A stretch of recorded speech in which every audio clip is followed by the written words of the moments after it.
A service of KIBMradio.com, the Internet's home for an all old-time radio.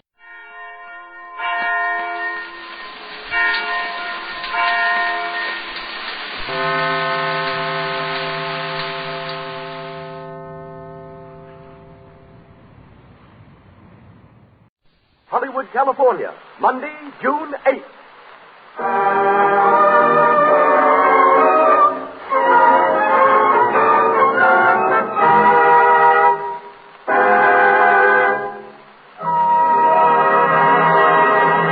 The Lux Radio Theater, presented from its new home on Hollywood Boulevard, Hollywood, California.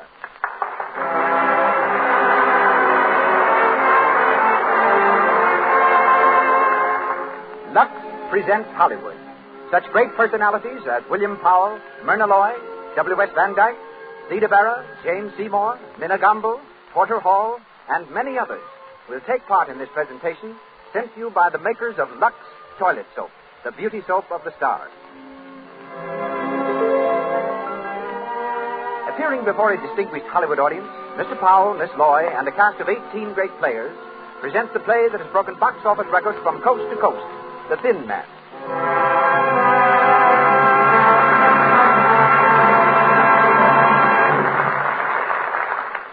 And as producer tonight, we present the director who did The Thin Man on the screen, together with such triumphs as Naughty Marietta, Trader Horn, Rose Marie, I Live My Life, and countless other smash hit pictures, Mr. W.S. Van Dyke. Mr. Van Dyke.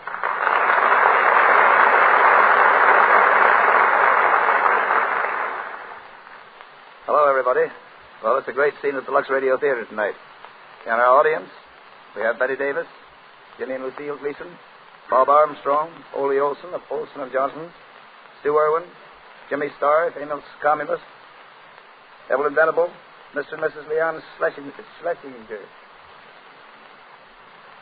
Maybe it would interest you on a little inside information on the show we're doing tonight, The Thin Man, and about William Powell and Myrna Loy, who are going to do it for you. As you know, The Thin Man was a best-selling novel by Dashiell Hammett. Hunt Stromberg, down at the studio, MGM, got hold of it and brought it to me. Woody, he said, if you'll make this picture, I'll buy the story. Well, I read it, and while it was a good enough mystery story, there was something else about the book that struck me. Here was something new and fresh and very charming. A romance between a man and his wife. It's a story of a couple of kids that understood each other and had a blessed confidence in each other. Beneath all the casualness and all the wisecracking, there's a lovely, wholesome relationship. Something really deep and sweet and inspiring. Well, we decided to make the picture. Albert Hackett and Francis Goodrich wrote a swell script. William Powell and Myrna Loy played the parts. And how? They played them beautifully, because Powell was just Powell and Loy was just Loy. Both of them wisecracking all the time and clowning right through the picture. I suppose you know that plenty of motion pictures take from 2 months to a year to shoot. We did The Thin Man in 16 days, retakes and all. Of course, it wasn't a pretentious picture. We didn't make it as one. I hate epics. But it is evident that people liked it. It has been very interesting to study out how they could tell this story on the radio. Bill and Myrna have had a lot of fun getting it ready for you, just as they did making the picture. And from the original story, from the original motion picture cast, we have, and are fortunate in having, Minna Gamble, Porter Hall, William Henry, and Thomas Jackson here tonight. So here we go, with William Powell and Nick Charles, and Myrna Loy as Nora in The Thin Man. Here they come, Bill Powell and Myrna Loy.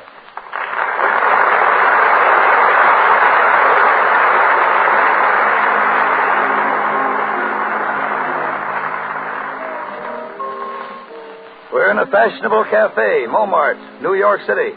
It's Christmas Eve, and the well-appointed dining room is filling rapidly. From the bar comes a good-looking young fellow of about 35, tall, casual, and worldly wise. He's Nick Charles, the well-known private detective, played by William Powell. And he's waiting for his charming wife, Nora, played by Myrna Loy. As he takes his place at the table, a young girl on the other side of the room recognizes him and hurries over.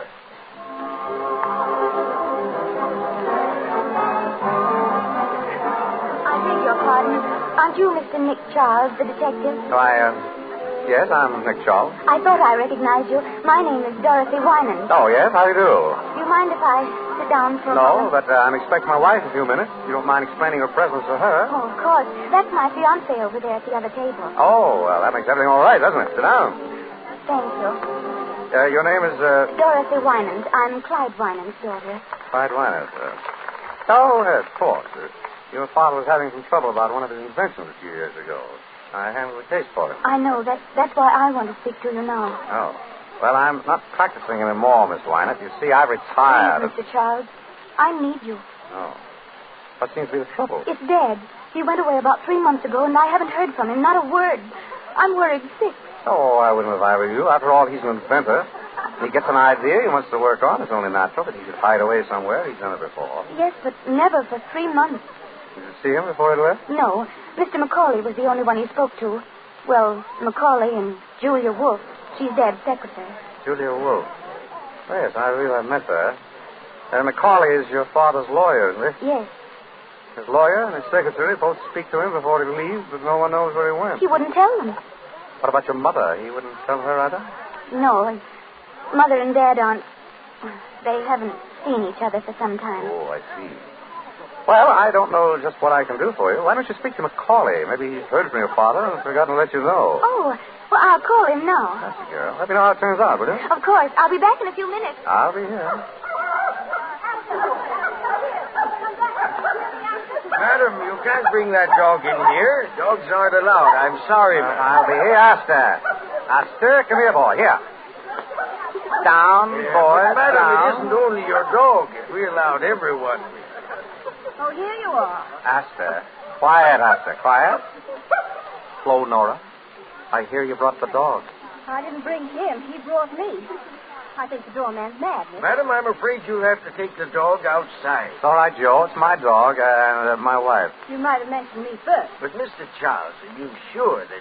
Of course I'm sure. He's well trained. He'll behave himself. nobody might bite someone? No. Only me, Joe. He only bites me. Yes, he's fussy about what he eats. Go ahead, Joe. I'll be responsible for him. Very well, sir. If you say so, sir.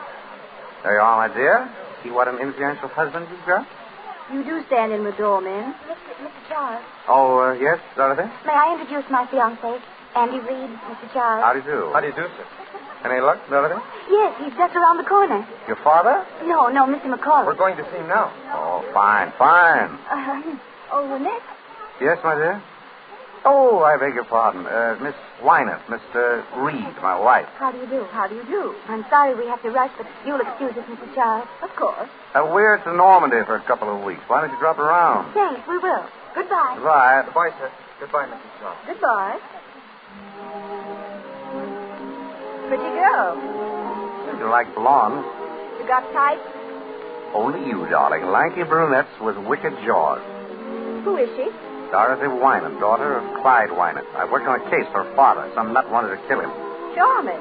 What's the matter now? Wynant disappeared.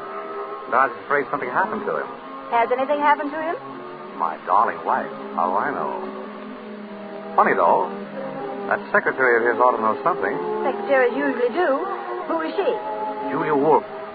Smart girl, Julia. I always suspected she had some kind of hold on Wynant, and that's why he kept her on. Maybe you ought to give her a ring. What for? Oh, just to say hello. Maybe. Want a nickel? No, I've got one. I'll be right back. Hello? I want Skylar, 40962. No, Skylar. That's right, 40962.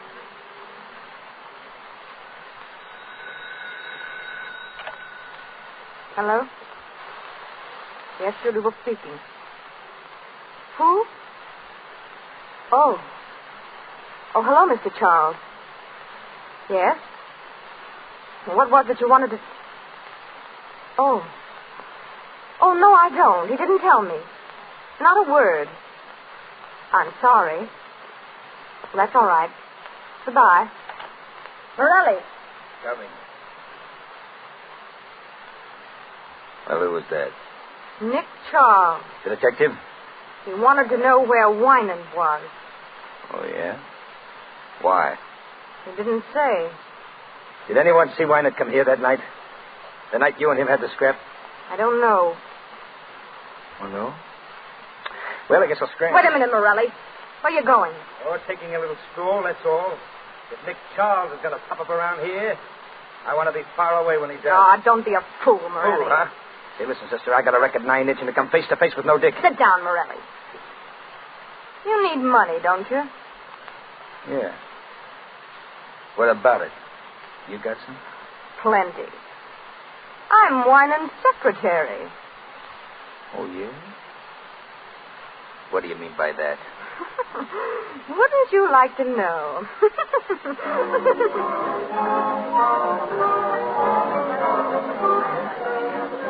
Your friend Pierre serves good dinners, Nick. Mm-hmm. All right.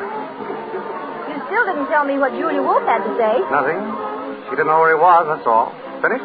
Finished. Let's get out. We'll grab a cab and get back to the hotel. Ready and willing. Where's my purse? Come on, Esther.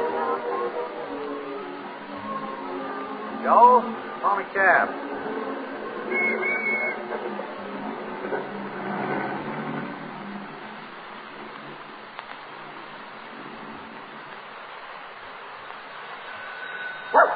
Hello? Hello? Esther, be quiet. Stop it. Hello? Yes? Who is it? Oh, he is. I see. Thank you. Oh, Nick. Yeah? It's Mr. McCauley. He's on his way up. Call him. What would he want? Isn't he Winan's lawyer? Yeah? Maybe he's got some news. Well, he ought... Say, you're worrying an awful lot about this business. Forget it. I'll open it. I beg your pardon. I'm Mrs. Charles. Come in, Mr. McCauley. Hello, McCauley. Oh, hello, Charles. Well, how are you? Fine. Sit down. Thanks. Dorothy told me you were here. I took the liberty of coming to see you. Oh.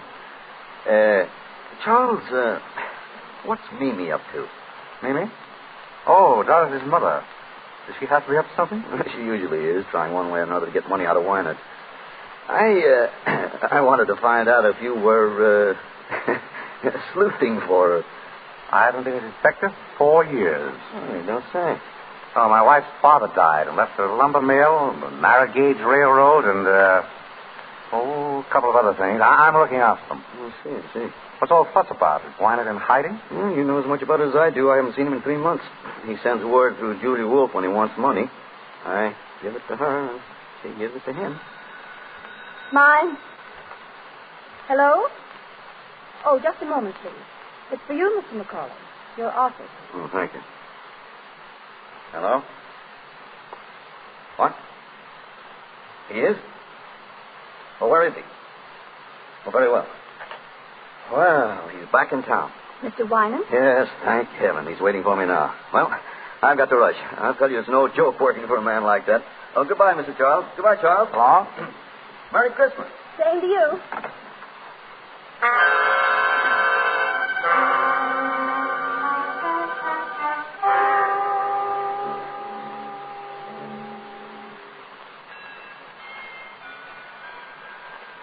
$11:30.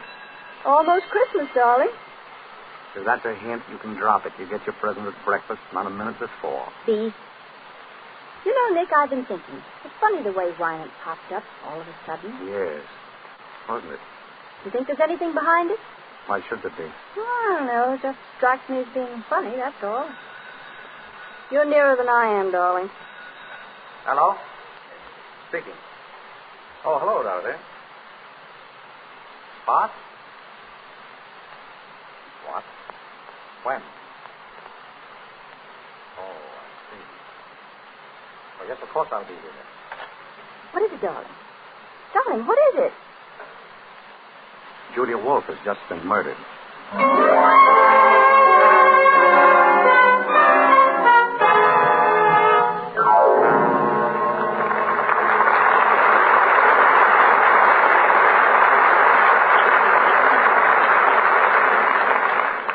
You are listening to William Powell and Myrna Loy in the story of The Thin Man from the stage of the Lux Radio Theater in Hollywood Boulevard. Before we go on with the story of Nick and Nora, we want to take you on a quick tour of Hollywood.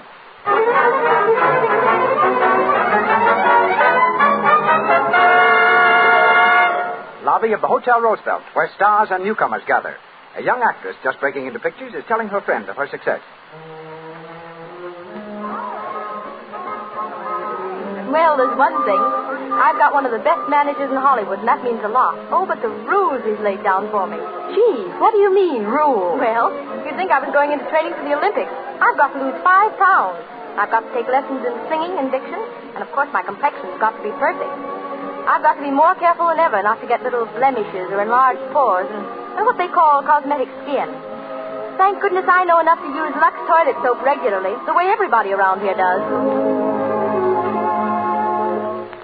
9 out of 10 beautiful Hollywood screen stars use Lux toilet soap and have for years. Here's what the famous Claudette Colbert has to say. When I tell people how simple my complexion care is, they always seem surprised. I use cosmetics, of course, but I always use Lux toilet soap to guard against cosmetic skin. It's easy to keep skin lovely my way. And now on with the show of the Thin Man.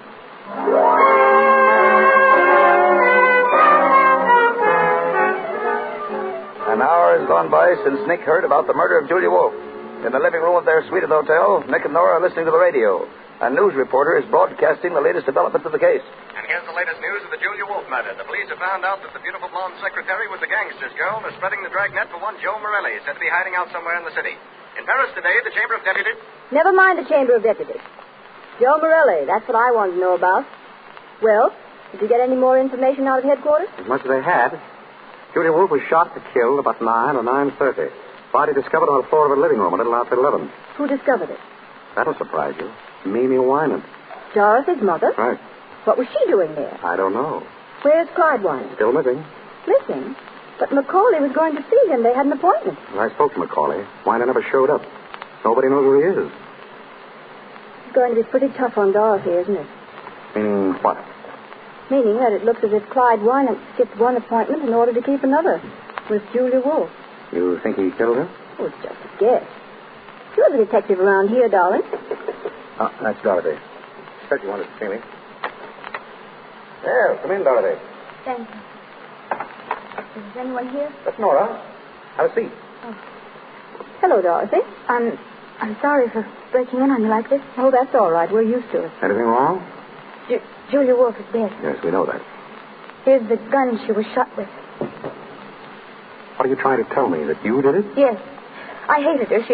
She kept me from seeing my father. I went down there to ask her where he was. She wouldn't tell me. I shot her. Where did you hit her? Why, in the heart. Pretty good shot you are. What did she do? She fell down. Did she make any sound? Didn't scream? I don't know. Which way did she fall? She fell over backwards. Oh, yes? People fall toward a shot, you know, not back from it. I knew you were lying. Oh. All right, come on, now, brace up. Where did you get this gun? I bought it in a pawn shop. I thought so. Why did you say you did it? Whom are you trying to shield? Oh, please, don't ask me. You got to tell me. Nick, let me handle this, will you? Dorothy, look at me. Nick is trying to help you. Why don't you help him? You were trying to shield your mother, weren't you? No. Your father, then. Dorothy. Yes. My father. Why do you think he did it? Mother was the first one to find Julia Wolfe. She saw something in Julia's hand and she took it. What was it? A watch chain. It belonged to my father. So you think your father did it? I don't know. Did your mother turn the chain over to the police? No, she kept it. She didn't tell them anything about it. But she showed it to you? Yes. Why did your mother go to Julia Wolfe's apartment in the first place? She went to ask for money. Oh, money again, huh? Yes? Oh, have them come up, please. Who is it? Dorothy, I wonder if you'd mind waiting in the bedroom. Of course. For only a minute. Well, Nick? It's Mimi Wynant. Alone? She's never alone. Dorothy's brother is with her. Screwy college kid. And some guy by the name of Chris Jorgensen. Jorgensen? Who's he? Macaulay told me about him. A hanger-on type. I think he's out for Mimi's dough. But she hasn't any. Maybe that's why she wanted to get some from Julia. I'll take it. Hello. Nick, how are you? Fine. Come in, Mimi. Thank you, Nick. This is my son, Gilbert. How are you? Very well, thank you. And Mr. Chris Jorgensen. He's an old friend of mine. How do you do? How do you do? Sit down. Sit down. My wife. How do you do? Wynant, Gilbert Wynant, and Mr. Jorgensen. How do you do? Well, Mimi? Nick, I've never been in such a state in my life. You know, of course, that I was the one who found Julia Wolfe. So we've heard. Oh, my dear, it was terrible. I walked in and there she was, lying dead on the floor. I meant to ask you, Mother, was there much blood? Gilbert, don't be so morbid. But I'm interested in murders. You know, Mr. Charles, I formed a theory about this one already. So? In my opinion, the man who did it... Gilbert, be quiet. You don't know anything about it. Oh, but I do. Be quiet. You were saying, Mrs. Wyman? About finding Julia Wolf. I was simply petrified, and such a mystery. Clyde Weiner's crazy, absolutely crazy to stay away at a time like this. No wonder the police think he had something to do with it. What do you think? Oh, I know he didn't, but I wish I could find him. I have something very important to tell him. And Macaulay won't help at all. He thinks I just want money. Well, don't you? Oh, Nick, you're always teasing. Mrs. Wyman, were you alone when you found Julia Wolf? Why, of course I was. Wasn't Mr. Jorgensen with you? Certainly not. I don't know anything about it. The first word I had that Julia Wolf was dead was when Mrs. Wyman called me at my club. Oh, she called you? Yes. Why?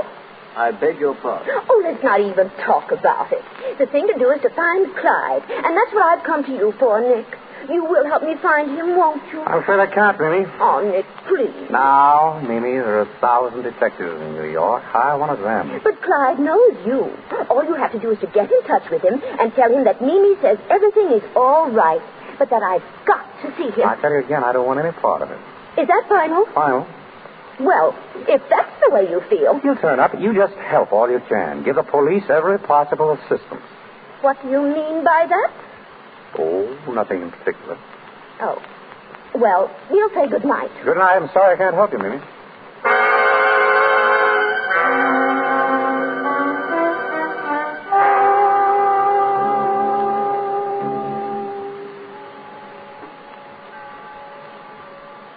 Hello. Is this the Normandy Hotel? I want to speak to Mr. Charles. Yeah, Nick Charles. Hello, Mr. Charles? Say, I'm sorry I woke you up. But, Mr. Charles, I'd like to lay a proposition before you. It's about the murder of Julia Wolf. Well, what's the difference who I am? Oh, wait a minute. All right. Wait a minute. Don't hang up. I'll tell you who I am. But you got to keep it under your hat. I'm Al Nunheim. Yeah, Nunheim. Now listen. I know who murdered Julia Wolf, see? Sure I do. And I'll spill it to you for $5,000. I'll tell you how I know. Because I was outside of her apartment when she was shot. And I saw the one who did it. And I'll spill it to you when I get... Hey, wait a minute. Hey, I can't talk now. I'll call you again. Hello? Hello? Hello, are you still there? Hello? Well, what's up? Now what, darling? I don't know. I'm crank, I guess. He hung up. You better get back to bed and get some sleep.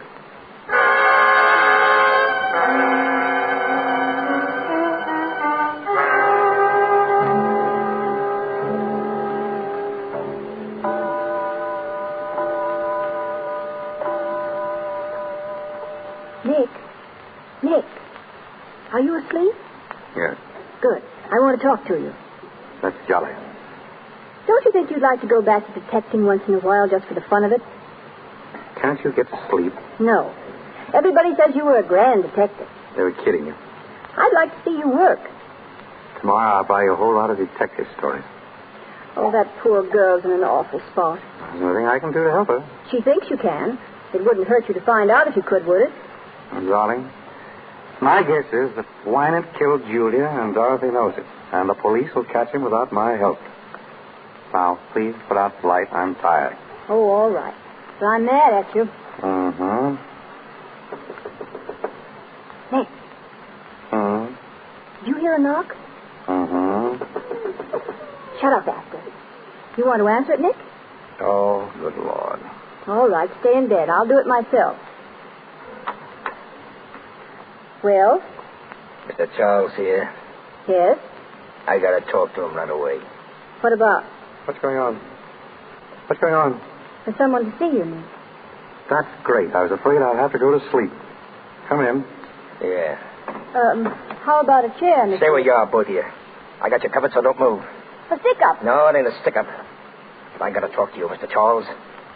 I want you to tell me something, and I want you to give it to me straight. You get me? Do you mind putting that gun down? My wife doesn't care, but I'm a very nervous person. Thank you. All right, shoot. What's on your mind? You don't need to tell me you're tough. I heard about you.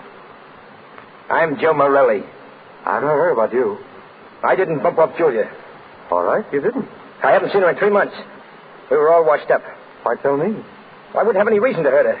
She was always on the up and up with me. But that dirty little rat Nunheim, well, he got sore because she liked me and hated him. So he put the finger on me. That's all very swell, brother, only you're peddling your fish in the wrong market. I've got nothing to do with it. Now, listen. The boys used to say that you were okay, a square guy. Now, that's why I'm here. What's the law doing to me? Do they think I did it?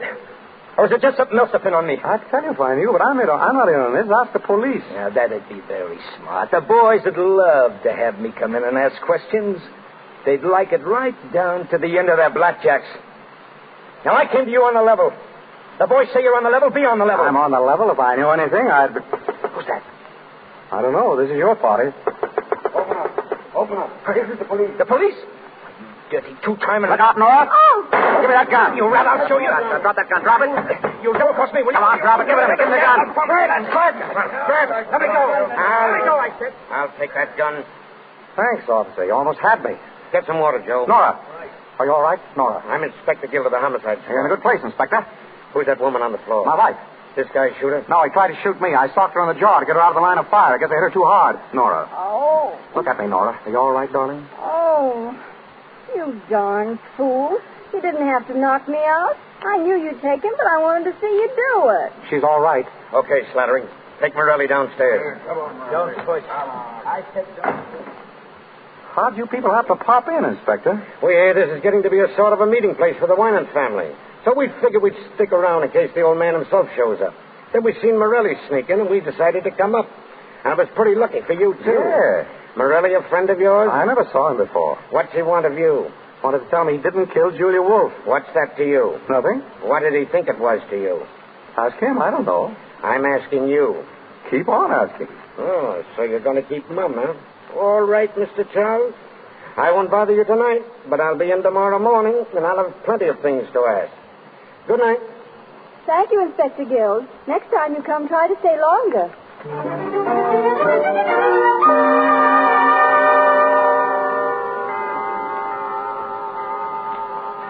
Nick, wake up. It's Christmas. Oh, yeah? Look, here's a telegram for you. It just came. Open it, will you? Probably a touch from somebody. Well? Nick. What is it? It's from Clyde Winans. Listen. Will you take charge of investigation on Julia Wolf murder? Communicate with Herbert McCauley. Clyde Winans. Where's it from? Philadelphia. Then he didn't do it, did he, Nick? I don't know. Communicate with McCauley, huh? All right, we'll ask him up here this morning.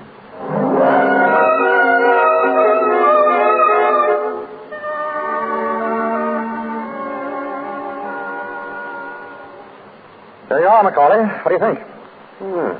He wants you to handle the case. Yeah. Oh. Well, what are the chances of you doing it? Slim. Oh, please, Nick. Quiet, dear. I wish you would, Mr. Charles. Would it help any if I could persuade him to meet you? You might. I had word from Wynant myself last night. He gave me a code message to insert in the newspapers in case I wanted to get in touch with him. It wouldn't do any harm to put it in. I'm sure you could clear this up. Oh, if Wynant will only come back. It doesn't look well he's staying away at a time like this. Yes? Oh, just a minute. For you, Mr. McCauley, police department. Police department? Hello? Where? In Allentown. Yes. Well, when's the next train? Right. I'll get that. Well? Wynant's tried to commit suicide. They want him to go down and identify him. Well, I guess this changes the whole story, doesn't it? That looks like an admission of guilt. I had such hopes. I thought if you got on this case... well. Well, it's no use thinking about it now. Well, I'm sorry to have wasted so much of your time. You'll excuse me, won't you? Of course. Goodbye. Bye. Well, that's that. What's the matter with you? Oh, the mystery's all gone. And I wanted you to find out who did it. Maybe I will. But why not? I don't believe he did it. Why don't you? No reason. That's hunch. But I'm going to find out. Come on, Dr. Watson. We're going places. I want to speak to Inspector Gill.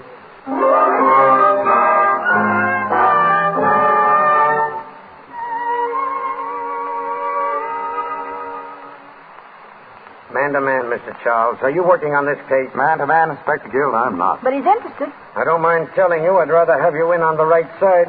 You mean not on Winant's side? I'd rather have you working with us than against us. So would I. It's a bargain, then. Do you know about the case? I read the paper. What about the suicide? Oh, that's a phony. The men didn't even have to go down. Yeah, I thought it might be. From now on, they're going to think that every thin man over 6 feet with white hair is Winant. Do you think that Winant did it? It looks like he planned something. He shut up his apartment and his shop. But there's nothing yet to clinch it. 50 will get you 100 that Winant didn't do it. Who's your candidate? I haven't got that far yet. I don't think that everything points to Winant. What about the alibis? They're all okay. Mrs. Winant, the boy, Dorothy, Macaulay, even Morelli. What about Jorgensen? Huh? Oh, I'll check on that. Well, I'm afraid this is kind of dull for you, Mrs. Charles. Dull? I'm sitting on the edge of my chair. Frankly, I'm stumped. I don't know what to do next. What about you, Charles? Me? No, but I've got a hunch. What is it? I got a call last night. I thought it was from a crank, but I've changed my mind. Whoever it was knew something, and I've got a feeling I'll hear from him again.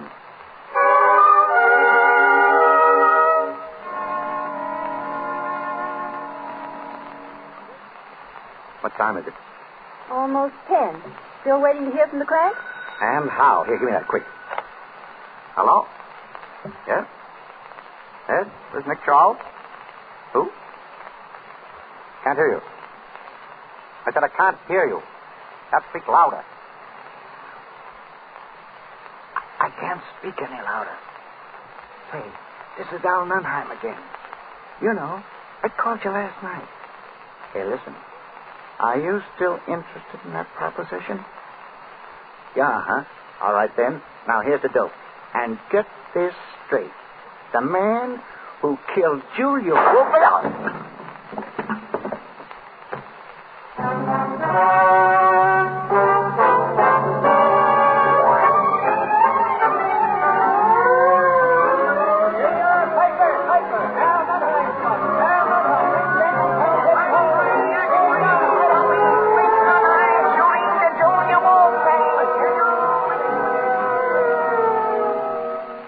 What's this, Gil? You think Winant killed Julia Wolf and Nunheim? Right. Why? 2 reasons.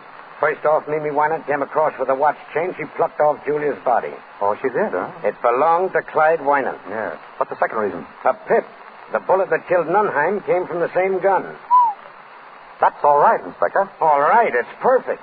Clyde Winant is guilty of both those murders. Maybe. What? 50 will still get you 100. I say Winant's innocent. You can say what you want, but I'm spreading a dragnet for that guy over every town in these United States. And I'll get him, too.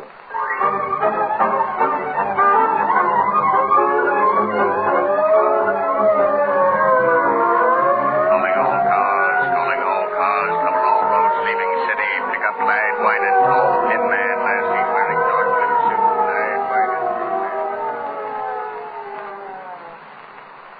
Do you think they'll find him, Nick? He must be in New York. Probably is. Oh, it's getting me down. I saw Dorothy today. Yeah? What? She's broken off her engagement. What's broken? Oh, don't ask me. She was a little hysterical. Something about not wanting to ruin her fiancé's life. Daughter of a murderer and all that. Oh, poor kid. Well, see you later, darling. Where do you think you're going? I'm going to take out for a walk. He's just been for a walk. We're going sightseeing, aren't we, Esther? Nick, what are you up to? I've got a hunch. I'm going down to look at Winant's shop. I'm going to find out why it's closed. Well, why shouldn't he close it? He went away. He went away lots of times when I knew him, but he never closed his shop.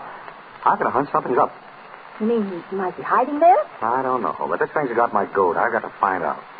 Nick, I won't have you going down there at this hour of the night. He's a crazy man. He might kill you. It'll be all right. I've got Asta to protect me. All right, go on. Go on. See if I care. But it's a dirty trick bringing me all the way from New York just to make me a widow.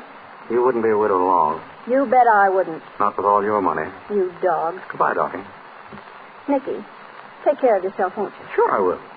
Don't say it that way. Say it as if you meant it. I believe the little woman cares. I don't care. I'm just used to you, that's all. Sure. So long, darling. Come on, Esther. Come on. Goodbye. Call me, darling, please. I'll be waiting to hear from you. After, if you let anything happen to him, you'll never wag that tail again.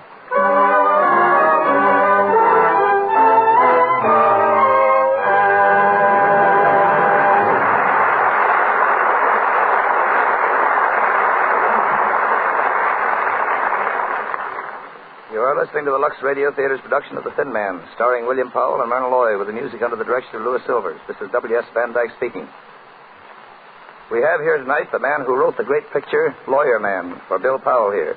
He's a producer, too, but just on the writing end. He's done many great pictures, 42nd Street, The Gold Diggers, King of Burlesque, and lots of others, including an original musical, Ladies in London, which you'll be seeing soon.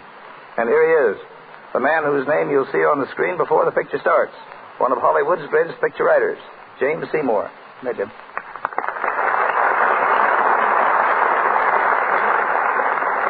Thanks, Woody.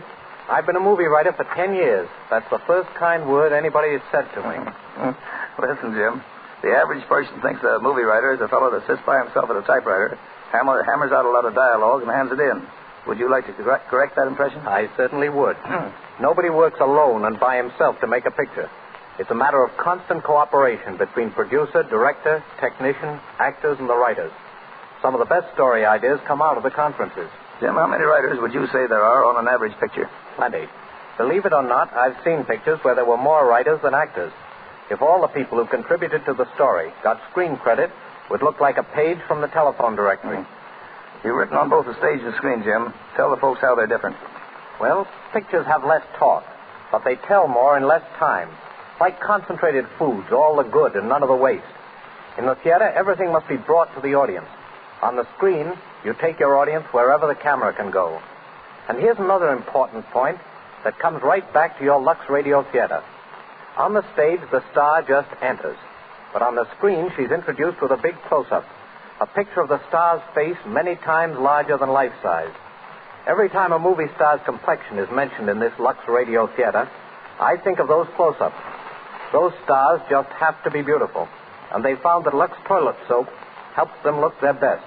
Producers know it, too. And that's why it's the official soap in all the great studios in Hollywood.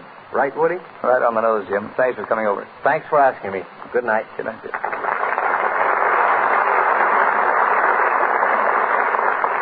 We pause for station identification. This is the Columbia Broadcasting System. The Thin Man.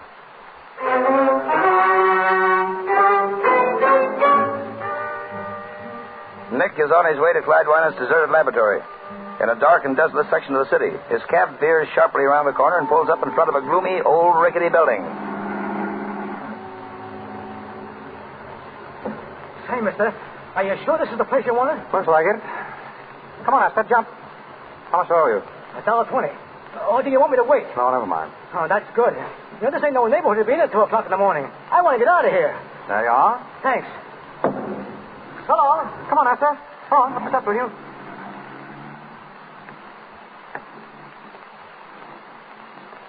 Hello.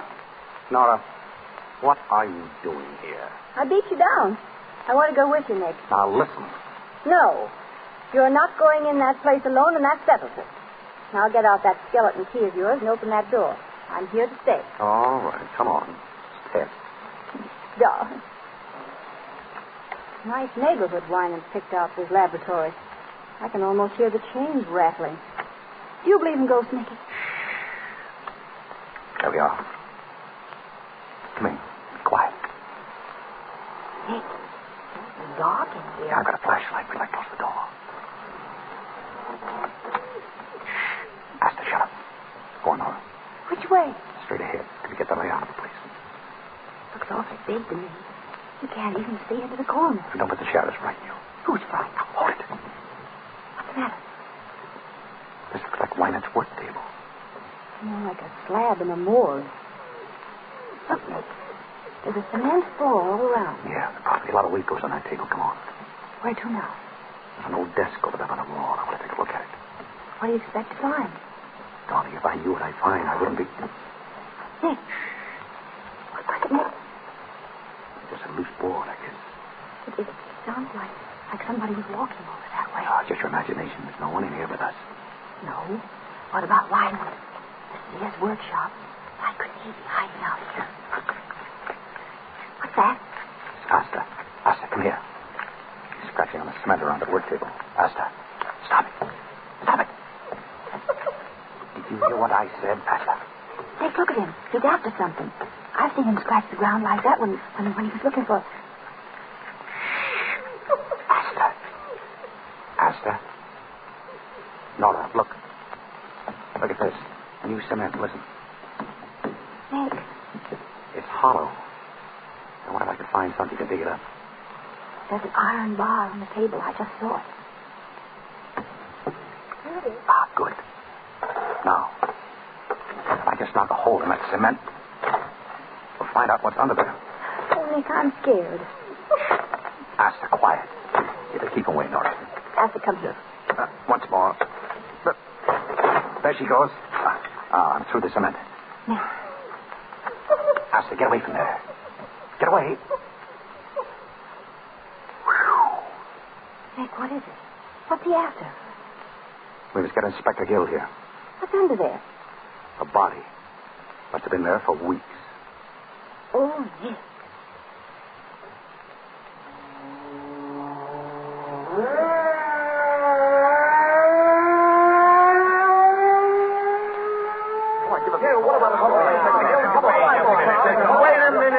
Wait now, you reporters. You'll get the story as soon as I can give it to you. Until then, you got to leave this alone. Come on now, get out. Those reporters are enough to drive a guy nuts. Well, you were right, Nick. It was a body. A skeleton, rather, buried in lime. I wonder what Wynant had against this one. Did you find any clothes? Yeah, but no identification on them. Just a silver belt buckle with the initials DWR. DWR. Who was that? I got a good idea.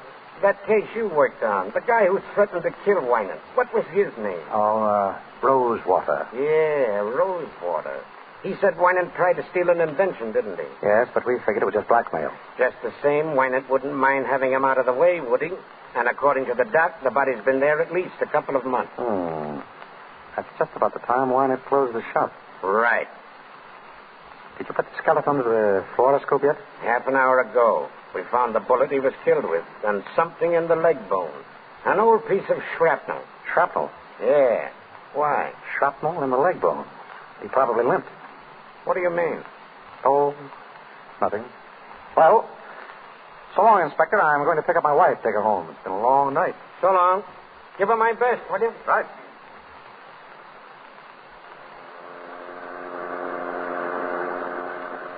Where are we going, Nick? Back to the hotel, my sweet. Pack our bags and take a nice trip somewhere. A trip? Oh, no. My soul, woman, I gave you 3 murders and you aren't satisfied. I want you to stay and find Wyman. I did find him. What do you mean? He was down in the shop. Nick. It was his body that was buried there. Wyman's body? Yeah. But they all said it was Rosewater. Oh, that's what they think. What makes you so sure it's Wyman's body? Several things. The clothes, for instance. They were carefully preserved.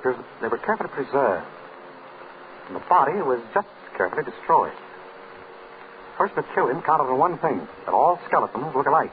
Well, don't they? Sure. But I remember that Wynant had some shrapnel in his shin. They found it under the fluoroscope. How long has he been dead? A couple of months, anyway. Then he couldn't have committed those other murders. Smart gal. Wynant dead. Does Dorothy know? No, nobody but you. I didn't even tell Gil. Why not? I want to lie low till I get the whole dope. I don't want to go off half-cocked. What are you going to do? I'm going to get the real murderer. I've got an idea. Want to see me take him? Yes. You got a nice evening dress? Oh, I've got a Lulu. Why? I'm going to give a party, a dinner party. Everything from Russian caviar to camembert cheese, an orchestra behind the palms, subdued lighting. What is this? And I'm going to invite all of the suspects. The suspects? They won't come. Oh, they'll come. I'll have Gil issue the invitations. Nick, who's going to be there? Everybody. You, me, Dorothy, Eric's fiancé, His name's Andy. Right. Macaulay, Mimi, Gilbert, Jorgensen, and Morelli. Oh, darling, what a lovely party.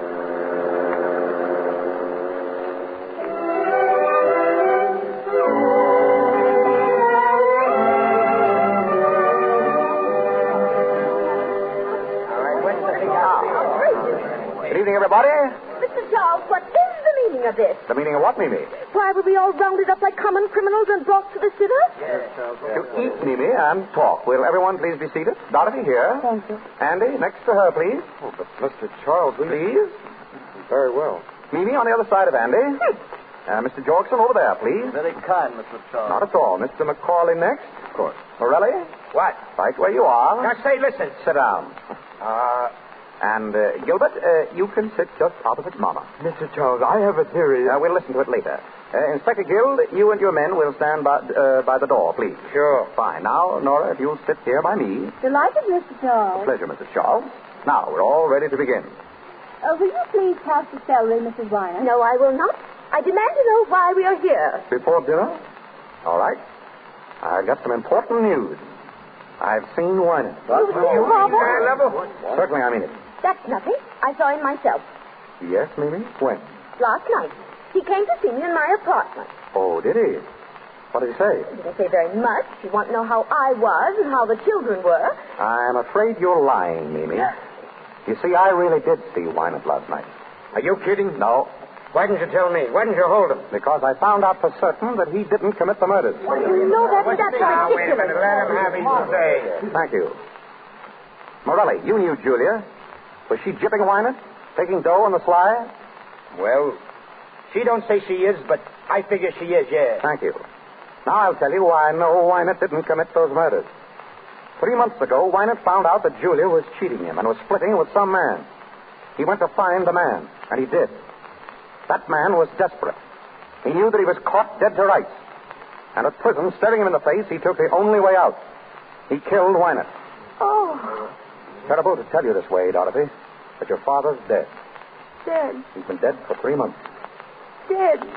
Oh. Oh, darling, don't cry, please. Oh. I know it's terrible, but isn't it really better this way? Oh, Andy.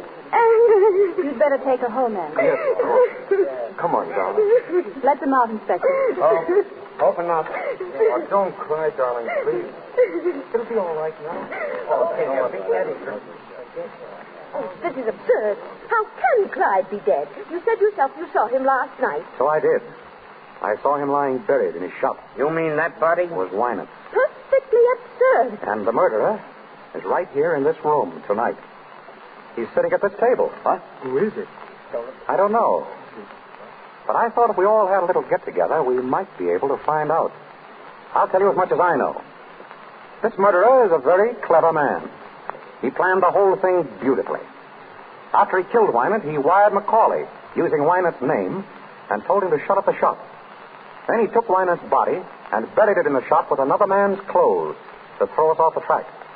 He even put a belt buckle with an R on it, hoping that we'd think it was Rosewater, an old enemy of Wynant's who dropped out of sight years ago. Morelli. Yeah? Would you mind holding your knife the other way? You're worrying Gilbert. Oh, excuse me. Nick, if that knife is missing, I'll look for it in your back. I'll help you look. Well, after our hero had killed Wynant, he got a brilliant idea. He realized that he and Julia could still collect money. Wynant was supposed to be on a trip. No one knew where. So our dinner guest wrote letters to McCauley, signing Wynant's name, so that McCauley would continue to send the money to Julia. He even telephoned McCauley. Do you remember McCauley? The first day that you came to see me. He telephoned that he was in town. Well, it must have been Wynant. I should have known if it weren't his voice. Oh, he was clever about that. He called when you were out. That same afternoon, Julia telephoned him. She said that you were coming, Mimi, to ask about Wynant. He got terrified. He was afraid that Julia would break down and tell. So he went to Julia and killed her. And left Wynant's watch chain in her hand. Maybe, why didn't you tell me about that? If I ever get... I don't know. The guy that did that to Julia, it makes sense. I hope you're well. Quiet, please. His plan was still working beautifully. The only hitch was a man named Nunheim who had found out something. So our hero bumped him off, too. But our hero overlooked just one item. The telegrams, wires, and telephones were all very well, but no one had seen Wynant. So the murderer picked on poor Mimi here to strengthen his case. Mimi is the only one at this table who can tell us who the real murderer is. Mimi? Who was it told you to say you'd seen Wynant? Nobody told me. I did see him. What did he pay you, Mimi, to stick to that story? It isn't a story. It's true. I did see Wynant. He's not dead. You're lying, Mimi. But then you'd do anything for money. You're getting a good price for saying you saw Wynant. I'm not going to stay here and be insulted. Sit down. You're getting a good price, Mimi. But don't forget this. 2 other people were in with him on this deal, Julia and Nunheim. When he thought they might spill something, he bumped them off. You ought to know darn well that he's not going to take any chances on you. What do you want to do, be next on his list? No. Then who is he? Who paid you that money? Macaulay. Macaulay, you dirty little... I think that will hold him. Oh, boy, what a wallop. Hey, nice work, Mr. Charles. There's your man, Inspector, Mr. Macaulay. I can't believe it. What do you want me to do, wrap him up in cellophane? Pick him up and get him out of here. Come on, boys. Grab him. Let me get a hand. Nick, you took him. I knew you would. Yeah, another case like this, now the fellow's into a prize fighter. Oh, Nicky, you're grand. You're glorious. I'll bet you say that to all the boys.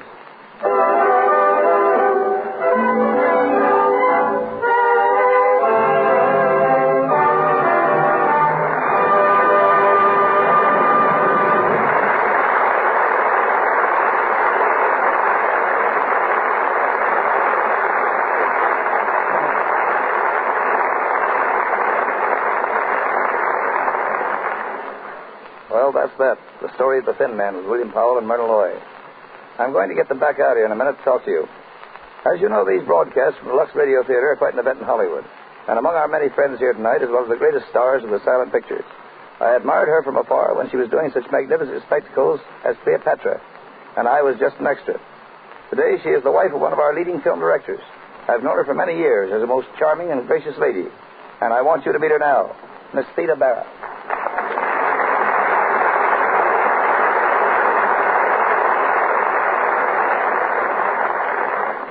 Thank you, Woody. Our Hollywood entertainment has certainly developed amazingly since I was making pictures. Yes, everything's different now. As you and I know, before pictures grew up and started to talk, we had to translate all emotion into pantomime. Oh, you may think you have trouble today, but do you remember the difficulties we had working with a split screen? We had to express jealousy, hate, love, or devotion, all in pantomime, and at the same time keep pace as the director guided us with a 1, 2, 3, 4, just as a metronome guides a pianist. Pantomime has always been one of the greatest of arts. And may I say, Miss Vera, I've always thought that you were one of the greatest masters of that art. Oh, you're very kind, Woody. We worked awfully hard making those pictures. For instance, in making Cleopatra, we had no research department at the studio. I worked myself for months with the curator of Egyptology at the Metropolitan Museum in New York. It was great fun, though. I understand, Miss Vera, you're going to make some radio appearances. Yes, I am. And I'm also going to do some motion picture work. No, that's good news. I'm considering an offer now, running through scripts and ideas. Oh, I just hope everyone will be as happy about another Theda Bara picture as I am. The public has been very good to me in the past. And I know they'll be awfully glad to see you again. I'm sure it'll be a great thrill not only seeing you, but hearing your voice. Thanks, Miss Vera, for joining us tonight. I'm glad I could. Good night.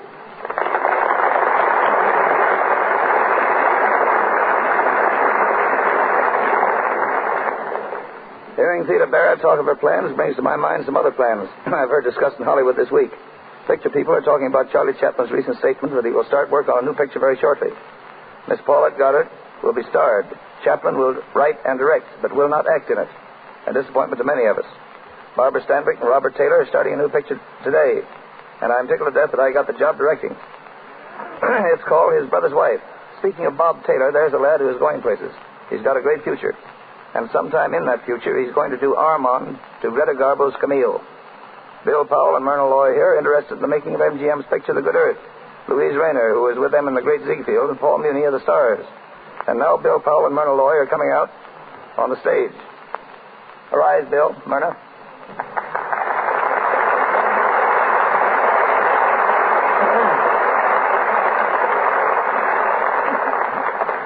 Kids, you did a great show. You're really marvelous. What, no retakes? No property man. Yeah, Bill. I'll bet you're glad my property man isn't here. Remember how I used to swat you with a broomstick when you weren't hurrying on the set fast enough? Yes, that Harry Alvarez is a great fellow. He's the most independent cuss in the whole picture business. Listen, Bill, that fellow was with me in the Arctic when we made Eskimo. He was with me in African jungle when we made Trader Horn. And after a man has handled crocodiles, sharks, pythons, and polar bears, you can't expect him to be afraid of a mere actor. Yeah, there's only one thing I can never understand about that picture, Eskimo, Woody. How did they tell you from the polar bears? He wore rubbers. I wore a hat. It must be pretty tough, Woody, when you have to plow through swamps, jungles, tropics, and the Arctic. I suppose when you call up and say you're going on location, your wife says, oh, yes, location. Do you want the snowshoes or the snakebite medicine?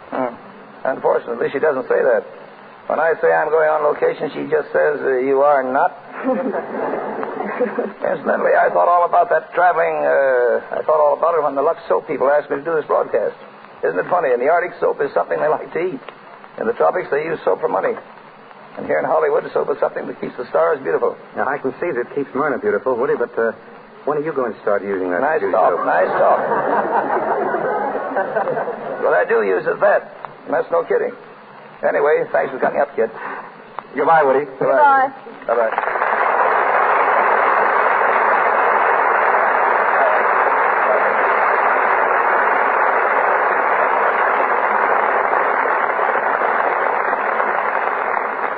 Before I tell you about next week's show, I'm going to ask our announcer, Mr. Rick, to tell you more about the cast and about Hollywood studios who are cooperating with us.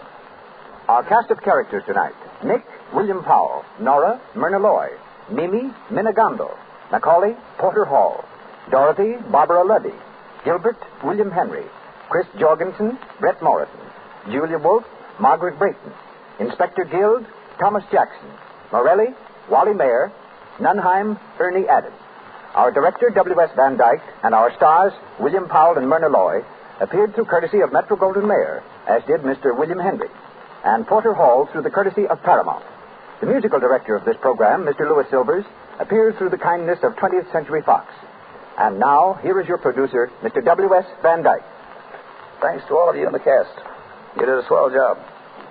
Next week, ladies and gentlemen, the Lux Radio Theater is going to have a great show for you, and believe me, Al Jolson and Ruby Keeler are going to be here to appear in Burlesque. It was a smash hit on Broadway and then a great moving picture. And now it's going to make a marvelous radio vehicle for Al Jolson and Ruby Keeler. I think you'll like it.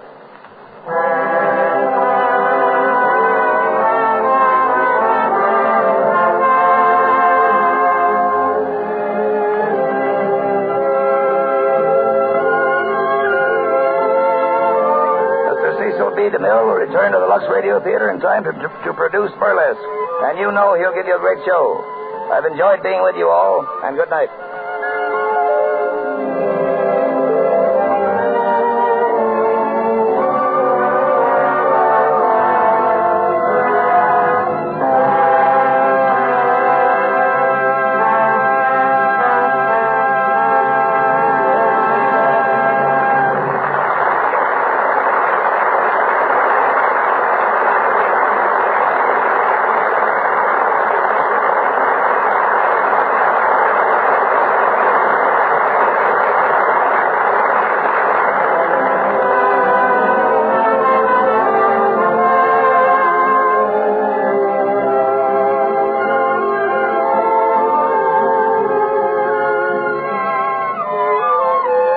Is the Columbia Broadcasting System.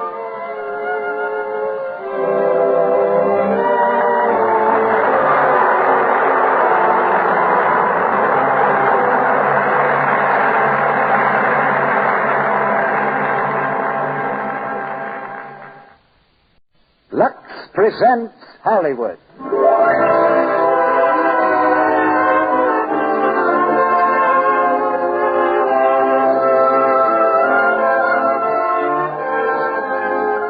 The Lux Radio Theater brings you William Powell and Myrna Loy in After the Thin Man. Ladies and gentlemen, your producer, Mr. Cecil B. DeMille.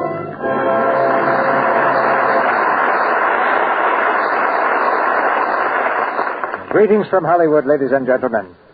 When Edgar Allan Poe popularized the detective story, he found the great common denominator of American entertainment. Millions of us have stayed up past bedtime to explore the fascinating realm of whodunit, including the President of the United States. And you can find devotees in every walk of life: rich man, poor man, beggar man, thief, and probably policeman, too. Perhaps we haven't investigated this branch of the drama quite as often as we should in the Lux Radio Theater. But when we do engage a manhunter, we get the very best. Tonight, our play is After the Thin Man, adapted from the MGM picture, and naturally starring the same two players that go with a Thin Man story, Myrna Loy and William Powell.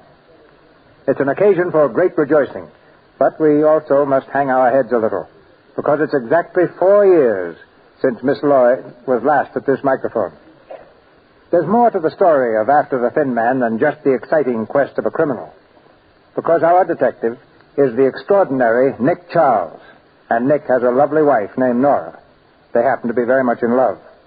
But even love can't keep Nora from interfering with her husband's business when she has an idea. And Nora is a girl with many ideas. Together they can solve just about any problem you give them. But you don't really need a detective to discover that Lux Flakes is the simple answer to your household problems. It's a deduction that millions of women have made after giving Lux Flakes a trial. Now, if your wits have been thoroughly sharpened and you're ready for anything to happen, we'll raise the curtain on the first act of After the Thin Man, starring William Powell as Nick Charles and Myrna Loy as Nora. The railroad station in San Francisco. Into the dim maze of tracks rolls a mighty streamliner, sleek and shiny after its mad dash across the country. With a final throb of its powerful engines, it comes to rest. From the gate tumbles a crowd of reporters and photographers. They rush breathlessly up and down the length of the platform, eager to be the first to greet the arriving celebrities, Mr. and Mrs. Nick Charles. Here's Brother Douglas. He's probably in that car over there. Come on, let's get a statement from him. Is Nick Charles in this car? Mr. Charles, 2 cars back. Thanks. Oh, there he is. Hey, Nick. Hello, Nicky. How does it feel to be home? You going to stay with us a while now? I'm from the Chronicle, Mr. Charles. Can I have a statement? Easy, guys, easy. One at a time. Darling, these are gentlemen of the press. Gentlemen, my wife. Glad to know you, Mr. Charles. How do you do? How's about a statement, Nick? Are you going to keep on with your detective work? No, gentlemen, I've retired. Now on, I'm just going to take care of my wife's money. So I'll have something in my old age. Oh, you said you'd retired before, but I noticed you took that Thin Man case in New York. Yeah, that Thin Man was a beaut. They're still talking about it. You'd take a case like that now, wouldn't you? Not a chance. I just took that to please my wife. She wanted some excitement. Well, I guess you had it, Mr. Charles. Oh, it was wonderful. 2 men tried to kill him. But he's not going to take any more cases. You can print that. That's the girl. So long, gentlemen. Come on, darling. Goodbye, nice to meet you, Mr. Charles. Goodbye. Nice to meet you. Nick, slow down. I can't keep up because I... Well, excuse me, lady. I guess I wasn't looking where I was going. No. I guess you were. Hiya, Fingers. Well, Nick Charles. Well, how are you? Fine. How's business, Fingers? Business? Oh, I quit that racket. Nick, my purse. It's gone. Oh, that's a shame. Nora, I want you to meet Fingers McCoy. This is my wife, Fingers. Your wife? Mm-hmm. Say, I didn't know she was... Oh, I'm sorry about your purse, Mrs. Charles. What'll I do, Nick? I know I had it with me. Oh, it'll turn up. Won't it, Fingers? I certainly hope so. Sure. Well, so long, Nick. Glad I bumped into you. Goodbye, Mrs. Charles. Goodbye. Nick, I've got to go back to the train. No, I wouldn't bother, darling. Let's get home. I just can't go off. Come on now, come on. You don't want to embarrass him, do you? What do you mean? Fingers, he's a purse snatcher. Think of his feelings. A purse snatcher? Well, he must have taken it. Certainly, but you see, he didn't know you were my wife. You'll get it back in a morning mail, darling. He's a very honest pickpocket. Oh, Nick, you do know the nicest people. Hiya, Nick. Welcome home. Hiya, Bumps. How's the boy? Never better, Nick. In the pink. See you around. A prize fighter, darling? No, wrestler. Oh, a wrestler. Well, that's different. Hiya, Nicky. What's the good boy? Well, hello, Slats. How's everything? I'm doing okay. Glad to see you, pal. Likewise. Now, there's a sweet character. He ought to be in jail just to play safe. He got out last Tuesday. Oh. Welcome home, Nora. Oh, hello. Thank you. Nice to see you, my dear. Thank you very much. Now, who are those people, darling? You wouldn't know them. They're respectable. Oh.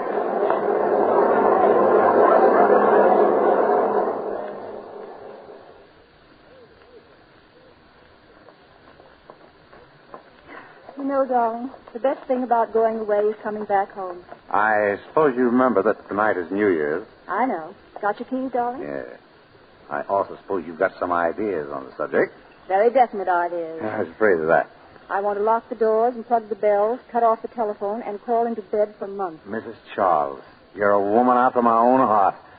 I won't be awake at midnight, so I'll kiss you now. Happy New Year, Nora. Happy New Year, darling. Hiya, folks. What you standing out there for? Come on in. Hey, what is this? Well, it's our house it's all right. Come on. Make yourself at home, folks. Well, let's go in, darling. He says it's all right. Oh, well, as long as we're invited. There's the bar right in there. Help yourself. Thank you very much. Okay. What's the celebration? We're giving a surprise party to Nick and Nora. Nick and Nora? Sure, don't you know Nick and Nora? No, we don't. Neither do I. But that's not going to spoil my fun. It's New Year's, so what's the odds? Go on in. Fake it. It's a tip. Oh, thanks for the tip. Sure. Get in there and get some of that Napoleon brandy before it's all gone. Dude. May I have this dance, Mrs. Charles? Thank you, sir. You're a gent.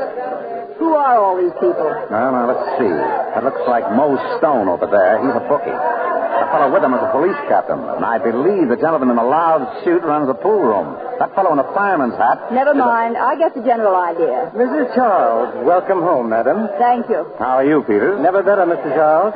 I'm sorry about the party, sir, but they forced their way in. Yeah, knowing my friends, I can believe that. Nick, I smell something burning.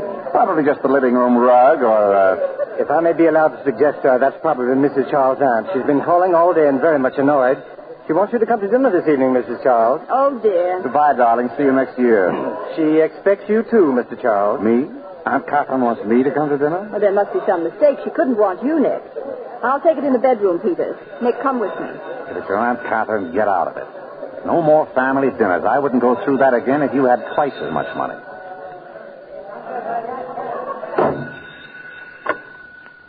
Hello? Hello, Nora. Who is this? This is Selma. Oh, hello, darling. Darling, Aunt Catherine? Shut up. It's my cousin Selma. How are you, Selma? Nora, I had to call you. I wanted to make sure you were coming tonight. Well, I'm afraid not, Selma. You see... Nora, you've got to come. I'm in terrible trouble. What? Please, I can't tell you now, but you must come. I'm desperate. Oh, wait a minute. Selma, put down that phone. I won't. I'm speaking to Nora. Hello? I told you not to call anyone. Hello, Selma. Give me the phone. Hello, dear. Hello, is this... How are you, Nora? This is Aunt Catherine. Well, what's the matter with Selma? Oh, nothing at all, dear. You know Selma well enough not to pay too much attention to her. We'll see you tonight, Nora. Well, you see, it's New Year's Eve, Aunt Catherine. The old battle axe. Shut up. What? Excuse me, Aunt Catherine. I was talking to the dog. Oh. We'll expect you at 7:30. All right, Aunt Catherine. We'll come. Goodbye. What did you say? I said we'd be over for dinner. Oh, my own wife. I'm sorry, Nicky, but I had to do it. It's Selma. She's in trouble.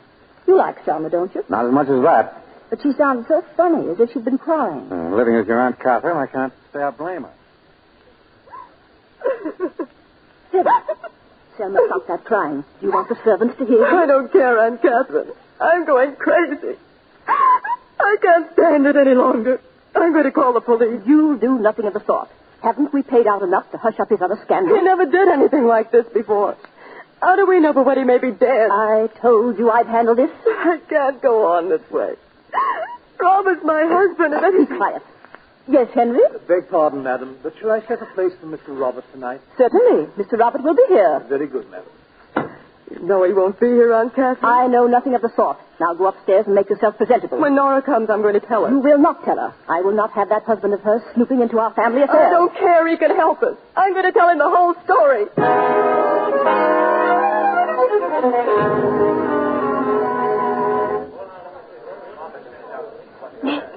Nick.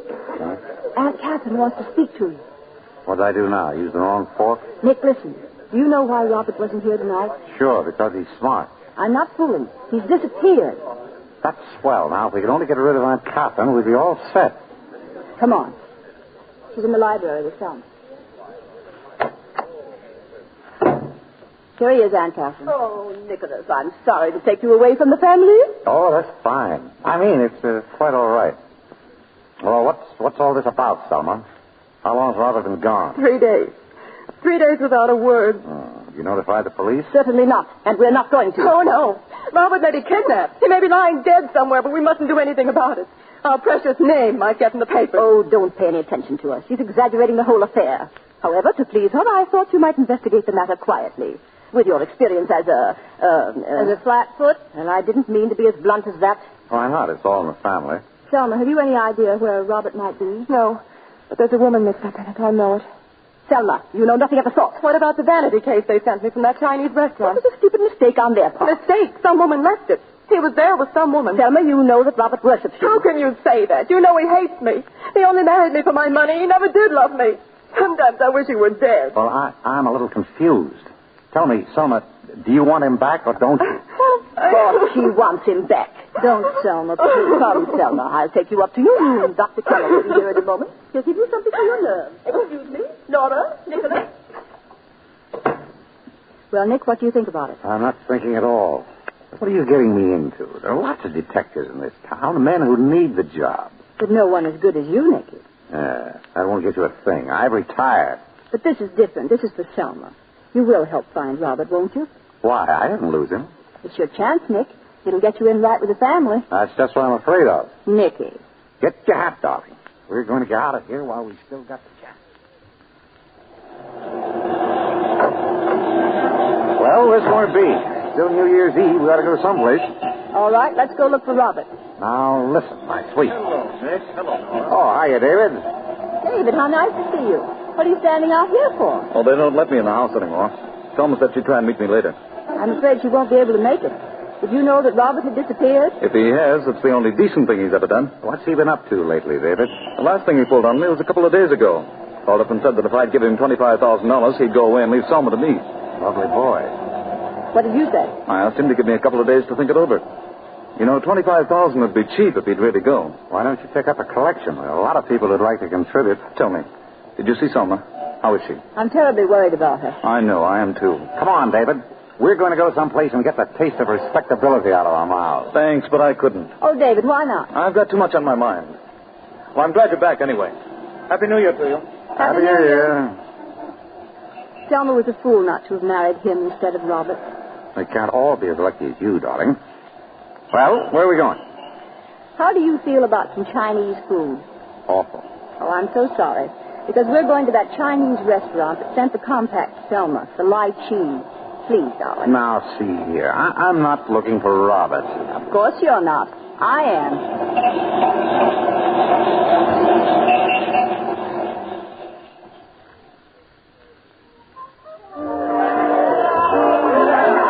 Hey, boss. Yeah? Fella here wants a table. Well, tell him we're all filled up. I did. He says to tell you his name is Nick Charles. Nick Charles? Where is he? Over by the door.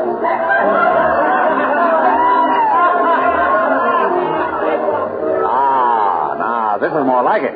You must feel right at home in a place like this. Too bad we didn't bring Aunt Catherine. Hello, Nick. How are you? Hello, Dancer.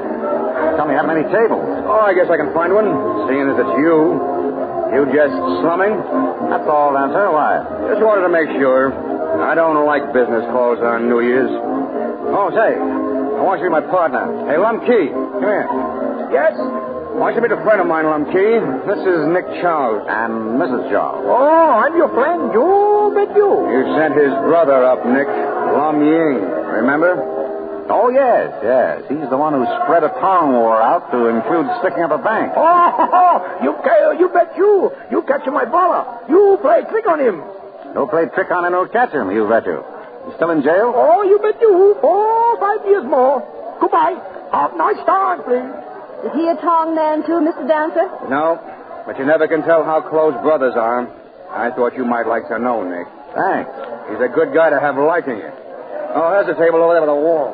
This way, Mrs. Charles. Nicky, there's Robert. I know. I saw him before. Why didn't you tell me? Robert? Oh, hello. Good evening, Robert. Happy New Year. Is it? Robert, what are you doing in a place like this? We just saw Selma, Robert. Yeah? She's terribly worried about you. Don't you think you'd better go home? Sure, I'll go home. When I feel like it, and not before. Robert! Oh, let him go. That's your table, Nick. Oh, is that fellow a friend of yours? On the contrary, he's a relation. He's been hanging around here drunk for 3 days. He's got a case on our prima donna. I wish you'd toss him out. His wife is going crazy. Oh, that's too bad. I'll speak to his girlfriend. Well, I've done my duty.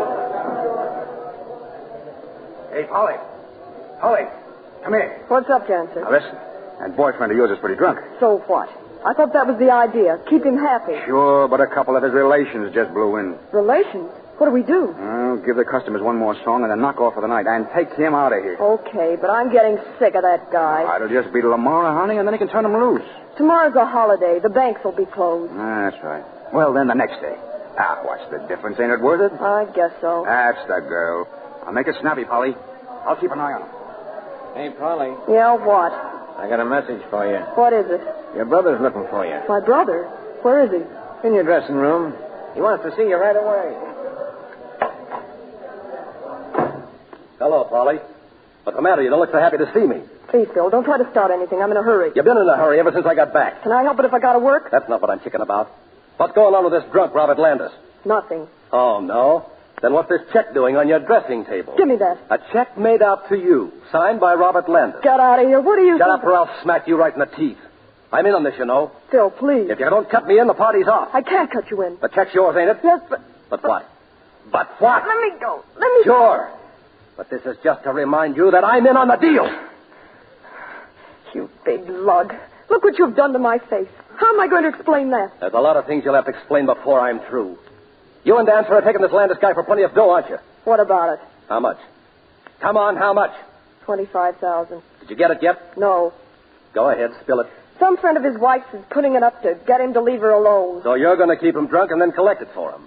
When? I don't know. When, I said? Tomorrow night. Okay. I'll be around the next morning. Early. What are you doing here? Hiya, Dancer. Just leaving. So long, Polly. What did that heel want? Nothing. It's okay, Dancer. Now, listen. There's a switch in the plans. I just heard that dough is being handed over tonight. Tonight? That David guy is meeting Landis in front of his house. Now, you better be with Landis, see? I'll be there. I told Nick that you were taking Landis home. Now, make sure they see you as you go out. Sure. And when the dough's delivered, you know what to do. I'll be across the street just in case something goes wrong. Now, get going. And no slip-ups.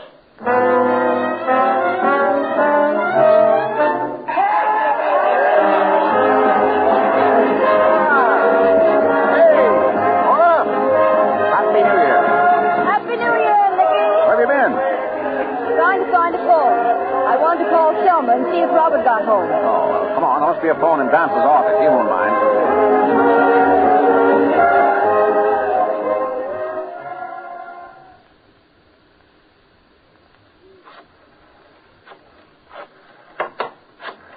Hello, Dancer. Come in. What are you doing in this office? Just calling a number. Any objections? Once a gum heel, always a gum heel. I don't like gum heels. And I thought you'd quit it when you married a pot of money. Did he call me a pot?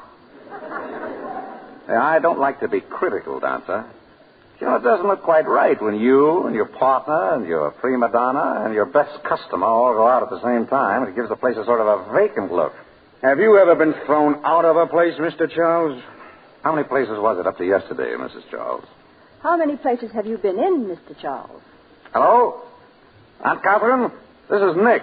Nicholas. What? When? I see. Yes, I will. Bye. But if you're through in here, you can beat it. What's the matter, Nick? Bad news? Dancer, you better... Ah, Polly, come in. Another of our travelers has returned. Now, if only Lum Key will... No sooner said than done. Oh, someone called me? Quite a gathering of the clan, isn't it? I wonder which one of you would be most surprised if Robert Landis walked in now. You know there's no chance of that, don't you? All of you. Now, I don't know what you're talking about. Now, get out of here. What is it, Nick? What's happened? Robert's been killed. Killed? He was killed on the front steps of your aunt's house. Police are questioning someone. What's that got to do with us? Go on, get out. You said that before, Dancer, and it's foolish. I'm not going to get out. On the contrary. We're going to have a lot more people in. Listen, you... Hello. Nick Charles speaking. I want to get hold of Lieutenant Abrams, the homicide squad. Why are you calling him? It's a cinch none of us shot Landis. That's so. Well, then maybe you'd like to explain how you knew he was shot.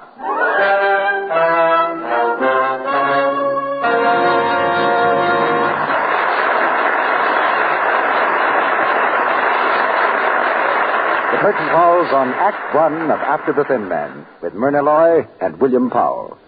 During this short intermission before Mr. DeMille presents Act Two, we introduce a very charming guest. Strike up the band, Boo.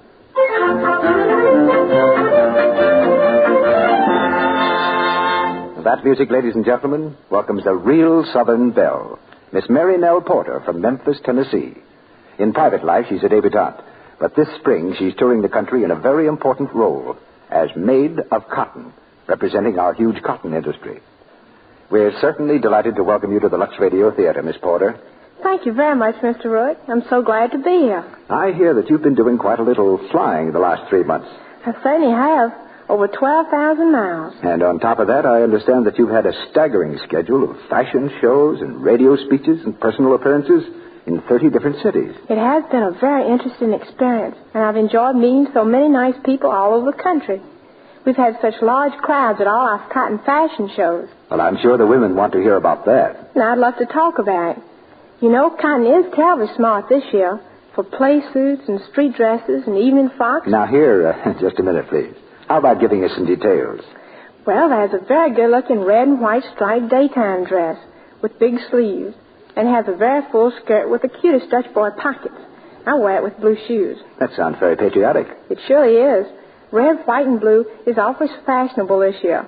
A lot of the dresses on our show are patriotic. I see where the stripes fit in, then. Well, they're smart, too, and so are flower prints.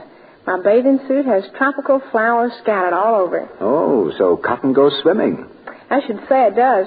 And dancing, too. You should see one evening dress in our fashion show. It's a brilliant red muslin with large white Hawaiian flowers all over it. Straight from the South Seas. Well, straight from a storybook. It has the sweetest puff sleeves and a long basque bodice. Well, tell me, is cotton all glamour? Goodness, no. It's simply wonderful for wearing in town, too. Things like gingham or piquet or seersucker make beautifully tailored suits. They're cool as can be and awfully easy to take care of. Miss Porter, don't you find it hard to keep all these lovely cottons fresh on your trip? Not at all. You see, the whole wardrobe is flexible. Even some of my shoes and bags. That makes things easy, doesn't it? I should say so. Why, new Quick Lux Flakes are simply wonderful. They take such beautiful care of all the lovely new cottons. You know, everything safe in water is safe in Lux. Ladies, please note, this year's smart cottons are really fine fabrics, and they must be treated gently, just like washable silks, rayons, and woolens. New Quick Lux is so mild, it keeps them new-looking longer. That's why we use it for everything in our cotton show. Well, we've certainly enjoyed having you with us tonight, Miss Porter. Thank you so much. I'm mighty glad to meet you all. Well, good night, and good luck on your trip home. Thank you. Good night. Now, our producer, Mr. DeVille. Act 2 of After the Thin Man, starring William Powell as Nick Charles and Myrna Loy as Nora.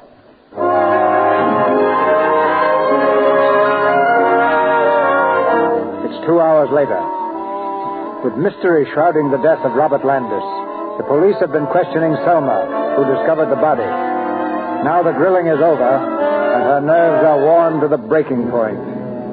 They're going to arrest me. They're going to arrest me, Nora. No, of course they don't. They all believe I did it. Aunt Catherine, everyone. They don't, Selma. They don't think that at all. I know. I heard them. Now, darling. But I didn't kill him, Nora. I didn't. I'm sure I didn't. I couldn't have.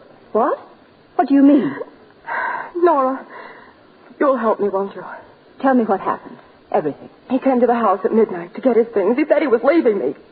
I tried to stop him. He pushed me away and went down the stairs. I followed him to the front door.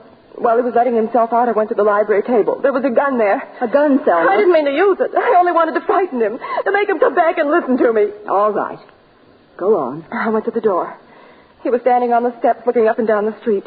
And then there was a shot, and he fell. Where did the shot come from? I don't know. All right, darling. Never mind. You've been through enough. You'd better lie down now and rest. I can't rest. I've got to think. Nora. Yes? David. What about David? He thinks I'm guilty, too. He thinks I killed Robert. Selma, how He must think so, or he wouldn't have taken... He wouldn't have taken what? Nothing. But he mustn't think that. I couldn't bear it. You must tell him. Tell him I didn't do it. Couldn't you tell him? No, somebody might be listening. You go to him. Tell him. Hurry.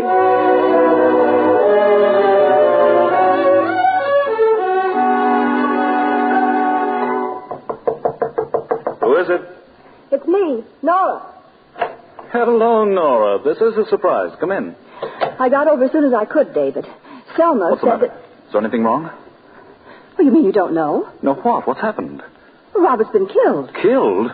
That's impossible. What do you mean? I saw him only a little while ago. How long ago? About 10 o'clock. I met him in front of the house and gave him $25,000 in bonds. Wait a minute. This is too much for me. Where did he go then? He went inside the house to get his things. Oh, then it was when he came out again that he was shot. I've got to see Selma. Will you come with me? Come on. Oh, no, you don't. Stay right where you are, the both of you. What is this? Who are you? Detective Malloy, Homicide Squad. We've had our eye on you, buddy. Trying to make a getaway, huh? Are you crazy? Listen, someone's been kidding you, officer. Sure. Remember, you were kidding, too, when you were seen throwing that gun into the river. David. It's all right. There's been a mistake. Tell Selma, will you? All right. Come here, sister. You're not telling anybody anything. You're going along with us. Where? Down to headquarters. Oh, oh, you don't understand. I'm Mrs. Nick Charles. Oh, yeah? And I'm Mother Goose. Come on, step on it.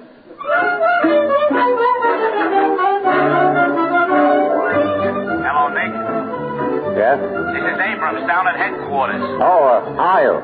Say, Nick, we picked up a woman a few minutes ago in David Graham's apartment. She claims she's your wife. My wife? Yeah, says her name's Nora. What about it, Nick? Nora. Oh, sounds like a phony to me. You better put her in the jug till I get down there. You're the doctor, Nick. In the jug she goes.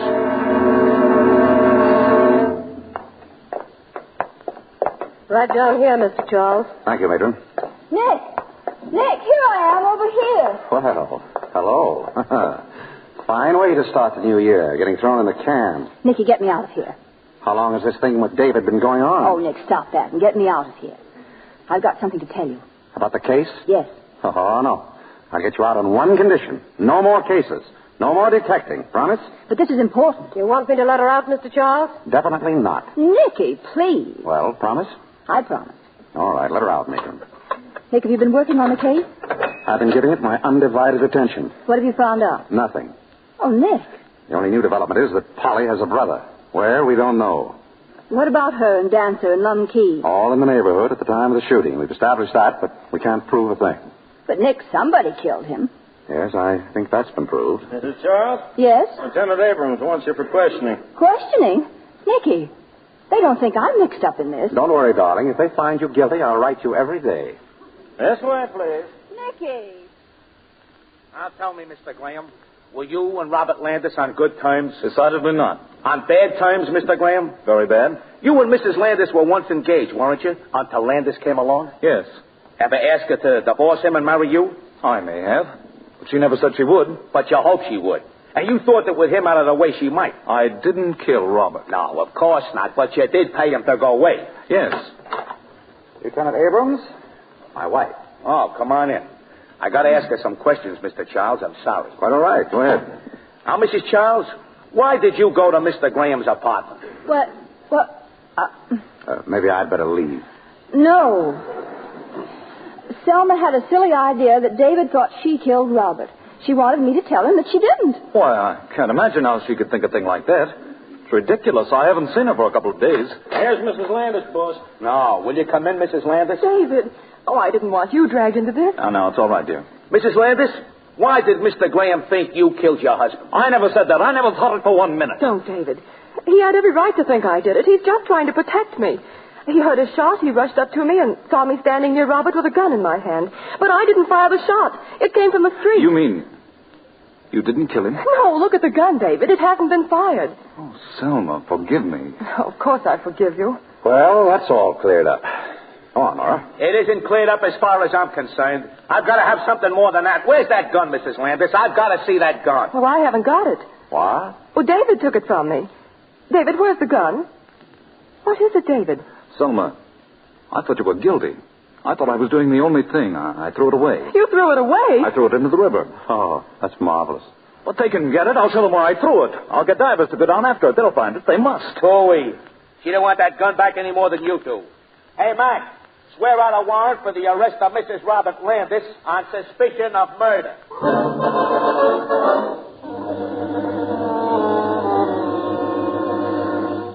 Nicky, are you awake?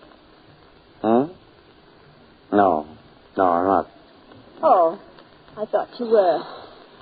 Did you say something about scrambled eggs? No, I didn't. I suppose that means you'd like me to go up and fix some for you. Oh, no, I don't care about them. Sure? Really? Good. Good night. Good night. After all, if I want scrambled eggs, I can get them for myself. Of course, I'm not as good a cook as you are, but... Oh, well, don't bother about me. You go on sleeping. I love to watch you sleep. You look so cute. Nicky, have you any pictures of yourself taken as a baby? No. Oh, that's a shame. I wanted to see what you looked like. I'll have one taken in the morning. Poor Selma. Poor David. Nicky, can you reach the water? Huh? Oh. Yes, I suppose so. Yes. Oh, I didn't want it. I just wanted to be sure you could reach it. Nora, please go to sleep. I can't. I keep thinking of Selma down in that jail. Darling, there's nothing to worry about. Tomorrow they'll find the gun. They've only been fired. Selma will be free. Then you don't think she did it? For the 10th time, no. You're not saying that just to make me happy. You really mean it? Yeah, I mean it. Of course you're right. She didn't do it. She couldn't have done it. I don't think I'd kill you if you ran off with another woman. Thank you, darling. I might, though. Nora, don't be morbid. Go to sleep. What in the name of... Nick, the window. Keep her head down. Nick, somebody smashed the window. No, really? Look, there's a rock with a note attached to it. Nicky, a note. Let's see. What is it, Nick? What does it say? Silly little woman. I told her to stop writing to me. Oh, darling. Please, read it.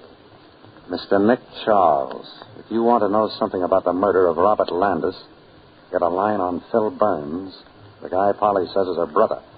He's an ex-con and was married to Polly in Topeka, Kansas 3 years ago. Married 3 years ago? What are we supposed to do, send them an anniversary present? Look at the way this fellow spells Topeka. T-O-P-E-K-E-R. What's the matter with that? Nothing, darling. Good night. Oh, Nick, you can't go back to sleep now. Phone Abrams. What, and have him here, keeping us up all night? Oh, don't you see? If Phil is her husband, then he shot Robert because he found out about him and Polly. Oh, Nicky, you've got to call him. Just as you say. Hand me the phone. Oh, isn't it wonderful? Everything's working out beautifully. All we have to do is find this fellow Phil Burns, and we've got the murderer. Dear darling, call him and tell... Now, who can that be? Oh? Hello, Nick. This is Abrams. Oh, I was just going to call you. Yeah? Well, maybe you better get down here. You know that guy, Phil Burns, Polly's brother? Yeah, what about him? We traced him to his hotel. You find him? Yeah, but somebody else found him first. He's been murdered.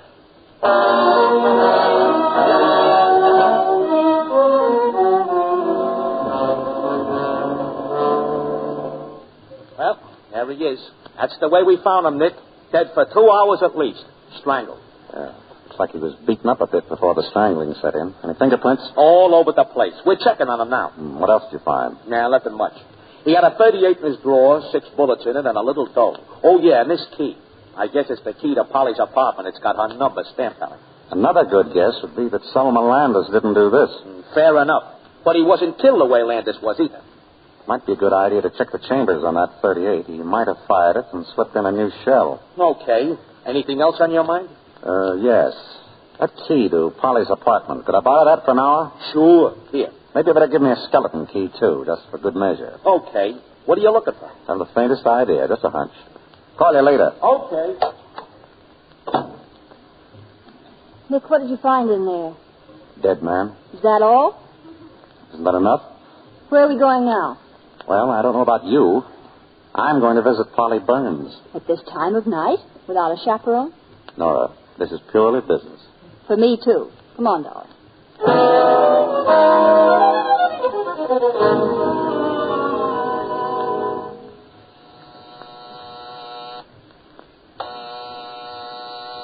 She's not home. Miss Burns keeps late hours, doesn't she? Nick, where'd you get that key?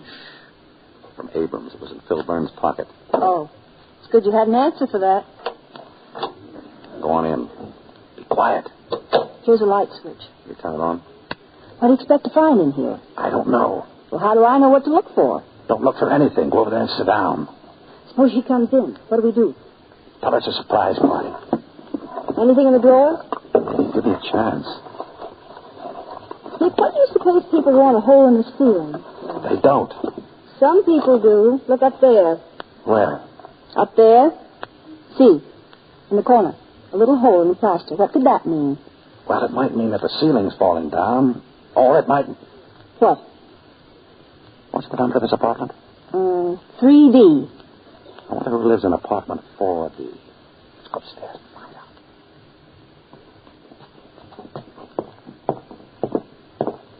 Here it is. 4D.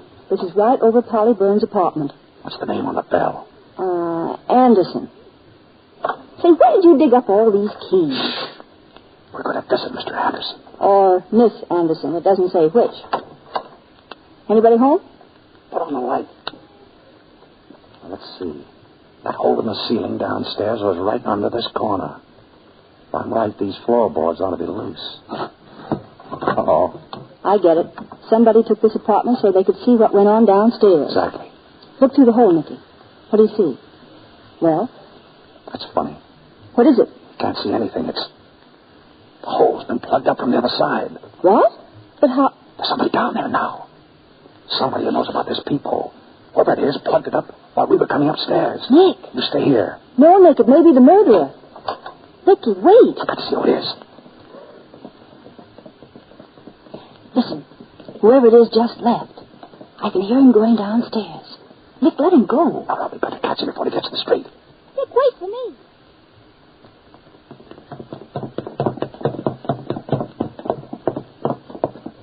Well, did you see who it was? No. He went through that door at the end of the hall. That must go to the cellar. Wait here and don't move. Nick, be careful. It's black as pitch down there. Right back, darling.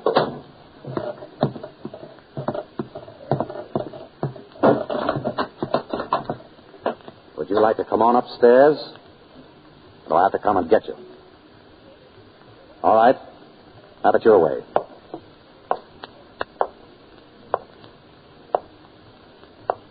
Come on, I can see you over there. Come on out or I'll...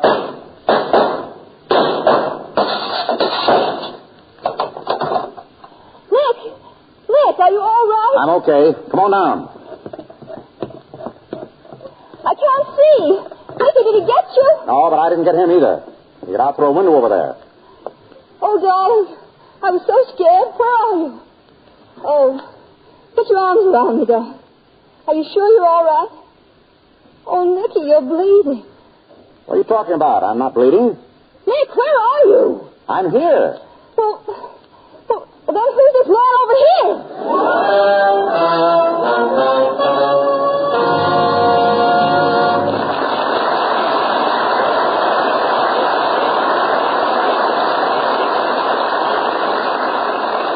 You have just heard Act 2 of After the Thin Man with William Powell and Myrna Loy. During this brief intermission before Mr. DeMille presents Act 3, we bring you another story about Mary. She's washing dishes.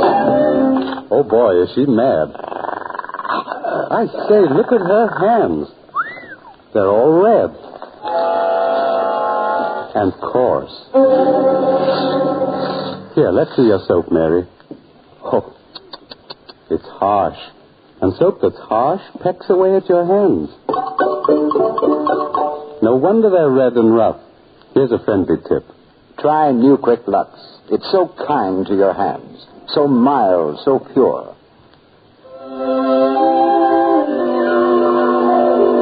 I want you to hear about our one-hand test of 5 dishwashing soaps, including Lux. Now, here's the story in the words of one of the women who took the test. Mrs. Hugh Rennie of New York. She says, For 20 minutes, 3 times a day, and that's just about the time I spend doing my own dishes, I dip one hand in Lux suds, and the other in suds from another soap. Mrs. Rennie took that test for several weeks under conditions similar to home dishwashing. She goes on to say, At the end of the test, my Lux hand was still nice and smooth, while the other hand was coarse and red.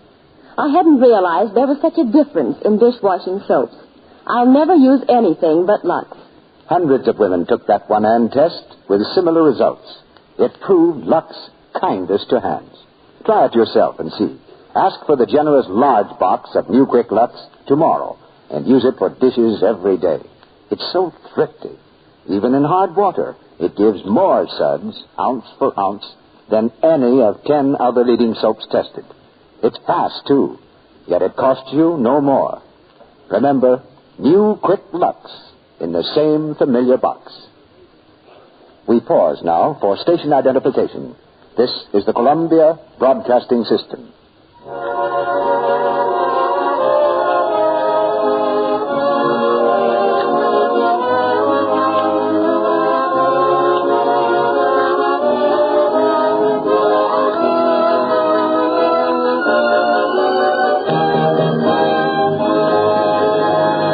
The curtain rises on Act 3 of After the Thin Man.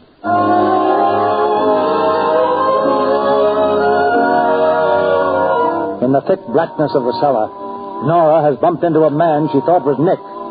Now she discovers her mistake, and Nick rushes to her side. With quick, tense fingers, he strikes a match. There, in the wavering light, a man stands, propped against the wall. As they stare at his gleaming white face, he slumps to the floor at their feet. Nick! All right, take it easy. What's the matter with him? Is he... Yep. He's dead. Shot. But when was he? I've seen that man before. You know him? Who is he? Light another match. Quick. Well? Of course I know him. His name is Pedro Dominguez. He used to be my father's gardener about 6 years ago. Your father's gardener? Well, that does a lot of good. Come on, we better call Abrams.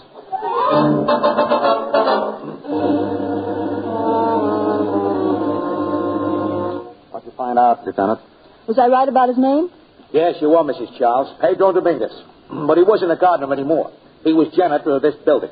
Probably shot about 5 hours before you found him. But here's a very funny thing. Go ahead. We can stand a laugh right now. The telephone company tells us that about 11:30 last night, that'd be just before he was shot, someone here called up information and asked for Nick Charles' number. Our number? What would Pedro Dominguez be calling Nick for? I don't know. Do you, Nick? I can't imagine. I haven't even heard his name for 6 years. Did you remember him when you saw his face? No. That's funny, seeing he used to be Mrs. Charles' gardener. Who remembers a gardener unless he squirts a hose at you? Did you recognize him right away, Mrs. Charles? I had to look twice. He's a lot grayer than he used to be. By the way, what did you find out about the person in the apartment over at Polly Burns? Not a thing. Not a fingerprint in the place. Not a stitch of clothes. Only a hunk of lead pipe and a ladder. Piece of lead pipe and a ladder. Well, that's interesting. Anything in Pedro's books? No, just that someone named Anderson took the apartment a week ago, paid cash in advance. That's all, huh? That's all. And the name is Anderson. No front name. No Mr., Mrs., or Miss. That's just dandy. You know, I got a feeling that if we could just find out who took that room, we might have our murderer. Well, what do you think we ought to do? Get them all together in the Anderson apartment. Everyone that's mixed up in this. Let's shake them all up and see what happens. You're on. Are you going to take the murderer tonight? Well, we're going to try. How are you going to do it, Nicky? I haven't the slightest idea. I'm just going to listen. Pray that somebody makes a slip. Just one slip.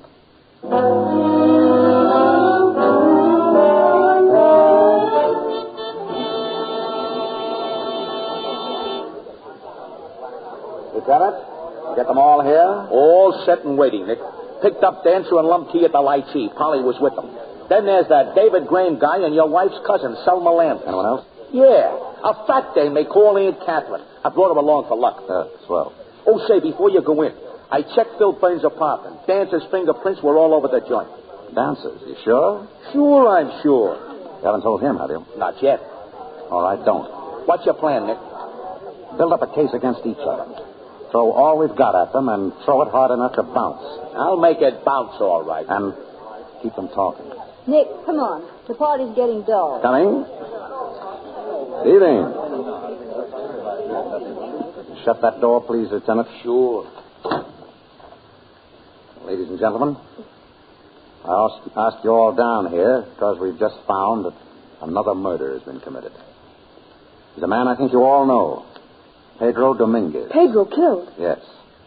What do you know about it, Polly? Nothing. I only saw him a couple of times when I went down to pay my rent. What about you, Dancer? You're in and out of this apartment. You must have known him. Sure, I know him. So what? You, Lumkey? I never been in this house before. You knew him, Selma. I? Why, no, I don't think You I... remember Selma? He was our gardener 6 years ago. Oh. David, you remember Pedro Dominguez? Yes, vaguely. A man with long white mustaches. What did you know about him, Mr. Graham? Nothing.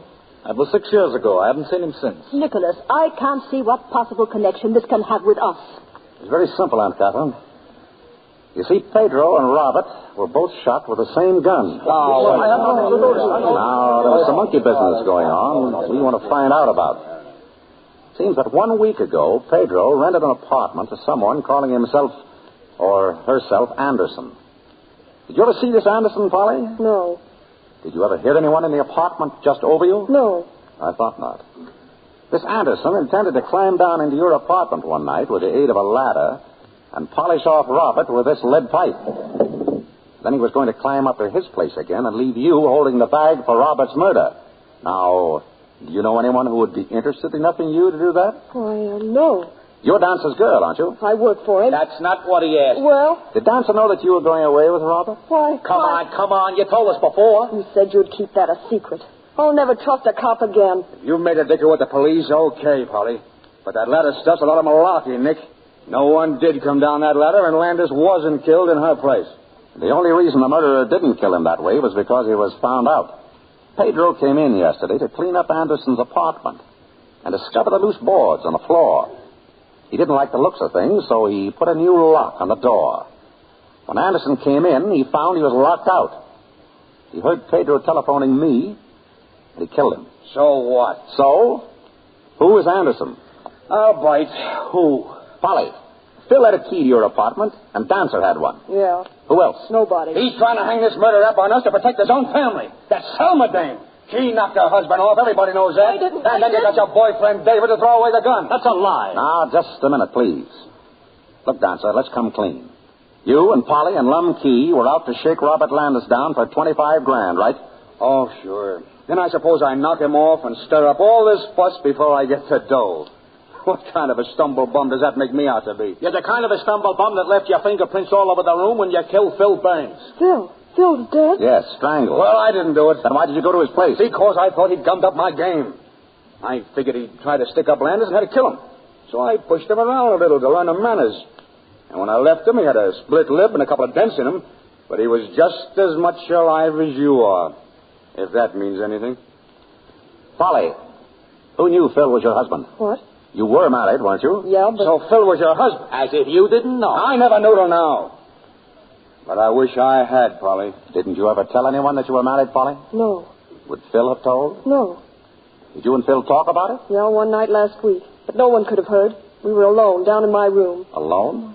Don't forget Anderson could hear everything that went on in your room. Lieutenant, when was Phil Burns killed? Oh, about 2, near as we can figure. At 3:30, Anderson threw this note in at my window. He was meaning to use some of the information he'd gathered while he was up here. Dancer, how do you spell Topeka? None of your business. This note is a poor attempt at illiteracy. The easy words are spelled wrong and the tough ones right. Like to see it, Lum Key? It was meant just to steer me down to Phil's place to find his body. And your fingerprints, Dancer. Someone's framing you, Dancer. Yeah? You say you don't know this Pedro, Lum Key? No. Well, I've got a picture of him right here. This picture was taken about 6 years ago when... Nick, what is it? Nothing. Except that all this time I've been waiting for someone to make a slip. And someone has made it. Who? We've been wrong. This wasn't a killing for money.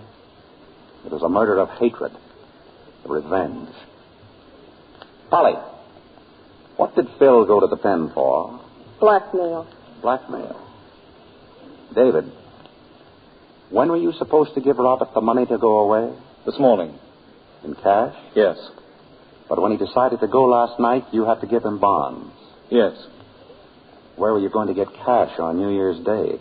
A bank holiday. Funny, I forgot about that. No, you didn't, David. You never meant to give Robert that money. You didn't want him to go away. You wanted to kill him. You were going to get even with him for taking Selma away from you. Nora, is he fooling? Sure. And you were fooling when you said you hadn't seen Pedro for 6 years. You said Pedro had long white mustaches.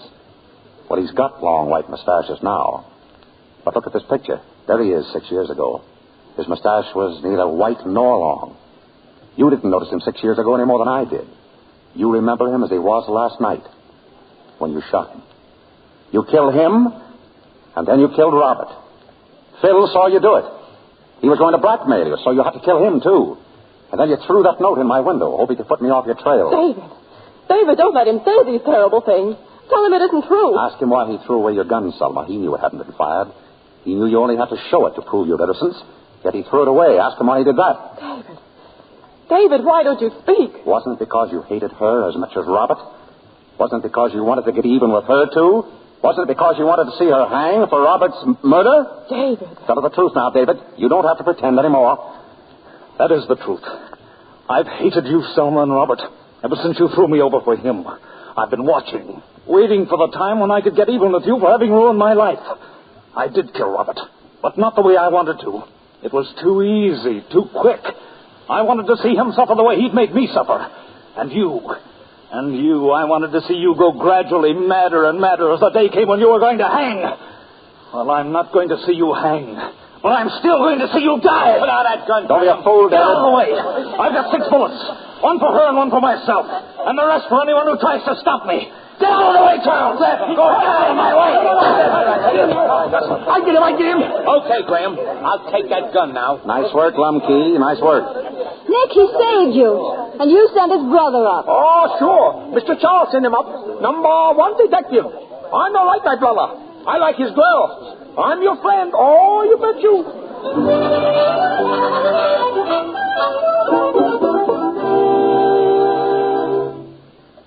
Tired, darling? Not very.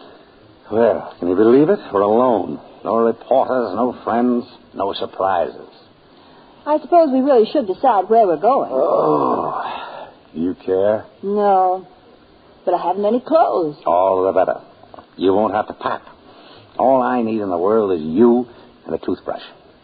Hey, what's that you're doing? I'm knitting something. Oh, you haven't gotten very far with it. Yes, I have. There, it's done. Done? Why, hey, that looks like... Is that a baby's sock? And you call yourself a detective? Why, Mrs. Charles.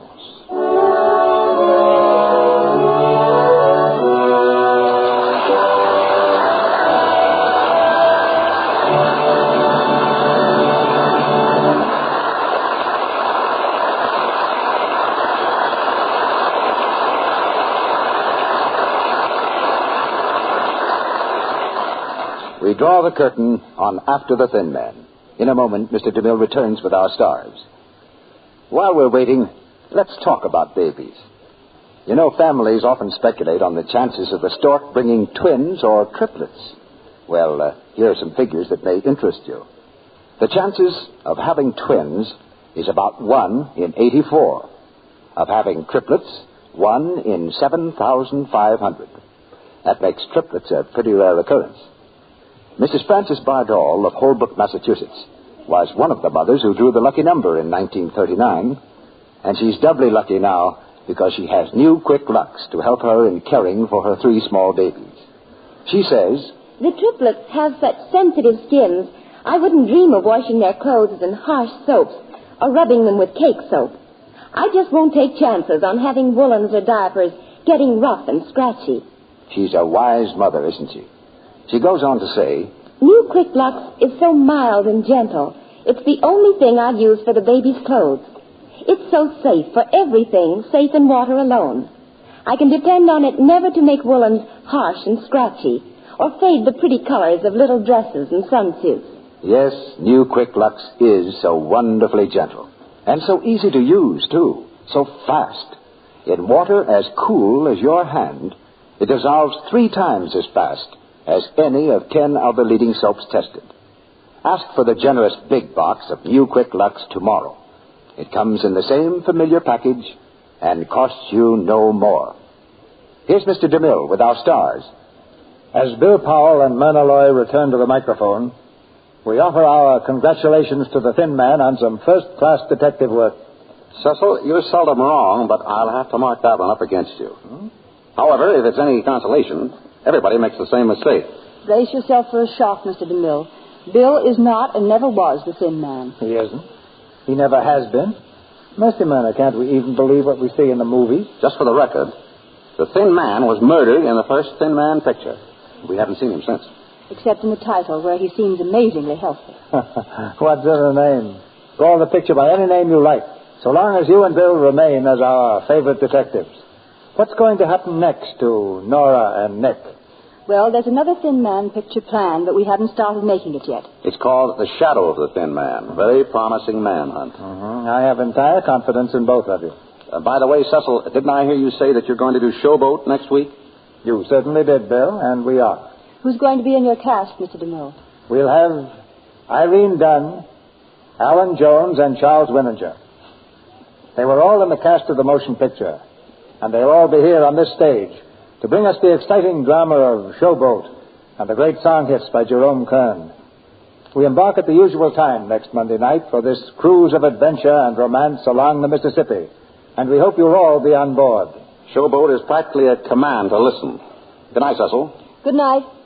Good night. Good night. We'll call you two on another case soon.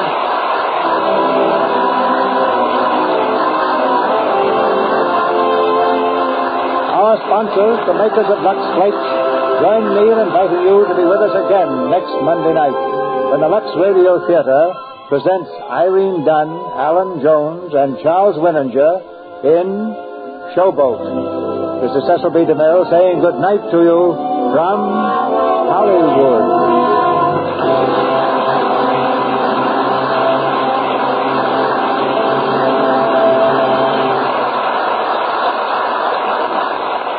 Heard in tonight's play were Julie Bannon as Selma, Fred Mackay as David, Edward Marr as Abrams, Mary Lou Simpson as Polly, Warren Ash as Dancer, Wally Mayer as Lum Key, and Arthur Q. Bryan, Abe Reynolds, Walter White, Inez Seabury, Tristan Coffin, Eric Snowden, Russell Fillmore, Lou Merrill, and Fred Shields. The American Red Cross needs millions of dollars for European war relief work. They're asking for your contribution now. Anything you can give. The place to give, your local Red Cross chapter. The time, as soon as you possibly can. William Powell and Myrna Loy appeared tonight through the courtesy of Metro-Goldwyn-Mayer. They will soon be seen together on the screen in If I Love You Again.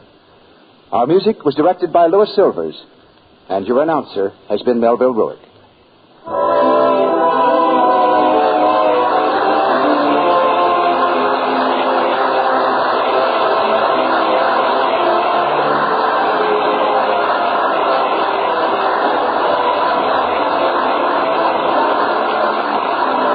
This is the Columbia Broadcasting System.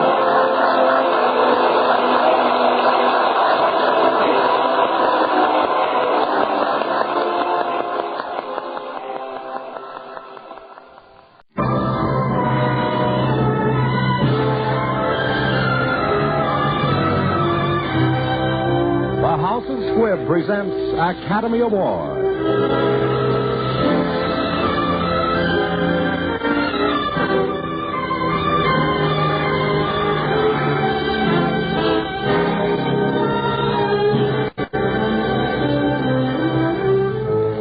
Every week, Squibb brings you Hollywood's finest. The great picture plays, the great actors and actresses, techniques and skills chosen from the honor roll of those who have won or been nominated for the famous Golden Oscar of the Academy of Motion Picture Arts and Science.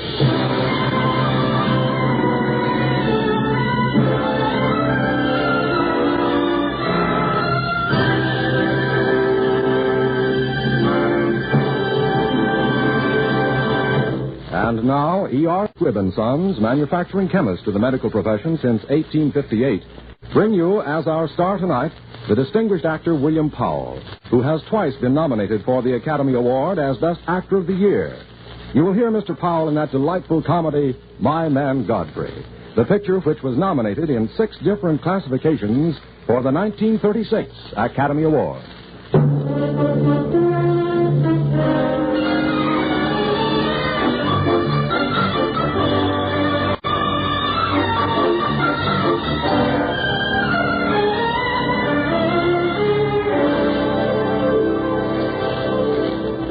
This is a story of the Depression. A sad time when America had a headache.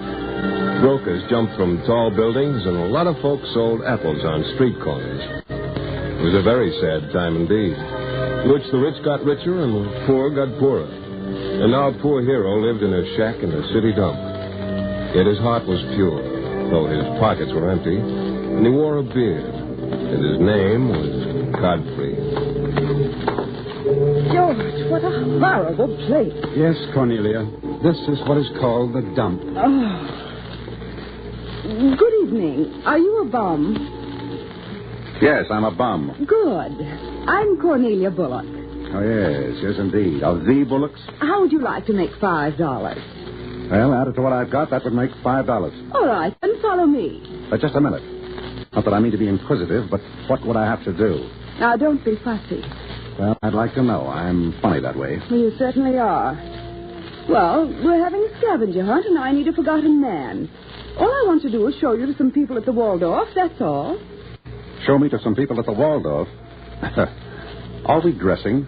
Look, do you want the $5 or don't you? Madam, your offer is very intriguing. But I'm afraid I can't arrive at a decision myself. I'm afraid I'll have to take it up with the board of directors.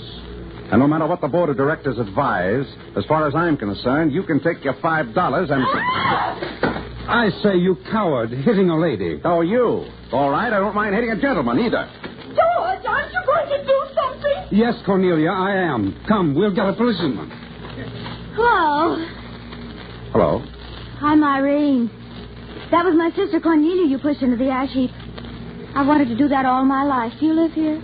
Yes, my real estate agent found this place. He felt the altitude would help my asthma. I have an uncle who has asthma. Yeah, bring him down by all means. And look at the view. Of course, spring is a little late this year, but the ash cans are sprouting nicely. Yes, it is very nice, but I have to be going. Really, I've got to go back and see who won the game. I hope it wasn't Cornelia, but she is so lucky. So, if she gets there first with the forgotten man, she wins? Yes. Well, let's go. Oh, won't you? I mean, really? How wonderful. You know what I'm going to do for you? You... Godfrey is the name. Yes. Godfrey, if we win, I'm going to hire you as our family butler. Godfrey's a wonderful name for a butler, don't you think? Oh, naturally. Well, come on, don't forget your forgotten man.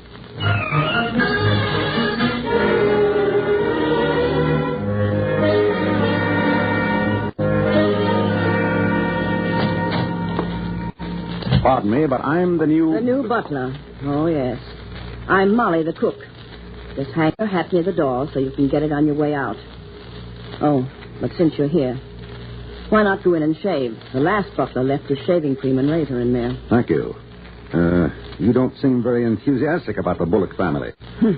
Have you met them? I've met the daughters. Well, the daughters, of course.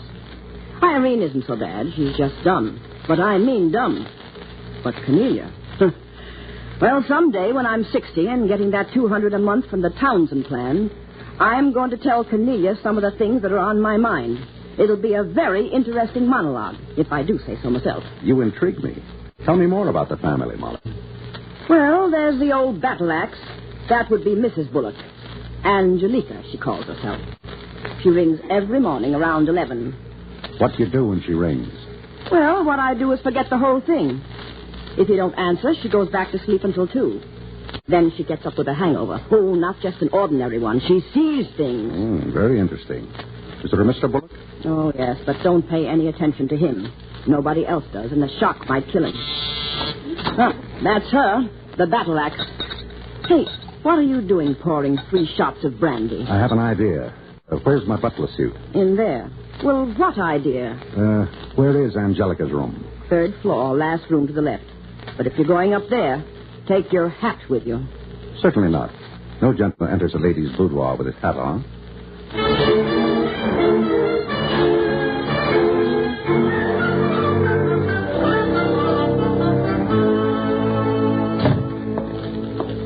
Good morning, madam. A reasonably nice morning, I think. Oh, this is one of the silliest dreams I ever had. Now be a good fellow. Go away and haunt somebody else. But I can't go away, madam. I've got to stay. My duty. Who are you, anyway? I'm the new butler. Well, what became of the old one? Oh, he disappeared. It's a very sad story, very sad. Ah, but that's life. Look out. What's the matter? You nearly stepped on those 3 little men. Ah, but I'm careful. Look, I stepped right over them. So you did. Would you like them to go away, madam? Yes, but don't be rough with them. No. Just try one of these, little brandies. Oh, what a beautiful idea. Now count your little men. What? There are only 2. You see, it was practically painless, wasn't it? Just like Novocaine, I didn't feel a thing. Do you think you could get rid of the other 2? Same way. Now, one at a time. Well, what do you know? All gone. You know something?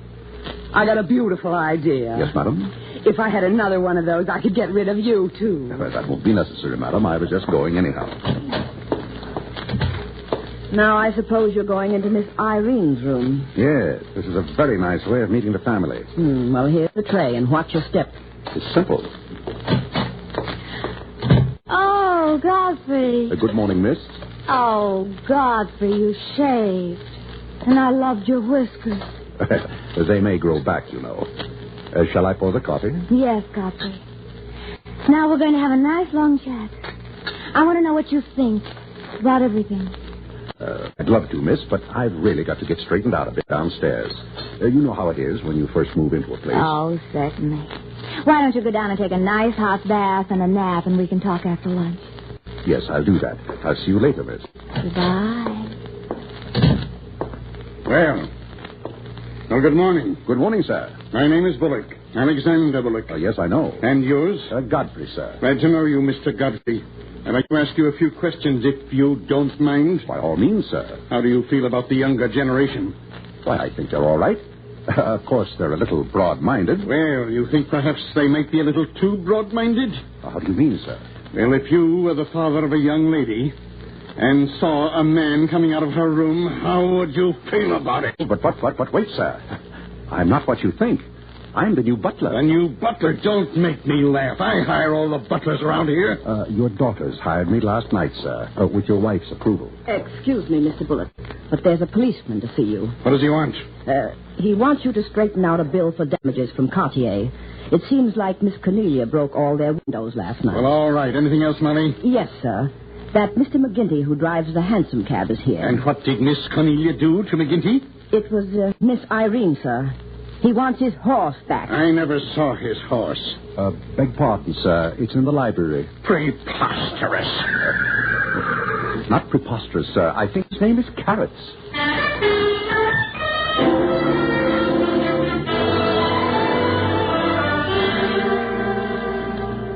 Godfrey, come here. Yes, Miss Cornelia. I seem to be under the impression that my sister has fallen in love with you. Me, miss? Ridiculous, of course. Oh, Godfrey, there's a spot on my shoe. Would you mind? Not at all, miss. I'll clean it in a hurry. Thank you. I rather like you better kneeling, Godfrey. Shows that you accept the fact that there are 2 classes, the upper and lower. And when one of the lower class forgets himself, he's got to be taught a lesson. And I'm the girl who can teach him. Now, I'll get busy on my other shoe. Certainly, Miss Cornelia. As you said, a servant should always be a servant. Well, what's going on? Oh, nothing. I found a little spot on my shoe, and Godfrey offered to clean it for me. That's all, Godfrey, and thank you so much. Not at all, miss. Godfrey, you look positively handsome in that suit. Doesn't he, Cornelia? Oh, Godfrey's taste is excellent. Well, it's really my taste. I helped him pick it out, you know. Oh, did you? Well, wasn't that nice? That'll be all now, Godfrey. Thank you, miss. So you picked out Godfrey's suit. And what of it? Listen to me, Cornelia. You let me alone and you let Godfrey alone. And don't ask him to shine your shoes. He's a butler, not a bootblack. I'm going to teach him a lesson. And I'm going to teach you a lesson. Did you ever get a good swift sock in the jaw? You. And here you are. Hello, darlings. Well, have you been talking things over? That's good. I'm so lucky to have 2 daughters who talk things over with each other. Yes, indeed.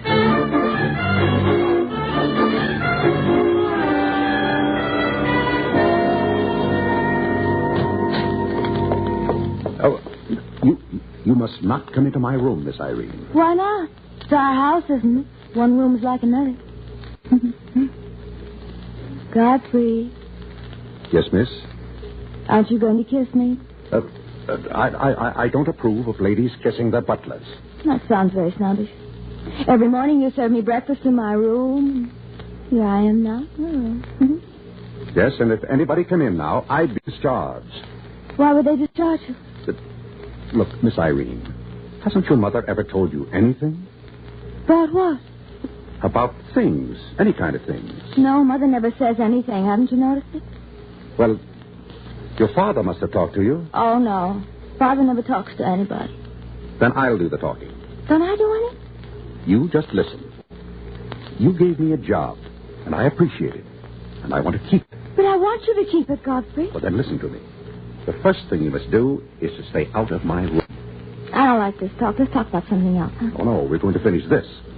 Now, another thing you ought to do. You ought to get yourself engaged to one of those young men who come around. Oh, I am. They're announcing it tonight, but I don't like them. They're such awful nitwits. I like older men. Older men are dangerous. Why are they dangerous? A bit. Well, you just have to take my word for it. They're dangerous. And so are butlers. Keep away from them. Marry somebody of your own age, your own class, your own intelligence. But if I marry somebody with my own intelligence, how about the children? They'll be morons, won't they? Well, not necessarily. You can't tell. Yes, you can. You just don't care, that's all. All right, then I'll go and marry one of those nitwits, and I'm going to have a lot of children and all of them morons. And I'll tell everybody it's your fault.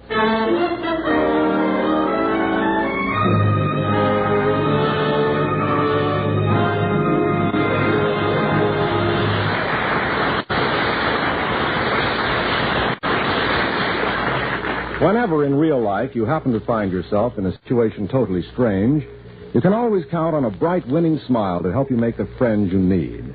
And a smile that's hard to resist is easy to cultivate when you brush your teeth with Squib Dental Cream, the refreshing dental cream. It's such a pleasure to use. Your whole mouth awakens to a frosty tang of mint, exhilarating as a fresh October wind from the sea.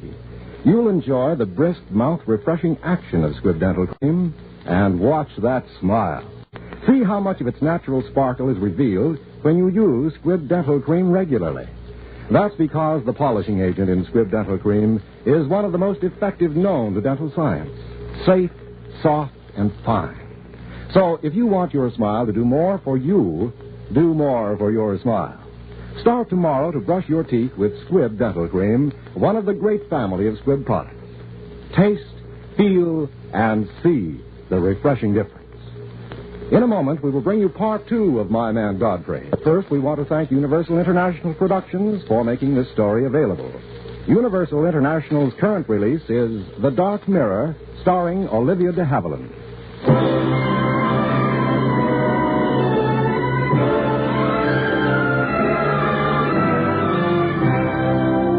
And now, the House of Squib presents part 2 of Academy Award, starring William Powell in My Man Godfrey.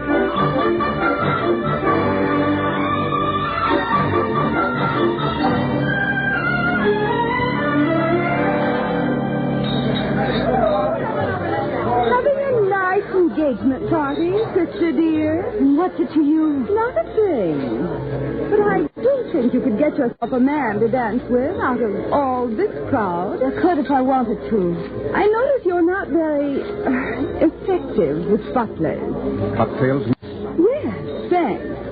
Do have one, Irene. Godfrey makes these himself. Didn't you, Godfrey? Yes, miss. Yes. I wouldn't be surprised if mine were poisoned. Excuse me, miss. Other guests. I wish mine were poisoned. You know, Cornelia, it's too bad you and I didn't live in the days of the Borgias, when it wasn't against the law to poison your sister. If we'd been living in those days, Irene, you would never have lived as long as you have. To your good health. I hope you choke.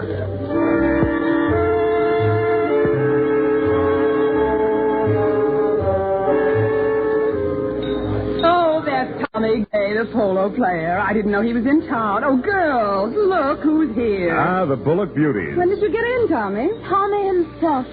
Cocktail, madam? Dear Godfrey, surely even you must have heard of Tommy. Why, he's one of the biggest polo players in the world. He goes around in the 70s. Very interesting, madam. Tommy, boy, so nice to see you. So nice to be here, Angelica.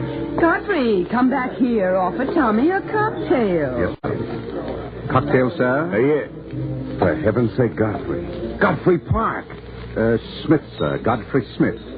No cracks. Oh, good old Godfrey. What's a racket? No racket. Butler. Yeah. Well, thank you, Godfrey. What butler? Nicholas Murray Butler? Why, Tommy, do you know Godfrey? Do I know him? Oh, he was with me for 3 years at Hanger. I beg your pardon, sir. Did I step on you? No. My fault. Oh, interesting. You were saying, Tommy, Godfrey was with you for 3 years. Oh, yes, miss. 3 years as his valet. Yes, thanks. Lunch tomorrow? Yes, Harvard Club. You mean Godfrey was a valet? He never told me. Naturally. Why did you let him go, Tommy? Oh, why, he didn't want me to go, miss. No, of course not. But I insisted. I decided that my 5 children came first. You mean you were married? Yes, Miss Eileen. 5 little children. Oh! Well, catch her, somebody. Irene fainted. I think Father had better announce her engagement before she comes to. Godfrey, tell the band to play Boots and Saddles or something to attract attention. Very well, miss. I shall so inform them.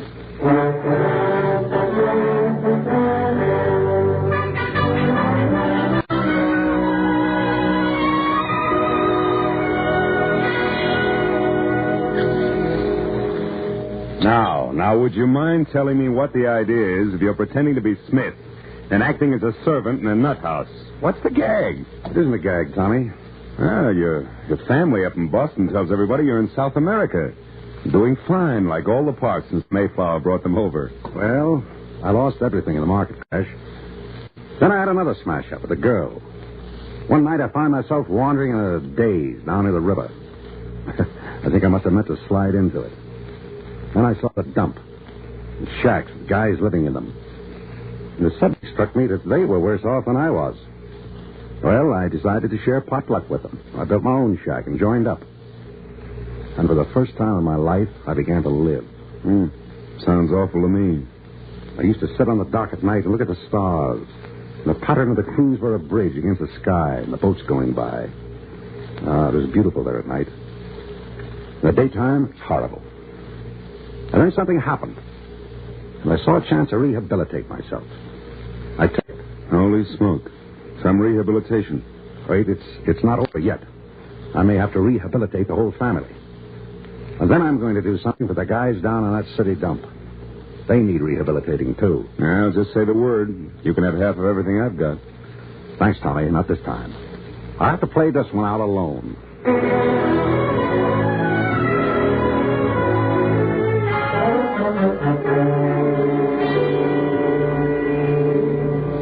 Well, for land's sake, Miss Irene, what are you sewing? It's his. Oh, yes, it is his. Do you sew on his buttons? Oh, sometimes. No, I will sew on his buttons. I wonder what he does on his day off. He never tells me. Does he like flowers? I don't know. I brought him some. There they are. Would you put them in his room? I'm not allowed to go in there. I'm not either. He'll be coming in the kitchen way any minute. He's probably sitting with some woman on his lap. I hate him. He's very mean. He is mean, isn't he? He's the meanest man I know of. I think he's very mean. When I got engaged, he congratulated me. That's just like him. And there he is with someone sitting on his knee and his 5 children crawling all over him. I can't bear it. I can't either. Good evening, Miss Irene. Godfrey! Well, what's the matter with her, Molly? Godfrey! Well, what in the name of... Welcome home.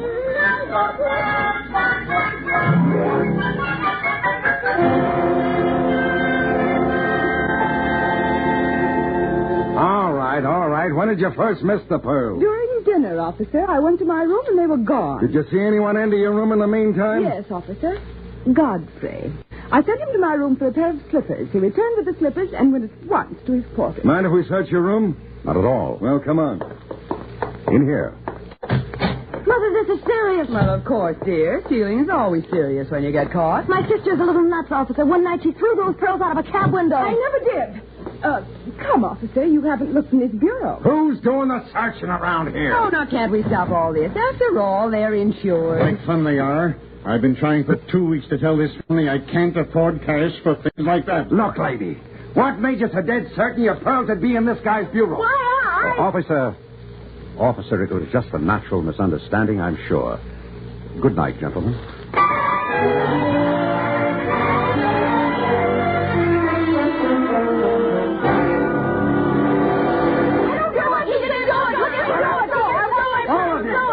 Now listen to me.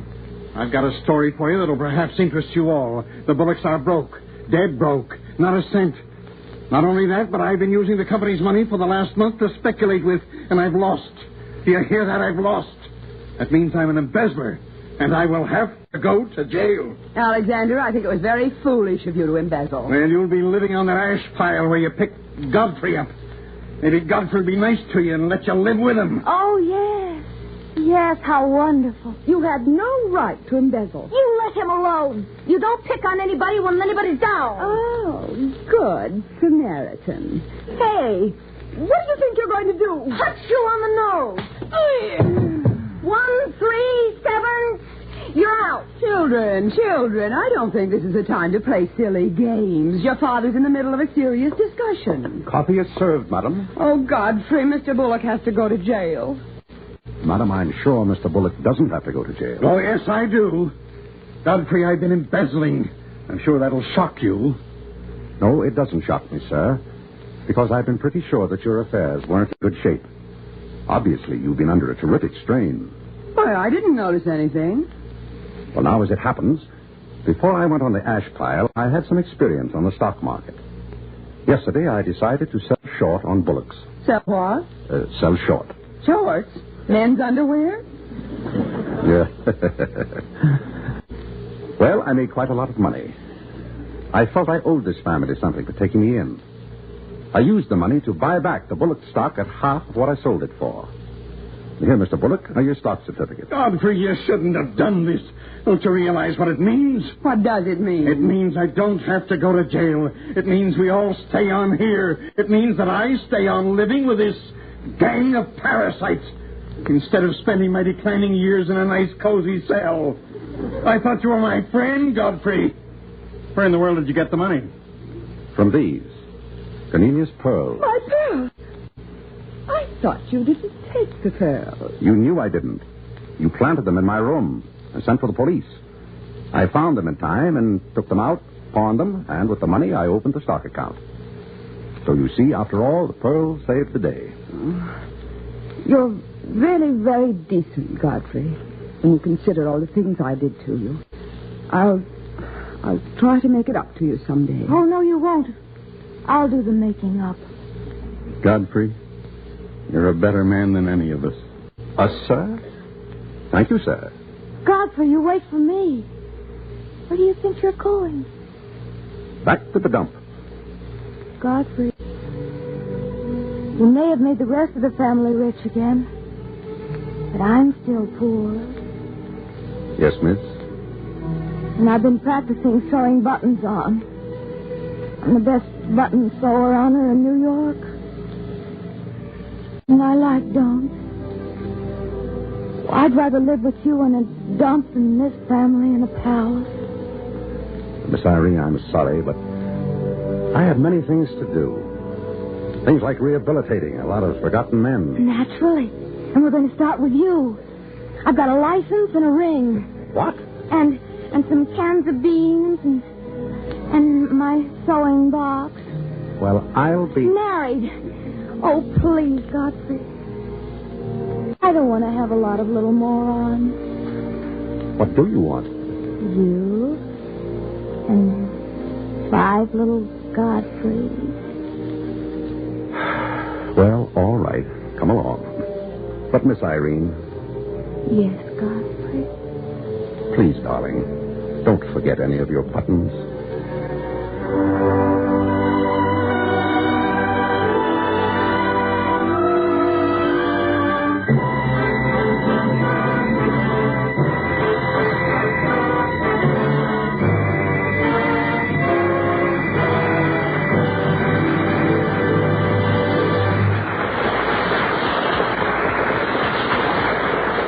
You may not think of the corner drugstore near your home as a very dramatic place.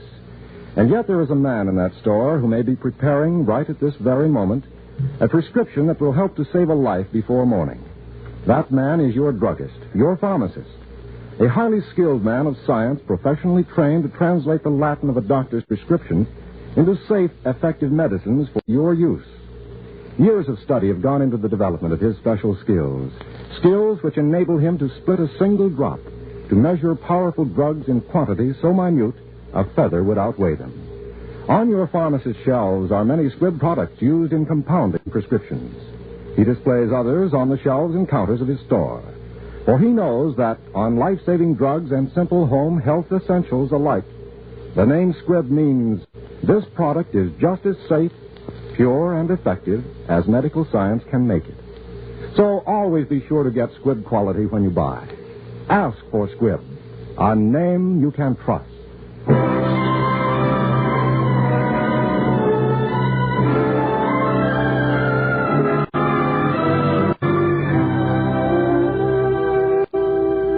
Next Wednesday, another great picture. The House of Squibb will present Academy Award starring Eddie Bracken with Ann Blythe in It Happened Tomorrow.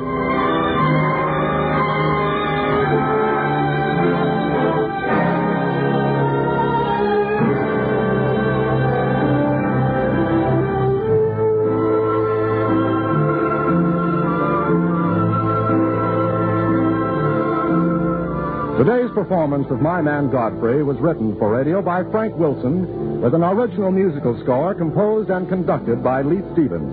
Our producer-director is Dee Engelbach. William Powell appeared tonight by arrangement with Metro-Goldwyn-Mayer, producers of Three Wise Fools. This is Hugh Brundage bidding you good night until next Wednesday at the same time, when you're invited to listen again to Academy Award, presented by the House of Squibb, a name you can trust.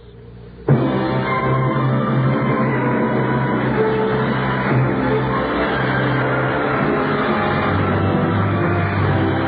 is CBS, the Columbia Broadcasting System.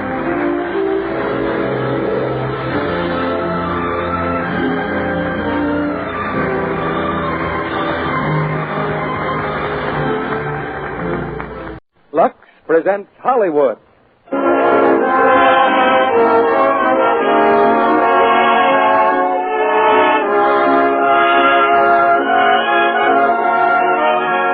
The Lux Radio Theater brings you William Powell and Teresa Wright in Shadow of a Doubt, and as our special guest, Miss America of 1943. Ladies and gentlemen, your producer, Mr. Cecil B. DeMille.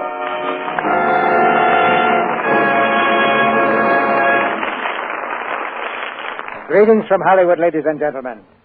There are connoisseurs of paintings, of wines, of furniture, and of all the other fine arts, but none quite so violent in their opinions as the connoisseurs of mystery stories. And tonight we offer these discriminating critics a collector's item, a piece known to the whodunit fraternity as a Hitchcock, so called because the director, Alfred Hitchcock, is a master of suspense, and the universal picture, Shadow of a Doubt, is one of his triumphs. Tonight we bring it to you with William Powell and Teresa Wright in the starring roles. We borrowed Bill from the cast of Heavenly Body, the new Metro-Goldwyn-Mayer picture. Bill made the Thin Man famous and became one of the screen's most versatile sleuths. But this evening, instead of a detective, just wait. Those who saw Teresa Wright on the screen as Mrs. Lou Gehrig and in tonight's play know how fine a performance they may expect from her. Just the fact that she plays a girl named Charlie is a hint of the surprises to come. And speaking of surprises, I imagine it would be a very unpleasant one if you dropped into a store to buy a few cakes of Lux toilet soap and were charged $300 or $400. I have a newspaper clipping here sent in by a listener. The paper quotes a missionary in China who says that over there, one cake of Lux may cost as much as $120 in Chinese money. Here we take the little comforts of life for granted. But this newspaper should make all of us appreciate buying Lux toilet soap for just a few cents. Now the footlights brighten and the curtain rises on Shadow of a Doubt, starring William Powell as Uncle Charlie and Teresa Wright as Charlotte.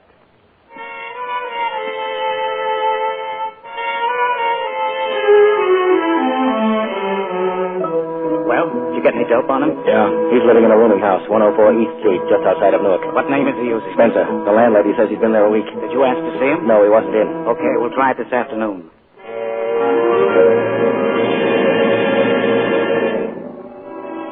104 East Street, just outside of Newark, is a mean-looking wooden frame building on a mean-looking street. Upstairs in a shabby, cheerless room, a man lies across the iron bedstead. He's fully dressed, his hands clasped behind his head. Through half-closed eyes, he gazes steadily at the cracked ceiling above him. Then, hearing a step in the hall, his eyes close, and his face becomes an expressionless mask.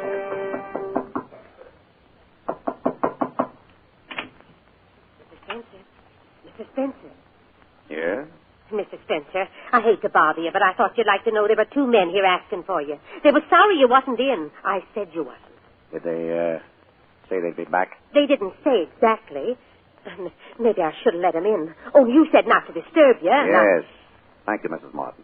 You look kind of tired to me. I think maybe you need a real rest. That's what I think. Yes. I could stand a rest. Those friends of yours told me not to say they'd called. Wanted to surprise you, but I thought you'd like to know. Of course. And if they come back, let me show them up. Yes. You know, it's a funny thing. Very funny thing. Up to now, those two friends of mine have never seen me. Every time they've called, I've been out, even at other places. Isn't that odd, Mrs. Martin? Well, yes, it is odd. Well, now I'll have to meet them, I suppose. I might even go to meet them. And then again, I may not. Not yet. Well, you just go ahead with your nap. Yes, thank you. If you want anything, you just call. What do they know? They can't know anything. They're just bluffing. They haven't got a thing on me. Not a thing. Mrs. Spencer? Mrs. Spencer? Mrs. Spencer, they're here again. They're here. Why, he's gone. Well, for lamb's sakes, he's gone.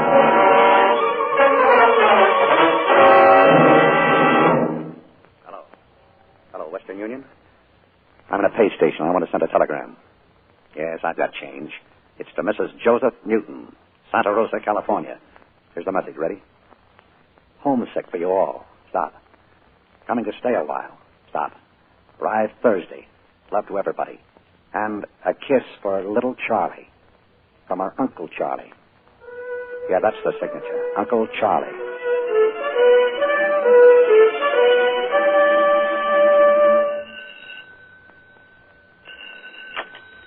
Hello, the Newton residence. A telegram? Well, who's it for, Mrs. Henderson? Well, Mother isn't home yet, so maybe she'd better call you back. Goodbye. Hello, Anne. Where's your mother? Oh, good evening, Father. She's out. Out where? Well, I really don't know, Father. Well, how about a kiss? Of course, Father. That's the girl. Say, you better not read in here, Anne. The light's bad. Well, I've got to finish this book before dinner. And ruin your eyes. Where's Roger? Out. How about Charlotte? Upstairs in her room. Thinking. Thinking? What's she thinking about? I'm afraid you'll have to ask Charlotte, Father. All right, you know what I meant. Charlotte! Charlotte! Why doesn't she answer? Charlotte, Who is it? it's me. Who do you suppose? Come in, Papa. What's the matter? Don't you feel well? Oh, I'm perfectly well. I've just been thinking for hours, and I've come to the conclusion that I give up. I simply give up. What are you going to give up? Have you ever stopped to think that a family should be the most wonderful thing in the world, and that this family's just gone to pieces? We have. Of course we have. We just sort of go along and nothing happens. We eat and sleep, and that's about all. We don't even have any real conversations. We just talk. And work. Yes, poor Mother. She works like a dog. Just like a dog. That's what I came up to ask. Where is she? She's out. But when she comes back, it'll be the same thing. Dinner, then dishes, then bed. I don't see how she stands it. What were you thinking we can do about it? Oh, nothing, I suppose.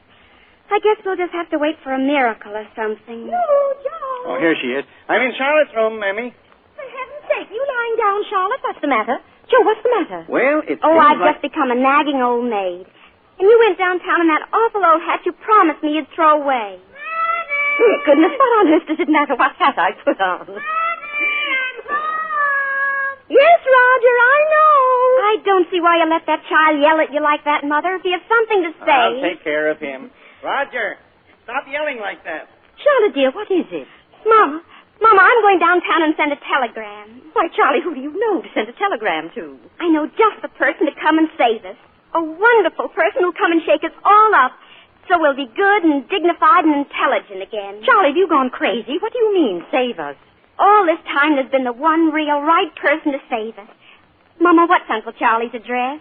Charlotte, you're not going to ask Uncle Charlie for money. No, that wouldn't help us. I just want him to come. Oh, but think of asking a busy man like that to come all this way for nothing. He'd come for me. I'm named after him. With each present, he sends me a special little message. Besides, we're the only relatives he has in the world.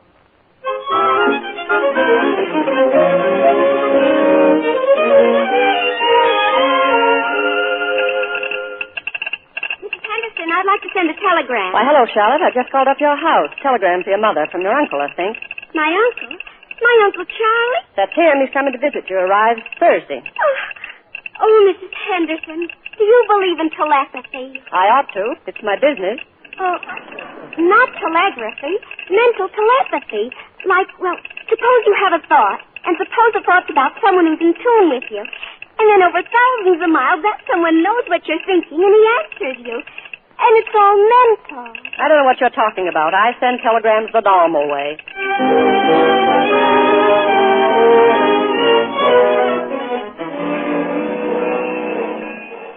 There he is. Isn't that Uncle Charlie down there? Hey, Charles. Papa, look, he's sick. Huh? Uncle Charlie must be sick. The porter's helping him off the train. Oh, Uncle Charlie, Uncle Charlie. There you are, sir. Feeling okay, sir? Yes, thank you. Ain't been much of a trip for you, sir, lying sick in a made-up berth all the way. You've been very kind. Here, this is for you. Thank you. Why, thank you, sir. Thank you. Uncle Charlie. Oh, Uncle Charlie. Charlie! Well, little Charlie, hello. Oh, are you sick? Let me look at you. You aren't sick, are you? Me sick? Well, certainly not. But I thought the porter was helping him. Oh, Uncle Charlie, that was the funniest thing. Oh, well, little Charlie. Glad to see me, huh? Oh, yes. Hello, Charles. Well, Joe, say, how are you? You haven't changed a bit. How are you, Charles? You're looking great. Hello, Uncle Charlie. And this is Anne. I'll bet you don't remember me, Anne. Oh, I remember you, sort of. But you look different, sort of. Where's Roger? Roger, come here. Hello there, Roger. Hello. Well, we better get started. Emma's got dinner almost ready. I've got your suitcase, Uncle Charlie. Oh, say now, wait. That looks pretty heavy for you. Oh, it's nothing. I love to carry.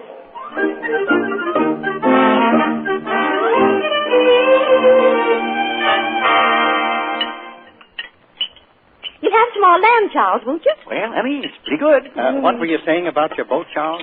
Well, that's about the finish of it, Joe. She was a beauty, that boat. Had some fine times on it. But all that's over and done with. It's a different world these days, and we might as well face it. That's the truth, Charles. Say, I've been forgetting something all this time. I brought a few things back with me. There you are, Joe.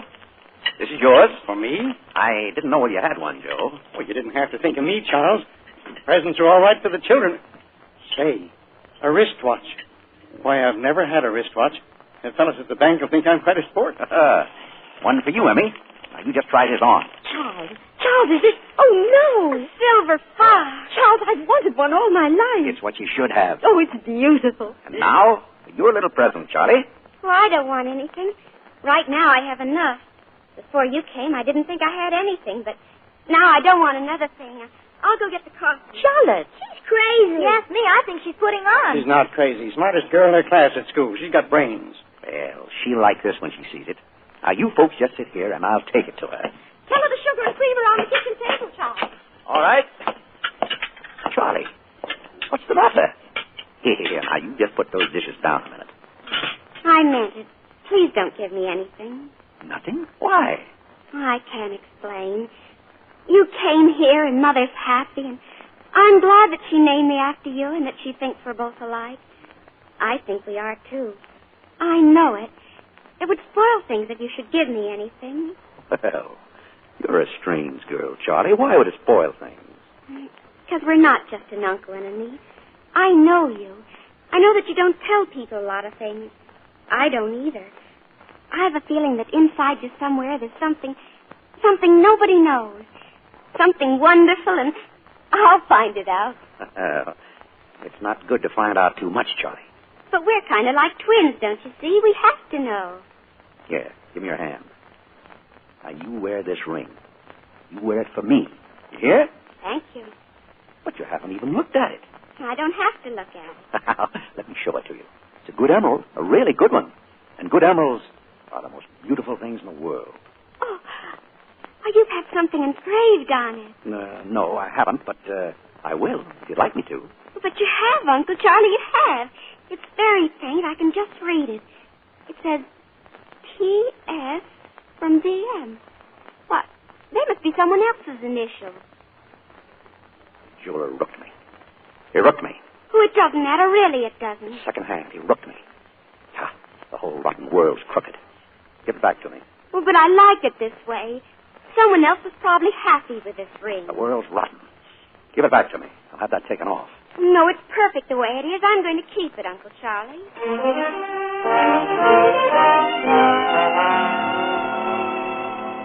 It's a beautiful ring. You're too good, Charles. Well, nothing's too good for my favorite niece. Coffee, Uncle Charlie? Thanks. Charles, why can't you stay here forever? I've been thinking about that, Emmy. You know, I'd like to open up a new chapter in my life. New surroundings. Everything new. What is that thing I'm humming? Anybody know? Sing at the table, you'll marry a crazy husband. Yes, I've been thinking about transferring some of my money out here from the East. I suppose you take money at your bank, Joe? That's one thing we do, all right. Rake in the dough. Can't promise to give it back. Well, I'll go down tomorrow morning and open an account. Say 30,000, 40,000. Just to start things off right. Hey, that's a lot of money. I can't get that tune out of my head. If somebody will tell me what it is, maybe I'll stop. It's a waltz, dear. Of course it's a waltz, but what waltz? You know, it's the funniest thing, but sometimes I think of a tune, and then pretty soon I hear somebody else humming it. I think tunes jump from head to head. What is it, Uncle Charlie? What is it? Why, I don't know. Oh, I know what that is. It's right on the tip of my tongue. No, it's the Blue Danube Waltz. Yeah. Of course, that's what it is. Oh, no, it isn't, Uncle Charlie. It's not the Blue Danube. It's the Mary Oh, now look what I did. A whole cup of coffee. I'm terribly sorry, Emmy. Hand me a napkin, Anne. Oh, now it's nothing to make a fuss about. Just sit down, Anne. And, Charles, while we do the dishes, you go in the living room and read the evening paper. You look tired. All right, I will. Thanks, Emmy.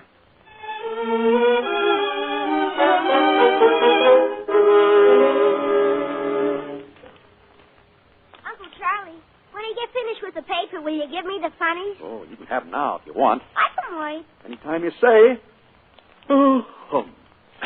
There, nothing much to read these days, Rogers. Nothing but trouble. You know, sometimes I think that... What's the matter? What's the matter, Uncle Charlie? What are you looking at? Say, you better not do that to Papa's paper. He gets mad. Oh, Roger. Roger, come here. Huh? Look, did you ever make a house out of newspapers?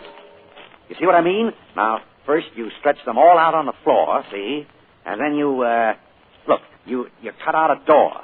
See, now, this is the doorway. Hey! Roger, Papa wants the paper. Here you are, Ann. And look what we've got, a real Eskimo's igloo. You've got Papa's paper.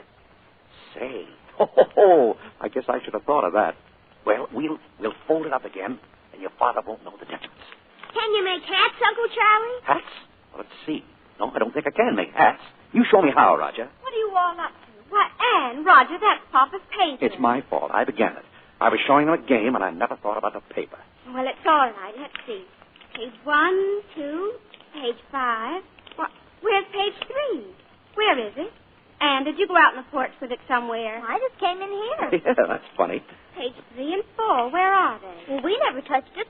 Uncle Charlie's the only one who touched it. Well, Papa may not notice it. We fold it very neatly, see? And very even. Oh, that's fine, Charlie. You're a lifesaver.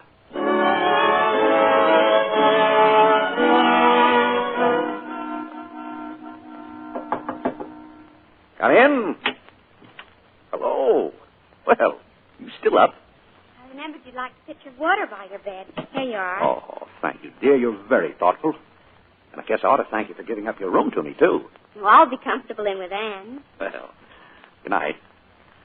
Sweet dreams. Oh, Uncle Charlie, I know something. I know a secret that you don't think I know. What secret? Well, remember I said you couldn't hide anything from me? Well, now I know there was something in the evening paper about you. About me? In the evening paper? About you. Please show it to me. I won't tell a soul. Well, now, how do you know there was something? Well, that's why you played that game with Roger and Ann. You didn't want us to know, and you wanted to tear it out of the paper.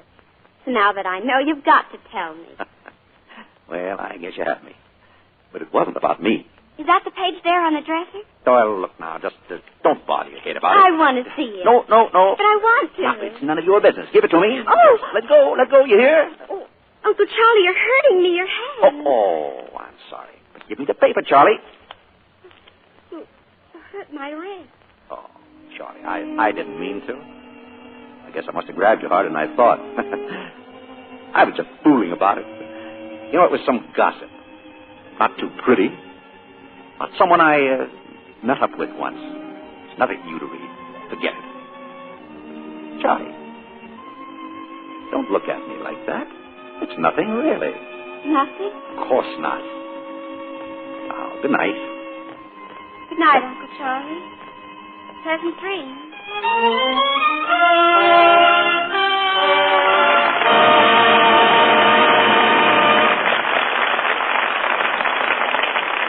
In just a few moments, Mr. DeMille presents William Powell and Teresa Wright in Act Two of Shadow of a Doubt. Mr. Kennedy, Yes, Sally?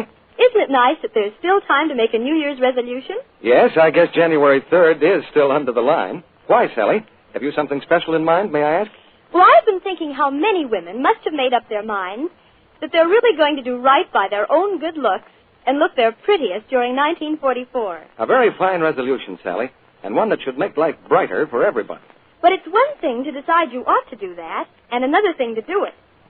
So here's one simple, easy way I've thought of that will help any woman to be lovelier. Aha. Something involving Lux toilet soap, maybe, Sally? Of course. If every woman who really wants her skin to be softer, smoother, more appealing, would say to herself, I'm not going to neglect my Lux soap facials for even a single day. And if she should stick to that resolution... In a very short time, she'd be delighted at how much nicer her skin looks. You bet she would. Daily facials with Lux toilet soap give complexions real beauty care. Famous screen stars depend on that rich, active lather to give their skin protection it needs. Right, Sally. 9 out of 10 Hollywood stars use Lux toilet soap. It's so gentle and mild, they say, and it leaves skin feeling soft and smooth. And now, I'm going to ask the ladies in our audience to take your tips, Sally. They'll find they never made a wiser beauty resolution than to use this fine white soap regularly. Day by day, it helps skin to be lovelier. Recent tests show actually 3 out of 4 complexions improved with regular Lux toilet soap care. Why not ask for Lux toilet soap tomorrow? And if your dealer is out of stock due to wartime conditions, he's sure to have more soon. Remember, Lux toilet soap, the beauty soap of the stars, is worth waiting for. And now, Mr. DeMille returns to the microphone. Act Two of Shadow of a Doubt, starring William Powell as Uncle Charlie and Teresa Wright as Charlotte.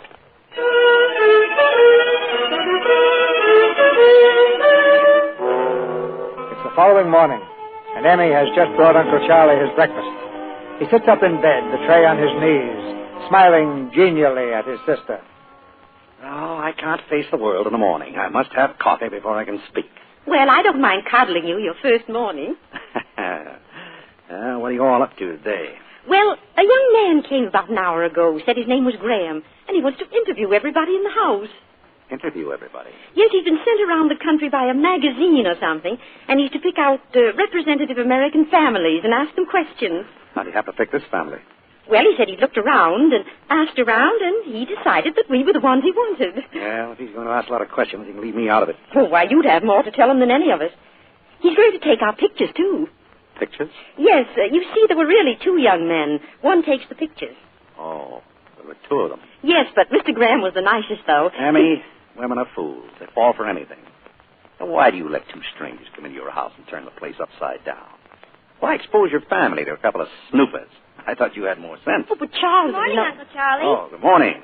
Hey, your mother just been telling me about the Newtons being picked for All-American suckers. Now, look here, Emmy. I won't have anything to do with it. I'm just a visitor. My advice to you is slam the door in their faces. Oh, I couldn't do that. Well, I think it's kind of exciting. They'd take a photograph of you, and then we could have it. It would be free. No, thank you. I've never been photographed in my life. I don't want to be. Why, Charles, what makes you talk that way? I had a picture of you. I gave it to Charlie. Oh, I tell you, there are none. Well, I guess you've forgotten all about it. Get it, Charlie. It's right here. I think you're cute, Uncle Charlie. Let me see. Well, I don't remember this at all. You were 9, Charles. You had it taken the Christmas you got your bicycle just before your accident. Uncle Charlie, you were beautiful. Wasn't he, though? But I always said Papa should never have bought you that bicycle. Charlotte, he took it right out on the icy road and he skidded into a streetcar. We thought he was going to die. I'm glad he didn't. Well, he had a fractured skull and he was laid up so long. And when he got well, there was no holding him. It was as though all that rest he got was too much for him, and he had to get into all sorts of mischief to blow off steam. The whole world's rotten. The whole world's changed. Everything's different. Oh, you were a wonderful boy, really, Charles. What's the use of looking backward? What's the use of looking ahead? Today's the thing. That's my philosophy. Today. Well, Charles, if today's the thing, you'd better get your clothes on and get to the bank. Joe will be waiting. He's going to take you into Mr. Green. He's the president.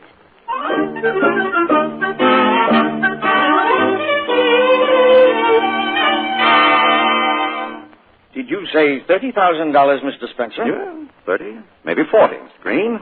Well, yes, I thought I might settle down here for a while. Great country, great country. We think so. What have you been doing, Mr. Spencer? Well, I suppose you'd call me a promoter. Real estate, shipping, South America. It's not hard to make money, Mr. Green.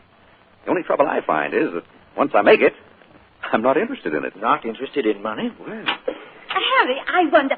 Oh, dear, I didn't know you were busy. I can come back. Come in, Ella. Now that you're here, come in. Mr. Spencer, this is Mrs. Potter. Oh, Emma's brother. Oh, we've heard so much about you, Mr. Spencer. How do you do, Miss Potter? Oh, no, Mrs. Potter. I'm a widow. Oh, I'm sorry. There was something about you that made me think... Yes? What did you want, Ella? Oh, well, I was going shopping and I only had $5, and I thought... There you are. I'll make out the withdrawal slip later. There is something to being a widow, isn't there, Mr. Spencer? One doesn't have to ask a man for money anyway. Goodbye. Goodbye, Mrs. Potter. Now, Mr. Spencer, where were we? Very attractive woman, that Mrs. Potter. A widow, huh? Yes, Potter left her quite a bit of money. You don't say.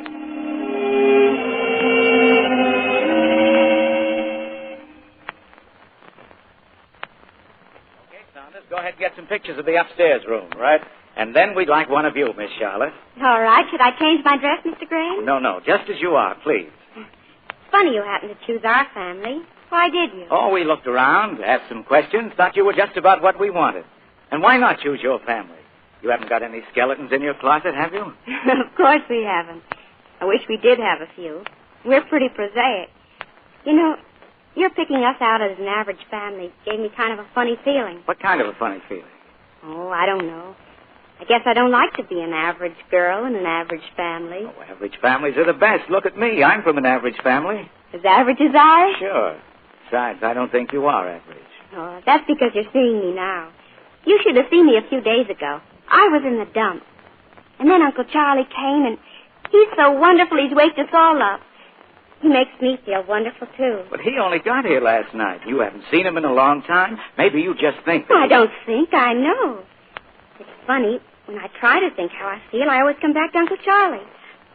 Are you trying to tell me not to think he's so wonderful? Why would I do that? I haven't even seen him. He's not interested in the survey, Mr. Graham. I promised him he wouldn't be bothered. But you see, the whole idea of this thing When is... someone asks for privacy, he should have it. Okay, Miss Charlotte. I'll take the roll of film, please. What's the matter? I only wanted to Give it to me. Uncle Charlie, what's the matter? Hey, Graham, I took some shots of the upstairs hall, and this guy was there, and he wants... I said give me that film. I don't like to be photographed. Now, give it to me, please. Give it to him, Fred. Okay. Too bad, though. Mrs. Newton's on this roll, too. Here, thank you. Sorry to trouble you. It's all right. Oh, Miss Charlotte, I wonder if you'd show me around the town this evening. I'd like to pick up some atmosphere. Why, of course. Thanks. I'll drop around about 8. Come on, Saunders.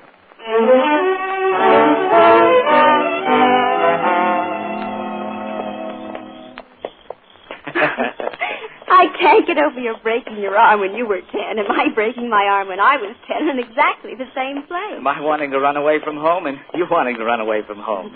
I didn't want to, really. It was just a gesture. No, I didn't want to either. I guess I was just showing out. Well, you don't have to show off with me. Shall we sit down? Sure. You know, Mr. Green, I think you must have an awfully interesting job. Going into people's houses, asking a lot of questions. Just like an international spy. That tune you're whistling. Yeah? Why did you whistle that? No particular reason. Why do you ask? There's something strange about you. All those questions, the things you want to know. Charlotte, listen. I know what you are. You're a detective. There's something the matter, and you're a detective. Listen to me. I don't want to listen. I came here to this town to find a man. I hadn't counted on you. Find a man? What man? There's a man loose in this country. We're after him. We don't know much about him. We don't even know what he looks like. Charlotte, think. How much do you know about your uncle? Why, he's my uncle. He's my mother's brother. Well, what has he done? I can't tell you what he's done, but this man we want may be your uncle. Well, I don't believe you. We're after one man. Your uncle may be the man. We think he is. But in the East, there's another man who's being hunted, too. Hunted through Massachusetts and into Maine. He may be the man. Well, Uncle Charlie hasn't done anything. He knows it would kill my mother if he'd done anything. Why, he's her brother just like Roger is mine. Why don't they arrest the man in Maine? Why don't you go away and leave us alone? Charlotte, I'm going to try and make it easy for you. If your Uncle Charlie's the man we want, we'll get him out of town quietly. We won't arrest him here. Arrest him here? In this town? I'm trying to tell you we won't. And he may not be the one. It may be the other guy, the one in the East. Well, of course. It's probably all a mistake. I hope I'm wrong. I never wanted to be wrong so much in my life.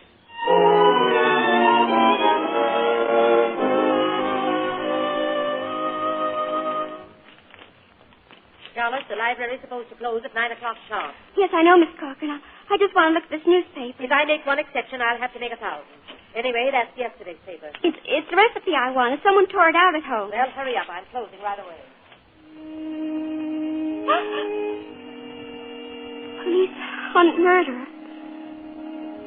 Boston, Massachusetts, February 8th. In their search for the so-called Mary Widow murderer, the police have thrown a cordon around the northeastern states, and the announcement of his arrest is expected daily. All names he has used are thought to be aliases. When found, he'll be charged with the murder of 3 wealthy women. His victims have uniformly been widows of large means. His latest victim was Mrs. Bruce Mathewson, the former musical comedy star known to audiences at the beginning of this century as Teresa Shenley. P.S. From the end. The ring. P.S. Teresa Shenley.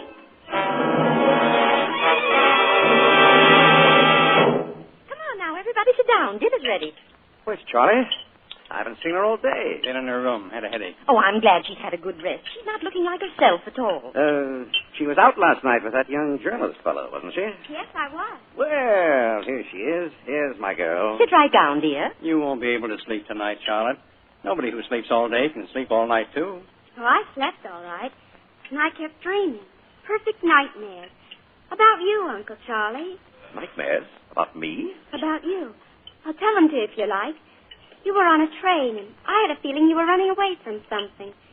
And when I saw you on the train, I felt happy. Terribly happy. But, Charlotte, how could you be happy seeing Uncle Charlie on a train? I hope he stays here forever. Well, I suppose he'll go sometime. He has to go sometime. We have to face the facts. Now, Charlotte, what's the matter with you? I guess Charlie slept a little too long. She's not awake yet. I suppose that young fellow kept her out half the night. No, she got back quite early. I was surprised. Well, Charlie's a pretty girl. I suppose he's been hanging around today. He called twice, but she didn't see him. Oh, Charles, you're going to kill me when you hear what I've done. Emmy, I'd never kill you no matter what you've done. Well, I've simply promised Mrs. Potter, the president of our club, that you'd speak to the ladies. Oh, is that all? Well, I guess we can manage that. For Mrs. Potter, yes. She's a widow, Uncle Charlie. She'll be so pleased, Charles.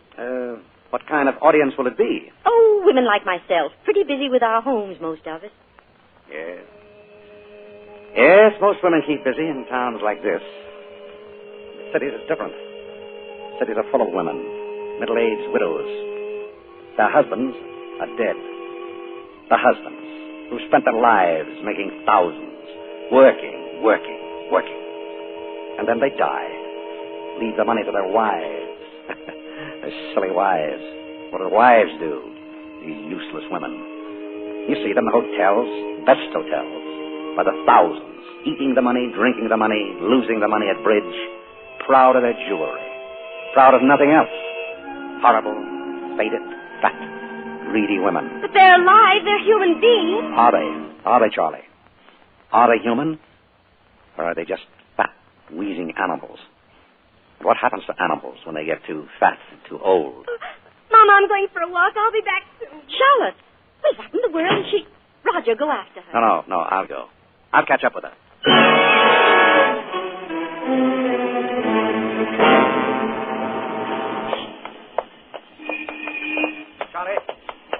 Charlie, wait. Let me go, please. Charlie, what's the matter?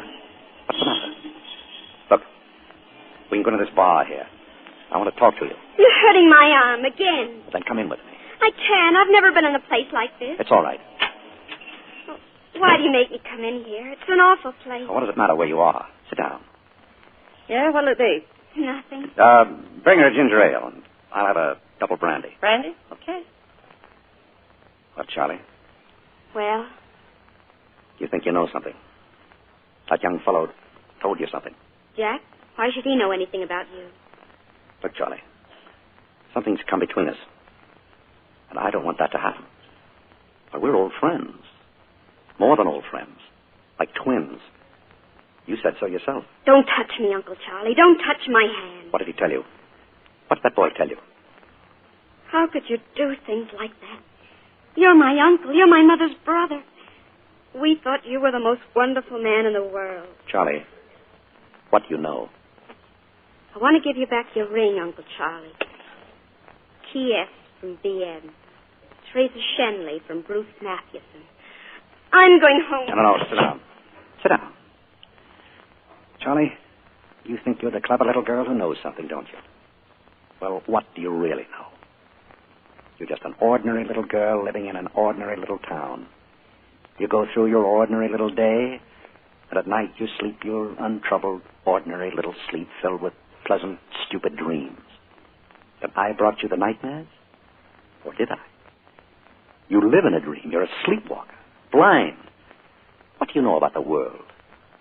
Do you know that if you rip away the fronts of houses, you'll find swine? The world is rotten. It doesn't matter what happens in it. Are you silly enough to imagine that what I've done is important to anyone? Wake up.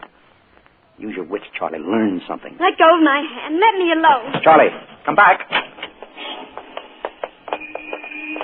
You've got to listen to me, Charlie. Oh, please. So you think you found me out, you and your young friend, Graham? I don't know. I'm not going to tell him what I know. He may find out, but I won't tell him. He won't find out. I'm only asking you one thing. Go away and leave us alone. No. I'm staying, Charlie. I'm not going away.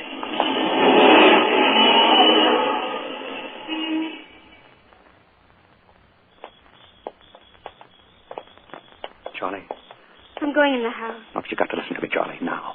What do you want? Charlie, help me. Will you help me? Help you? Charlie, the same blood flows through our veins. A week ago, I was the end of my rope. Oh, I'm so tired, Charlie. There's an end to the amount of running a man can do. And then I got the idea of coming out here. It's my last chance. Give it to me. These men, Graham, the others, they don't know. There's another man in the East. They suspect him, too. They're trying to catch him. If they catch him... No.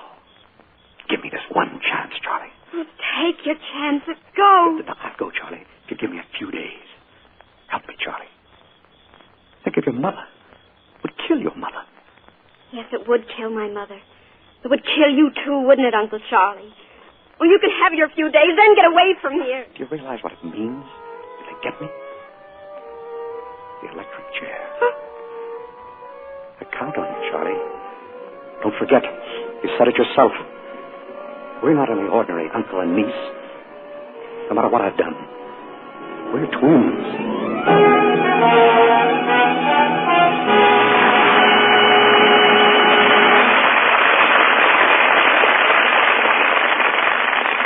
We pause now for station identification. This is the Columbia Broadcasting System.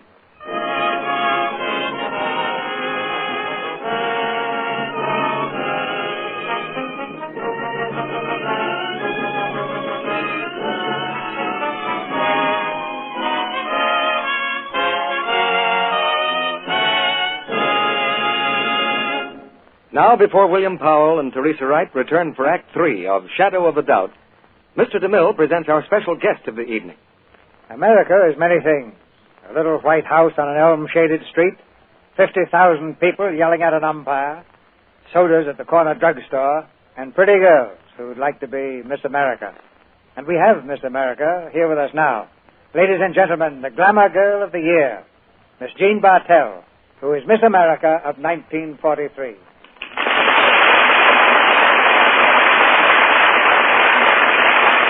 Mr. DeMille, I hate to disillusion you, but I'm not a glamour girl. No, my eyes can't be that far wrong.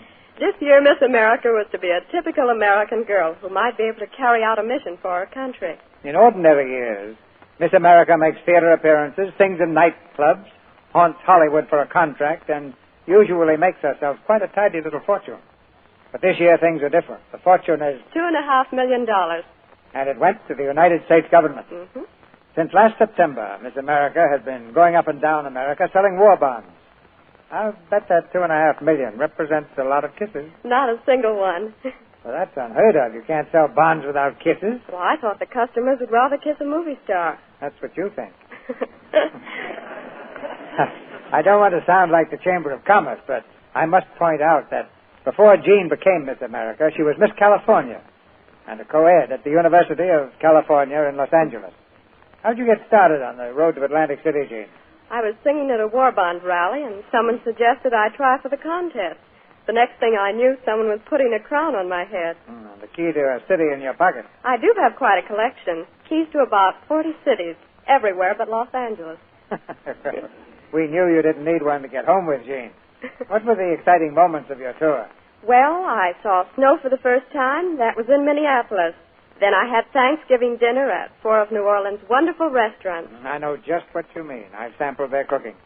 Those things were all fun, but I think the biggest thrills came in places like a war plant in Cleveland at 2 o'clock in the morning and a hospital in Denver late on a winter afternoon. Did you sell bonds in the hospital? No, I went to sing for the boys.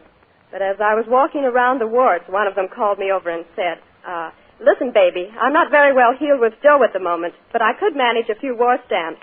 Here's the money. He was just back from North Africa. To that boy, you were really Miss America. I suppose now that you're home in Los Angeles, you'll settle down for a good long rest. I'm leaving tomorrow for New York to help open the 4th War Loan Drive on January the 18th. After that, I'm going to continue with my career, which is singing. Well, I think you're singing a very sweet tune for the Treasury Department right now. It's not a solo, Mr. DeMille. It's a chorus. A chorus of 130 million people. They know there's a war on, and they and their sons and daughters will finish it. Thank you for asking me to come here. Now I'd like to join the audience for the 3rd act. Good night. Good night, Miss America. Your hometown is proud of you. After the mystery is solved, we'll have a chat with our stars. But now here's the curtain for the 3rd act of Shadow of a Doubt, starring William Powell and Teresa Wright.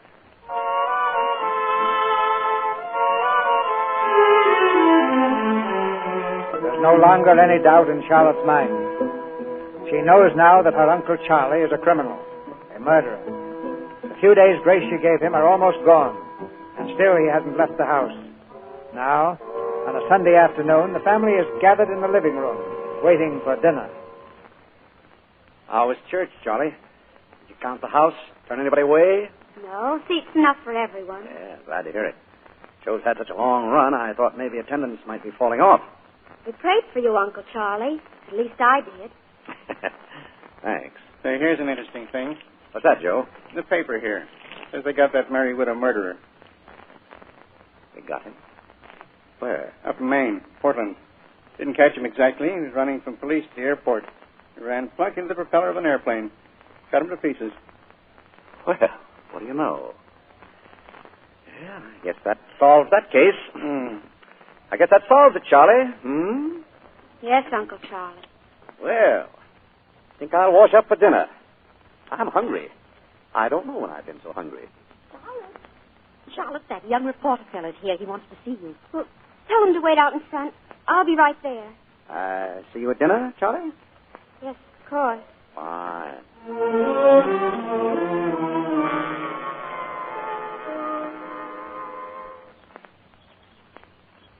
Then we got a wire from Maine. They called us off the job. I'm just coming up for air. Me too. Now that it's over, Jack, I don't want to talk about it anymore. I want to pretend that nothing ever happened. Well, you won't have to pretend much. Nothing did happen. I'm glad you never did know what we suspected your uncle of. Yes. Well, I guess that's all. Well, look, Charlotte, Saunders and I know. You have to go away. Yes. I knew you'd have to go away, but I hadn't thought about it. I'll be alone again. Alone? In that beehive you live in? Besides, I'm coming back. Well, when? When are you coming back? As soon as I can make it. I don't want you to go. I feel... How do you feel? You're not frightened now, are you, Charlotte? Frightened? Oh, I know what I did to you. And don't think I haven't tossed around every night for a week worrying about you. Why? Why, Jack? I don't know. I guess it's probably because I'm in love with you. Are you? That's why I'm coming back. Oh? I thought if we got engaged now, today I mean, why, then maybe we could get married when I get back. I suppose it is better to be engaged for a while, even if it is only for a little while. We'll get married. That's all there is to it. Oh, Charlotte. Oh, there. Oh, hello, Mr. Spencer. I was just saying goodbye to Charlotte. Oh, all finished here? All finished. I'll be back. You'll be seeing me around. Oh, yeah? Not on business, though. Well, sometimes I'm pretty obtuse, but I think I understand about your coming back. Well, Charlie's a fine girl. I think so, too. Goodbye, Mr. Spencer. Goodbye. Bye, Charlotte. Goodbye. Come back soon, Jack. You bet. Take good care of her, Mr. Spencer. Oh, I will. I certainly will. Fine boy, Charlie. Fine boy. When are you leaving, Uncle Charlie? Oh, no need to hurry now. We're all happy here. When are you leaving, Uncle Charlie? Look, I just told your mother. I'm going to build a new house for you folks. Give it to you. When are you leaving? Well, I'm not going. I want to settle down here. Have money in the bank, have some sort of business. Be a part of this family. I see. And the most sensible thing for you to do is to be friends with me. I can do a lot for you, Charlie. Make life easier for your mother. Make you all happy. No, not you. We don't want anything from you. I wish I'd told my mother about you. I wish I had. And how do you think your mother would have felt? What do you think it'll do to her now? I know. Don't be afraid. I can't tell her. Oh, but I'm not afraid, Charlie. And what have you to tell? Who'd believe you? A waltz runs through your head. You don't like the initials in a ring. You connect it all up with a newspaper clipping. And now you haven't the ring. I don't know what became of it. You have it. Have I? Oh, no, I gave it to you. I don't want you here, Uncle Charlie. I don't want you to touch my mother. So go away. I'm warning you. Go away. She's the only one who knows. The only one. If it weren't for her, I'd never have to worry. I'd be safe. Safe.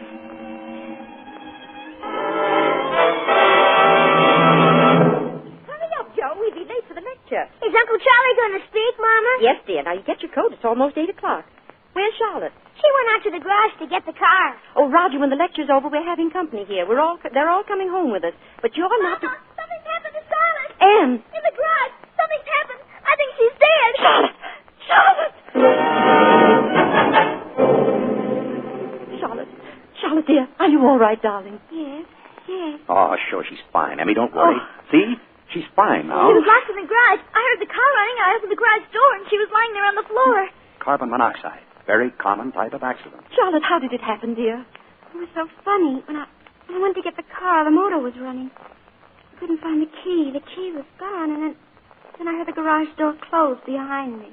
It must have been the wind. Yes, the wind, but the keys. Why weren't they in the car? Oh, why, they were, Charlie. When Anne found you, I went in and turned off the motor myself. Oh, I see. It was you, Uncle Charlie. Yes, I turned off the motor. I see. Well, come on now. I'll carry you upstairs. No, Charlotte. I don't want him to carry me. I'm all right, Mama. Well, I'll call and postpone the lecture. No, Mama, please go. I want you to go, all of you. Please. All right, dear. All right.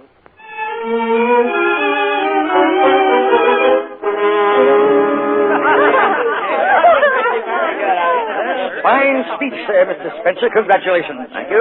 I thought it was wonderful. Thank you, Mrs. Potter. Have a drop of wine, Mrs. Potter? Why, I believe I will. Ladies and gentlemen, I want to propose a toast to... Oh, is that Charlie? Charlie, how are you feeling? I'm all right now, thank you. I feel fine. My favorite little niece. Well, now, you don't think you ought to be in bed, Charlie? Oh, no, I wanted to come down. I wanted to show everybody my new ring. Your ring? The one you gave me, Uncle Charlie. I found it. You know where? In your room. I must have gone in and left it there. Force of habit. Oh, yes, probably. It's a beautiful ring, dear. Just beautiful. Yes, it has an inscription, too. Shall I show it, Uncle Charlie, or shall we keep our little secret? Charlie. Oh, do show it. Well, Uncle Charlie? We'll talk it over later. Charlie, you're just in time for a farewell toast. I hate to break the news like this, but tomorrow I must leave Santa Rosa. Oh, you can't leave us that way.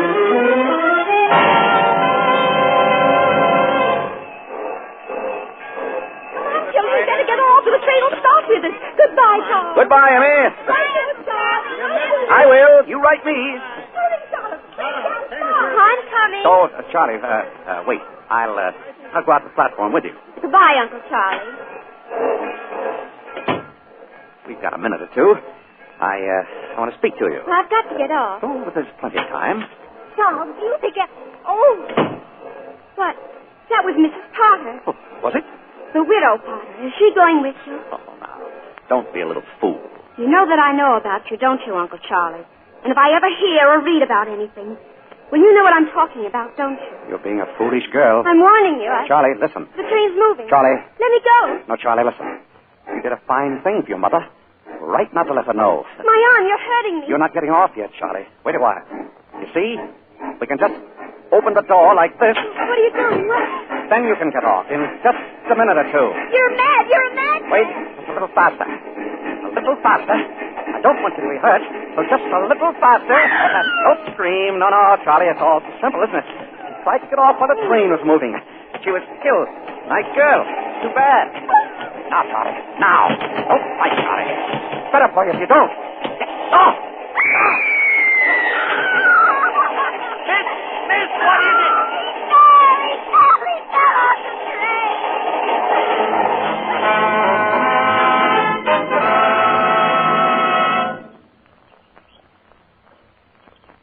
They held a funeral yesterday. The minister said that Santa Rosa had gained and lost a son that we could all be proud of. They didn't know. Charlotte, I wish I'd been here. If you'd only told me, darling. I couldn't. He was my uncle. I know. He thought the world was a horrible place. He couldn't have been very happy ever. No. He didn't trust people. He hated them. He hated the whole world. Do you, Charlotte? Hate the world? No. Oh, it sometimes needs a lot of watching, I guess. Seems to go to pieces now and then, like him. But it gets better. Almost in spite of itself, it gets better, and there's still love in the world. So much love.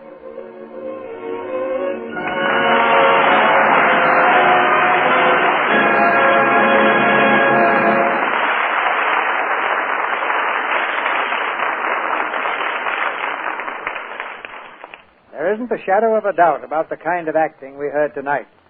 And here are William Powell and Teresa Wright for a well-deserved curtain call. Thank you, Cecil. You know, this was really the first time I've been connected with a drama where I played opposite a beautiful girl named Charlie. The first play I ever heard of where Bill Powell turned out to be the murderer. What would the Thin Man say? Now, we'll try and get you on the right side of the law next time, Bill. Did you know, by the way, that your co-star holds one of the most unusual records in Hollywood? Well, she became a star just about overnight. Now, in addition to that, and this can only be whispered, Teresa has never been seen in a nightclub.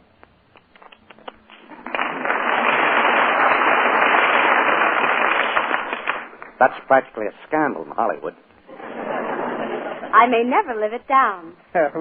We'll forgive you if you keep up the standard of performance you've already set. What was your background in the theater, Teresa? I played in summer stock.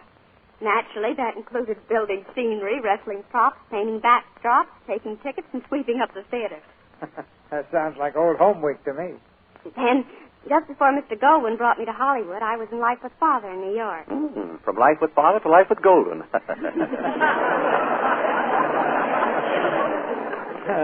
Sam and I started in the picture business together more than 30 years ago. He's a good showman, and I'll bet he's got something special in mind for you now. I believe the picture will be called Those Endearing Young Charms. Well, that's a perfect title for you, Teresa. You know, we're kind of in the endearing young charms business ourselves. If you mean Lux soap, Mr. DeMille, you're absolutely right. It endeared itself to me when I was quite young, and everyone knows it's very helpful in keeping a charming complexion. Now, for proof of that, Teresa, I refer the Lux audience to any photograph that does you justice. And that comes from an experienced judge of beauty. Now, what's on the docket next week, Cecil? It's the current Warner Brothers success, The Constant Nymph. And our stars will be Charles Boyer and Maureen O'Sullivan. The Constant Nymph is the story of a composer and a girl whose deep affection and sacrifice inspires his work. It was a great favorite on Broadway and has just become a hit motion picture. I think you'll repeat that success on the air, Cecil. Good night. Good night. Good night. Good night. The next time we have a murder case, Bill, we'll send for you. Ladies and gentlemen, a very fine New Year's gift has just come to the Lux Radio Theater. This program has been named radio's #1 dramatic production of 1943 in 2 different polls. One conducted by Radio Daily, the other by Motion Picture Daily. We're grateful to the editors and to you, our audience, for this honor. We'll regard it as a challenge for all of 1944. And now, I'd like to tell you about a new radio program that starts this week. On Wednesday night, over these same stations, Frank Sinatra, he of the famous voice, will begin a show of his own with Bert Wheeler. Ginger Rogers will be Frank's first guest. And I understand Mrs. Nussbaum is coming over from the Jack Benny Show. The Vims Chorus and Orchestra rounds out a program that I think will be an important radio event of the week.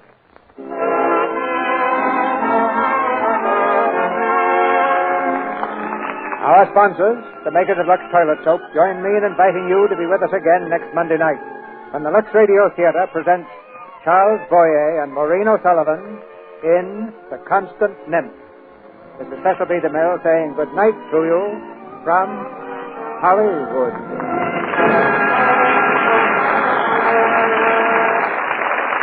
Shadow of a Doubt was produced by Universal Pictures, whose current release is the Walter Wenger production, Gung Ho, starring Randolph Scott. Teresa Wright will co-star with Gary Cooper in the International Pictures production, Casanova Q. Brown. Heard in tonight's play were Ed Emerson as Jack, Regina Wallace as Mrs. Newton, Norman Field as Mr. Newton, and Verna Felton, Mary Lou Harrington, Tommy Cook, Leo Cleary, Charlotte Treadway, Myra Marsh, Buck Woods, and Charles Field. This program is broadcast to our fighting forces overseas by shortwave through cooperation with the Armed Forces Radio Service. Our music was directed by Louis Silvers. And this is your announcer, John M. Kennedy, reminding you to tune in again next Monday night to hear Charles Boyer and Maureen O'Sullivan in The Constant Nymph.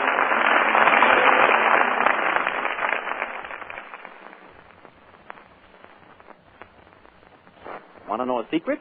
Your ration points go farther, go further, go farther. your ration points go further when you're cooking with fries. Yes, ma'am. Fries the buy. Gives lighter cakes, crispy, digestible fried foods, mouth-melting pastry. Tomorrow, ask your grocer for Fry shortening. This is the Columbia Broadcasting System.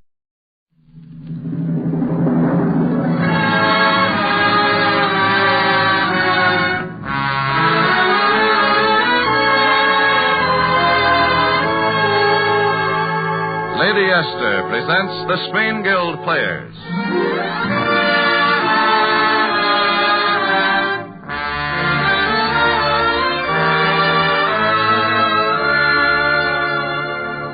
The Lady Esther Screen Guild play tonight, I Love You Again.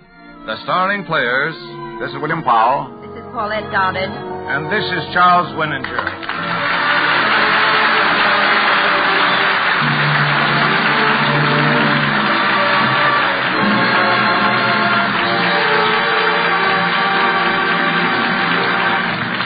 Tonight, Lady Esther presents the Screen Guild Players and the delightful Metro-Goldwyn-Mayer comedy I Love You Again, based on the novel by Octavius Roy Cohen. It stars William Powell as Lawrence Wilson, Paulette Goddard as Kay Wilson, and Charles Winninger as Doc Ryan. The Lady Esther Screen Guild Players in I Love You Again.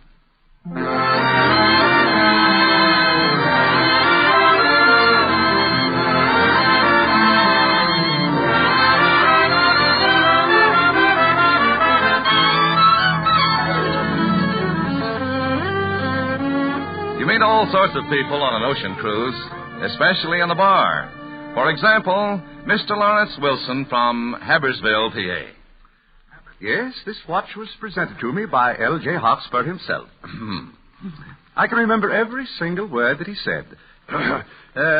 It is my pleasure and privilege to present this token of our esteem to Lawrence Wilson for his unfailing energy as chairman of the Habersville Anti-Vice Committee. Say, Wilson, would you like a drink? Oh, yes, thanks. My usual, of course. Grape juice and ginger ale. Well, that was Mr. Lawrence Wilson of Habersville, PA. Now, meet Doc Ryan, from nowhere in particular. Double scotch for me, please. Grape juice and scotch. And as you might easily guess, they don't mix very well, either in the bar or out on the deck. Now, listen, Wilson. This is a pleasure trip. Why don't you break down and have some fun? Dr. Ryan, you're inebriated. Oh, yeah? Yeah. I can walk a straight line with anyone on this boat. Anyone. With anyone in the world. Say, I can even walk that rail. You just watch me. No, wait now. You'll fall. Don't get down off there. Grape juice, I can climb up here, and I can... Hey! Oh, a man overboard. Stop the boat. It's Grape Juice to the rescue now. Quickly, he grabs the life preserver and heaves it over the side to Scotch. The only trouble is he forgets to let go. And now... 2 men overboard! Stop the boat! And that's how our hero gets to be a hero. Except that he doesn't enjoy it much. While the lifeboat crew is pulling him in, he gets hit by an oar and passes out. But they get him back to his cabin at last, and now he's finally showing signs of life. Oh, my head. Now, easy now, pal. How do you feel? You dirty rat. You slugged me. No, I didn't. Let go of my throat, will you? Now, it wasn't me. It was a sailor with an oar. Sailor with an... Hey. Look, this is a boat. Why was I taken off the train? Holy smoke. That hit on the head must have knocked you goofy. I'll go and get a doctor. Sit down. I don't need a doctor. I need a drink. Sure. I'll ring for some grape juice and ginger ale. I want a drink, not a foot bath. But, Mr. Wilson. What do you mean, Wilson? The name is Carey. George V. Carey. George V. Carey? That was partners with Duke Shelton in all them con games? What if I was? Shake, pal. I'm Doc Ryan in the same business, sort of working the boats. Only if you are George Carey, where does this Wilson deal come in? What Wilson deal? I tell you, I was slugged last night. I was carrying 10 grand to bet on a sharky-smelling fight. Sharky-smelling? Last night? Certainly. Don't you read the papers? That fight was back in 1932. This is 1940. 1940? You sure? I guess it was that slugging you got. You must have lost your memory. Yeah, but last night it was 1932. Getting socked by that ore just brought it all back, I guess. 8 years. Doc, you know what that means? I've been this Wilson guy for the last 8 years. I don't even know how he combs his hair. Watch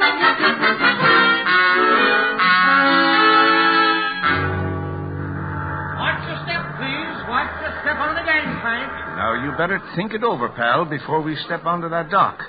Why go back to bring that Wilson? Why go back there? I tell you, he was a stuffed shirt. Doc, maybe it was stuffed with do-re-mi. I'd sure like to lay my hands on it. You can't get away with it.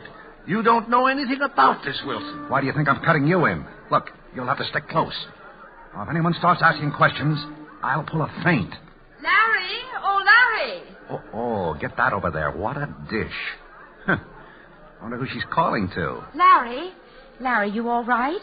Me? Oh, sure, I'm fine. How are you? Well, the papers all said that you were injured. Oh, well, you know how the papers are. Oh, it certainly is good to see you. Habersville is mighty proud of that rescue, Larry. Habersville, eh? Yeah. Good old Habersville. It certainly is good to see you. Yes, so you just said. Well, it's worth repeating. Well, of course, I know you're surprised. Surprise isn't the word, eh, Doc? Well, when I read that you were hurt, I had to come. After all, I am your wife. Well, Larry, what is it? What's the matter? Mrs. Wilson, he's sick. He needs rest and quiet. Oh, well, Larry, can you walk? Should I get you a wheelchair? Oh, no, I'm all right. Just let me lean on you a little, dear. Oh, that's fine. Once we get to the hotel, I'll be in the pink.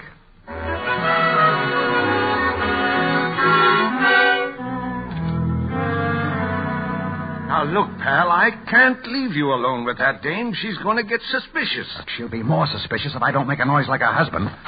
Scram. But you don't even know her name. She wasn't christened just dear or darling. Okay. Yes? Yes, what? Well, I thought you called me. Oh, Kay. Oh, Kay. Well, Kay, dear, how do you like our little suite? Little. I'm still pinching myself. Oh, no need for that, my dear. Now that I'm back, I'll take care of everything. Everything. Obviously, you mean everything. By the way, what about your luggage? Well, I don't think I'll need any. Yeah, but you'll want, oh, well, you can buy a nightgown and toothbrush in one of the shops. Larry, I'm not staying here. You're not staying? I've decided once and for all to go through with a divorce. Divorce? Okay. I've made up my mind, Larry. Yeah, but a divorce? What? Why, a thing like that can break up a marriage. Okay, are you sure you're giving yourself enough time to think about it? 5 years, that's all. 5 years of being married to the Rotary, the Lions, the Elks, the Moose. Well, that's bigamy. 5 years of boredom and penny pinching. I'll say I've had time. You mean you're absolutely determined? Absolutely. You wouldn't give me another chance on trial? The trial's over, dear. The jury's gone home. Yeah, but I mean, for 5 or 6 weeks? 6 weeks, I should say not. Now, look, Kay. I've never beaten you. Have I? Well, I'd like to see you try. And I've never run around with other women. You? Oh, don't make me laugh. All right, then. You haven't any grounds. You'll go back to Habersville with me and pretend to be my loving wife for 6 weeks, or I'll fight the case. You will? Well, I feel it my duty. Oh, well, then I'm really sunk. Well, you win. I'll meet you at the train tomorrow morning. Kay, would you mind if I kiss you just once? You know, a sort of farewell. All right, if you must. Farewell, Kay. Oh. Well, what's the matter? Well, I don't know. Excuse me. See you at the train. Now,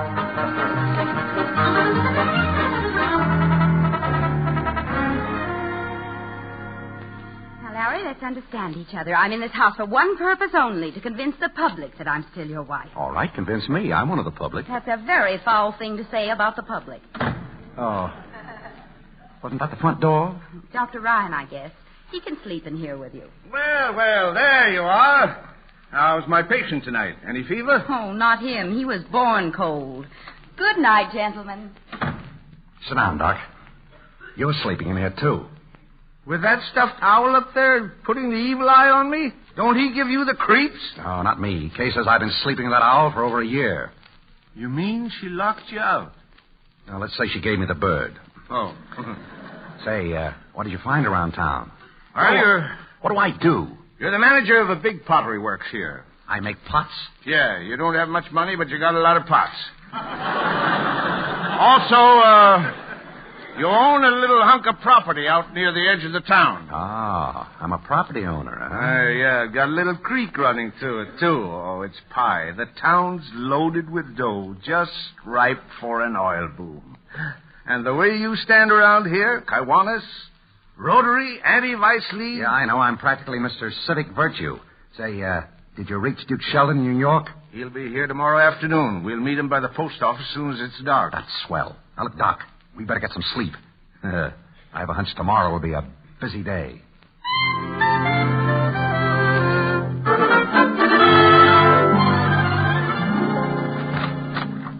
Larry. Oh, come in, Kay, darling. Come in. Larry, it's the 15th. Huh? Oh, yes, 15th. Well, doesn't that mean anything to you?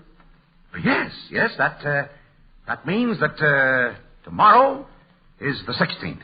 You know, it's just amazing to me the things you can think of to keep from writing a check. A check?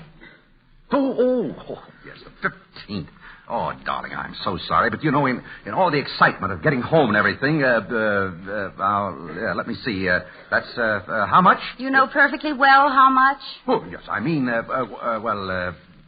maybe this time we ought to make it a lump sum, Say, $200? What? Oh, just for the time being, of course. Now, here you are, my dear. Oh, don't wake me up. Let me dream. If you'd like me to pinch you. No, thanks. I'm going to buy a dress. Ah, a dress. Well, you'll need a man's advice. Well, not yours. The last time I went shopping with you, I ended up in a cut-price Mother Hubbard. Not this time, young lady. Look, I'm going to buy you the most beautiful dress in town. Then we'll drop in for tea and dance a while. And dance? Sure. Hey, how do you like your tea, with lemon or music?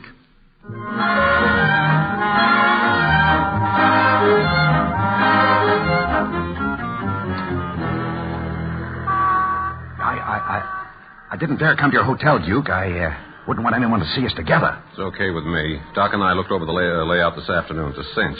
What's the deal? I sink a barrel of crude oil, put a timer on it. The oil will trickle right into that stream that cuts across your property. It's a natural. How soon can you get it set? A couple of days. Well, then that's that. Look, I better run along. Rushing home to that stuffed owl Doc told me about? Says you.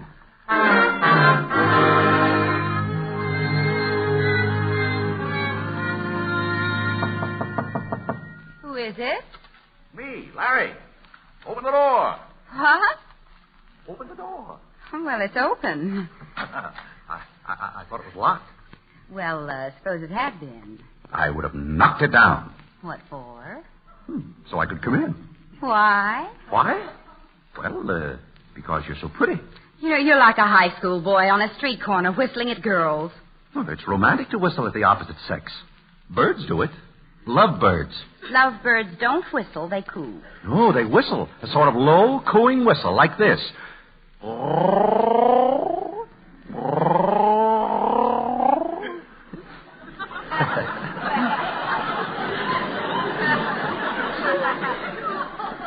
Gets you, doesn't it?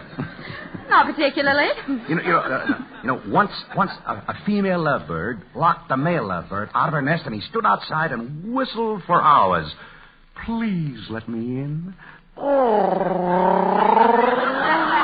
Please let me in. Larry, will you please, for heaven's sake, leave me alone? I haven't done anything. What are you getting angry about? I don't know. Oh, yes, I do know. You've done everything you could to make me miserable. What have I done? I suppose you didn't take me out and buy me the most expensive clothes in town. Is that bad? And I suppose you didn't say nice things and pay me dozens of compliments and try your best to please me.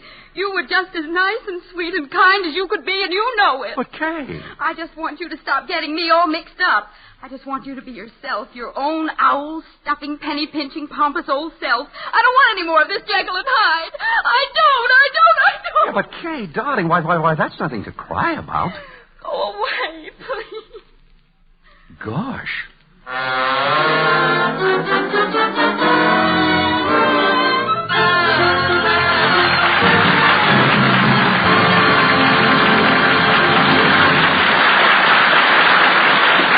Lady Esther has presented Act One of I Love You Again, starring Charles Winninger, Paulette Goddard, and William Powell. In just a moment, we will hear the Lady Esther Screen Guild players in Act Two.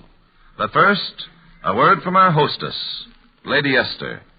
I've often thought how wonderful it would be if I could go personally into every home and demonstrate the Lady Esther patch test. But unfortunately, I can't do that. The best I can do is to tell you about the patch test and keep urging you to try it. It's very simple. Just rub a little Lady Esther four-purpose face cream on one small part of your face, like a section of your forehead or your chin. Choose a part of your face that's either too oily or too dry, or where there are a few blackheads or big pores. Don't rub Lady Esther face cream all over your face at first. Just rub it on that one small patch of skin so that you can see the difference. You'll see that patch of skin suddenly gleam with new brightness and clarity. You'll see it look a lot fresher, cleaner, and lovelier than the skin around it. And when you touch it with your fingertips, you'll find that the roughness, the clinging dry flakes have disappeared. You'll find that little area of skin to which you've applied Lady Esther face cream has taken on a delicate, silken, petal-smooth softness. I promise you a sparkling difference in the appearance of your skin after the very first application of Lady Esther four-purpose face cream. I promise you a smoother, clearer, more youthful-looking skin. And I ask you to let the patch test prove it.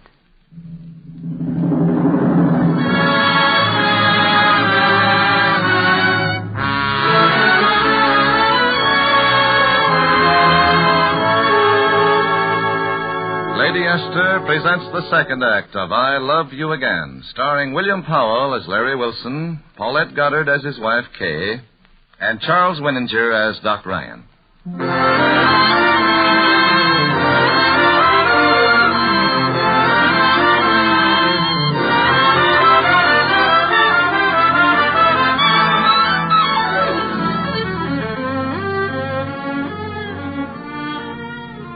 Doc, we're in. Sheldon's got options on all the land around mine. And that oily planet is starting to flow right through the creek. Yeah. And I know somebody who smelled it, too. Who? Old man Hawkspur. He owns the bank. I was hiding behind a tree.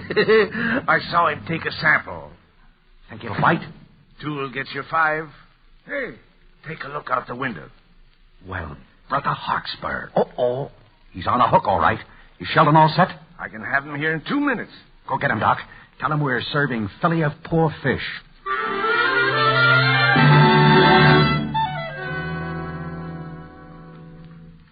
But Mr. Hawkspur, I don't understand. It's simple, Larry. You've done a lot for this town. We want to do something for you. You own this piece of land, Marsh's subdivision. Well, the state is building a new highway, and I happen to know it'll run through your land.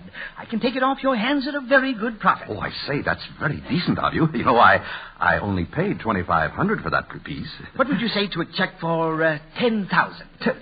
Why, that's 300% on my investment. Oh, no, that's too much. I can't let you... You can't go in there. Mr. Wilson is busy. Stand aside, sir. Stand aside. Mr. Wilson? Yes? Sorry to intrude, sir. My name is Sheldon. Colonel E.J. Sheldon. My card. I'll be very brief. You own a certain piece of land for which I'm prepared to make a handsome offer. $25,000. $25,000?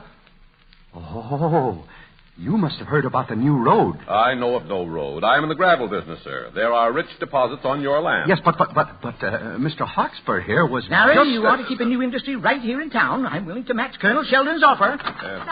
Stop everything. Larry, have you sold your lot? No, not yet, Kay, but it looks like I will. Well, do you know what's on that land? Oh, yes, dear. I know all about that rich gravel deposit. Rich gravel deposit's my foot. It's oil. Oil? Oh, but... Mr. Wilson, I'm offering $100,000 for your land. I'll match that, Larry. Colonel Sheldon, under the circumstances, after all, Habersville's been mighty good to me. I think I'll handle this with my friends. Oh, is that so? Well, then, permit me to inform you that I have options on all the property surrounding yours. I'll have drilling equipment there tomorrow, and I'll probably drain off every drop of oil in your land. Gosh. Just a moment, please. Colonel Sheldon, suppose we buy you out. I'd consider that. I've got 4 parcels of land. I'll take $50,000 apiece. But the deal must be settled tonight in cash. You can see me later at my hotel if you choose. Good evening, gentlemen.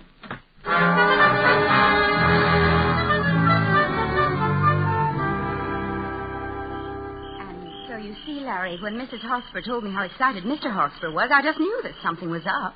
What still makes me mad to think how he tried to cheat you. Yeah, that's how it goes. Larry, you're really too good for this town. Well, not really. Kay, why did you want me to walk up here on the hill? Well, don't you remember this spot before we were married? This one? Yes. Remember what you said? Well, vaguely. He said, Kay, darling, marriage is the soundest investment 2 people can make. Yes, Kay, whatever made you marry me? Because I felt that underneath all those lodge pins there was another person, an exciting person. But I didn't find him for a long time. Yes. Sort of dark up here, isn't it? Let's be getting back, huh? Larry Wilson, you make me sick. What? Well, you know darn well you love me. Now, Kay, wait. Now, ever since you got off that boat, you've been chasing me like an amorous goat. You've been trying your darndest to make me fall in love with you, and now you have. And now I'm going to do the chasing for a while. Come here. But Kay, hey. Well,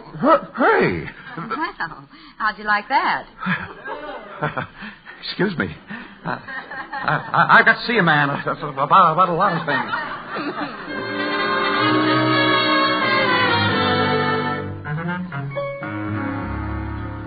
Now, wait a minute. Let me get this straight.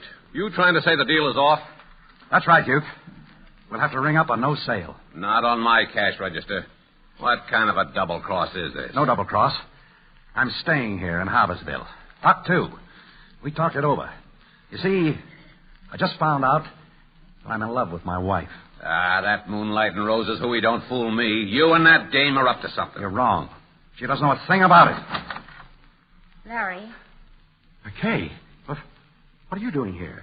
Larry, oh, my darling. Yeah, but Kay... I've been talking to Doc. He's explained everything. What happened on the boat and everything else. Now, don't worry, Larry. I'm in this with you. Yeah? What about me? You big crook, you get out of town. Lady, I generally never sock a dame, but I'm inclined to make an exception for you. That's my wife you're talking to. Anyone who socks her has got to sock me first. Okay, pal. Just slip this on for size. Oh! Larry! Oh, you killed him! Get some more port on him, quick! Take it easy. Take it easy. He's Help! all right. Help! I'm drowning. Darling. Help! Kay. How did you get on the boat? The boat? Oh, Larry. I say, this isn't the boat. What's happened? Get up, Carrie. Quit stalling. He isn't stalling. He just isn't Carrie anymore. That blow just knocked him back to being Larry Wilson. What? You mean he's loony? I knocked him goofy? Oh, you big ape. You've spoiled everything. What am I going to do with him now? Hey, Carrie. Carrie, look at me.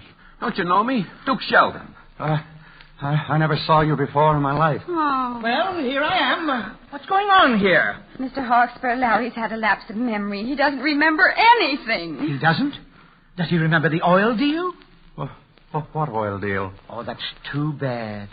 Colonel Sheldon, may I speak to you privately? Of course, sir. Yeah, In my bedroom. Right in here, if you please. Mr. Hawkesbury, don't go in there. I'm sorry, Kay. There's oil on that land, and I'm going to get it. Oh, Kay. Kay, dear. Have they gone? Oh, it's all right. Don't try to get up, dear. Just stay there on the divan and rest. That's it. Close your eyes. You know, Larry, it's a funny thing about a blow on the head. One blow gave you to me, and another one took you away. So I know that you'll forgive me if I... Wait a minute. Quit that laugh. Larry, I only wanted to...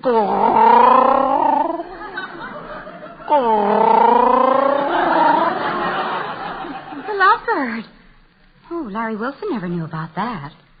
Oh, you were faking. You've been faking ever since Sheldon hit you. Yes, that's right. But I'm not faking now. Kay, darling.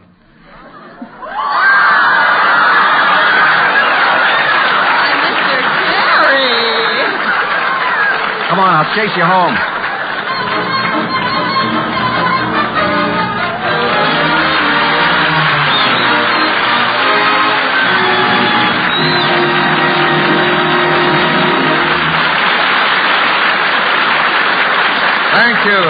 Thank you, William Powell, Paulette Goddard, and Charles Winninger for appearing with the Lady Esther Screen Guild players tonight.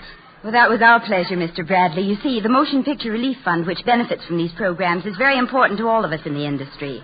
We're vitally interested in the fund and the country house and the clinic which it supports. William Powell will be back in just a minute. But first, here's a word from one of America's best-known beauty authorities, Lady Esther. Thank you, Miss Goddard. Ladies, do you know why I keep urging you to make the Lady Esther patch test? Because seeing is believing. And I want you to see with your own eyes exactly what happens when you apply Lady Esther four-purpose face cream to one little part of your face. I want you to see the radiant new look of freshness and beauty that patch of skin takes on compared to the skin around it. And I want you to feel the difference. Feel how much softer and smoother that patch of skin has become.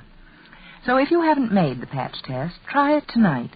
Just rub some Lady Esther face cream on one little section of your face. Choose a rough, flaky section, or perhaps an oily part like your chin, where you may have a few blackheads or big pores. Rub on Lady Esther face cream, wipe it off, and that's all there is to the patch test. But what you see in your mirror will astonish you. For that small patch of skin will glow with new freshness and clarity, will look brighter, smoother, and lovelier than any of the skin around it.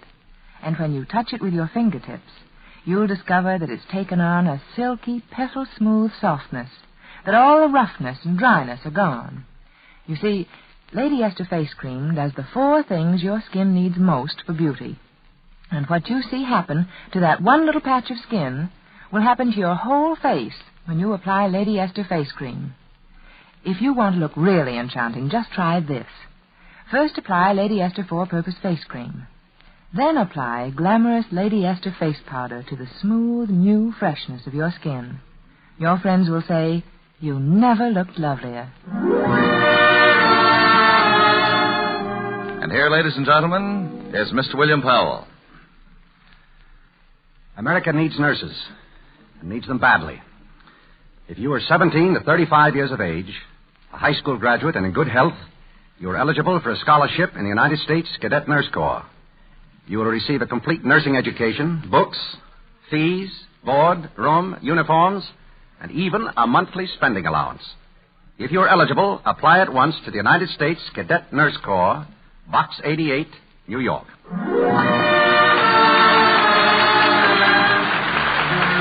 Next week, the Lady Esther Screen Guild players will present The Iron Major. It will star Robert Ryan, Ruth Warwick, and Pat O'Brien. Be sure to listen. William Powell can now be seen in the Metro-Goldwyn-Mayer production, The Heavenly Body.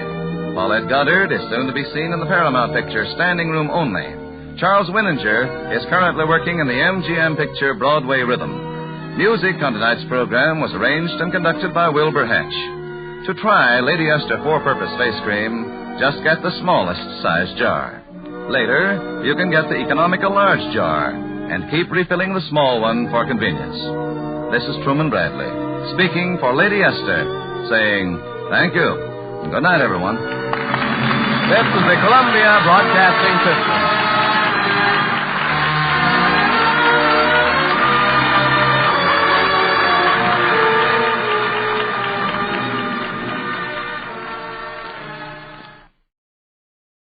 In just a moment, Suspense with William Powell.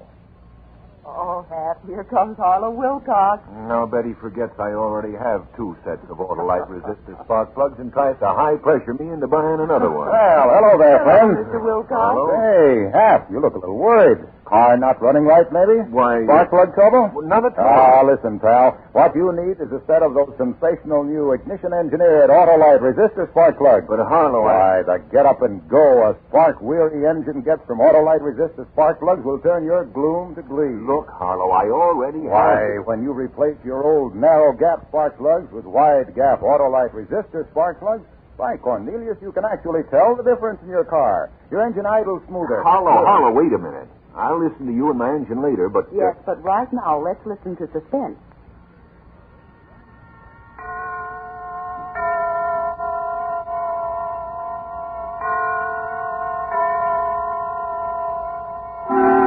Suspense.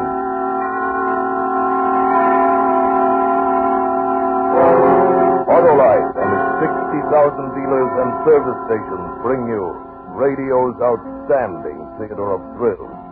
Starring tonight, William Powell in Hampton Leader's production of Give Me Liberty. A tale well calculated to keep you in suspense.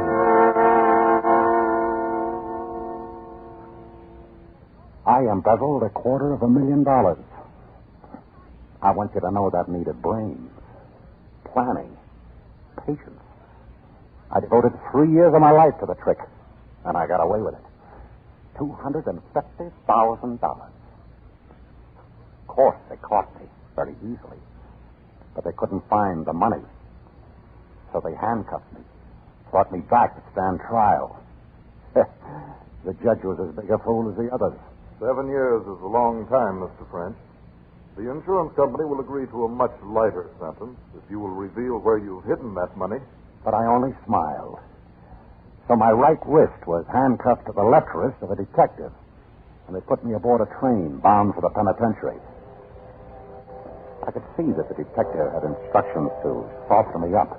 He was much, much too kind. You're comfortable, Mr. French? Want a magazine? Anything? Well, I'd like to be able to lift my hand without raising yours into the air.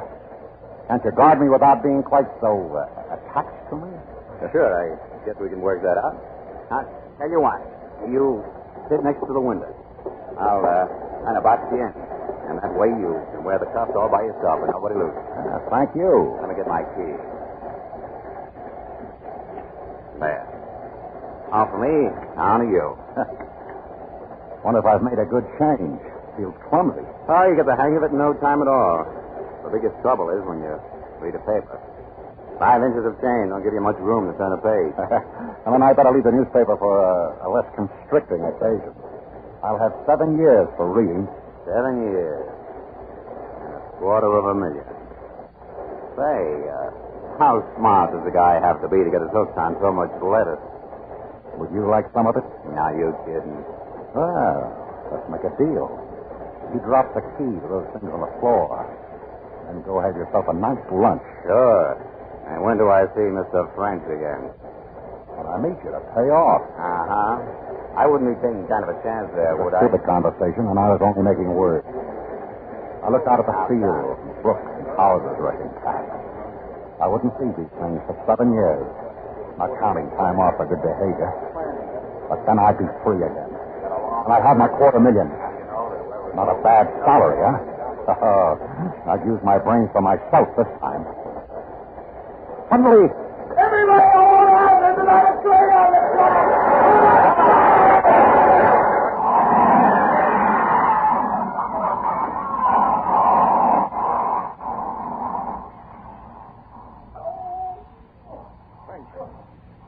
You all right? I see the car. A car lay on its side, in flames. And those passengers that could move scrambled through the broken windows, paying no attention to a helpless man in handcuffs. your hand. It was a detective.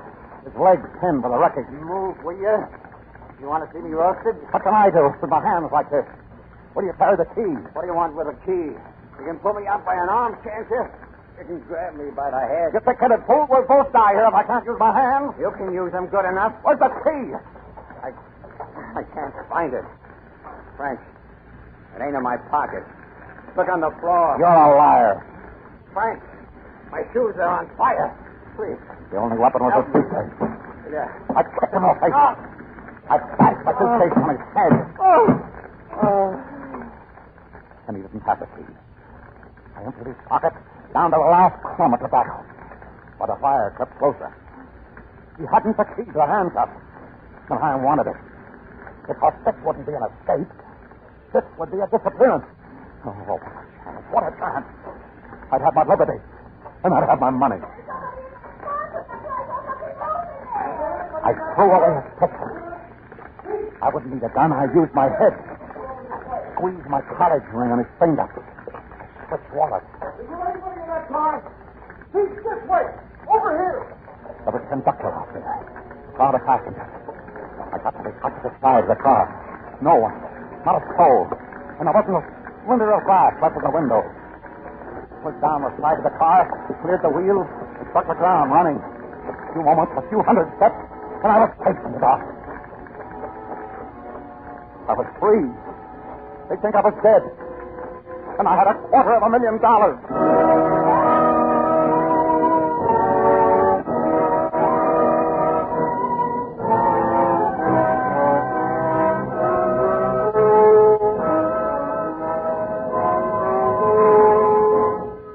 Suspense, Autolite is bringing you William Powell in radio's outstanding theater of thrills, Suspense.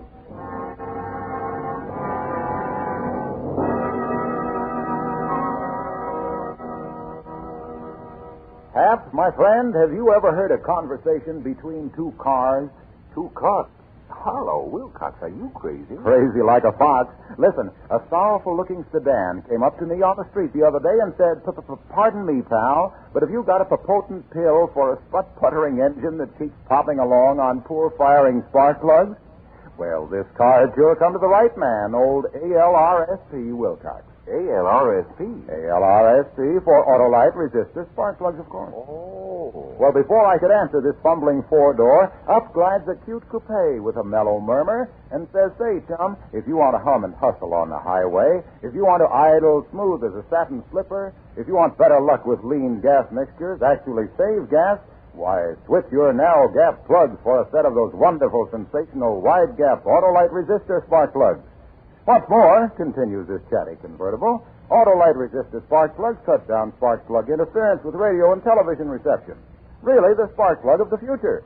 Why, I was talking to a delighted television set. Wait a minute, Harlow. Now you've got a car talking to a television set. Why, Cornelius, Hap, television sets, cars, and everybody are talking about Autolite Resistor Spark Plugs.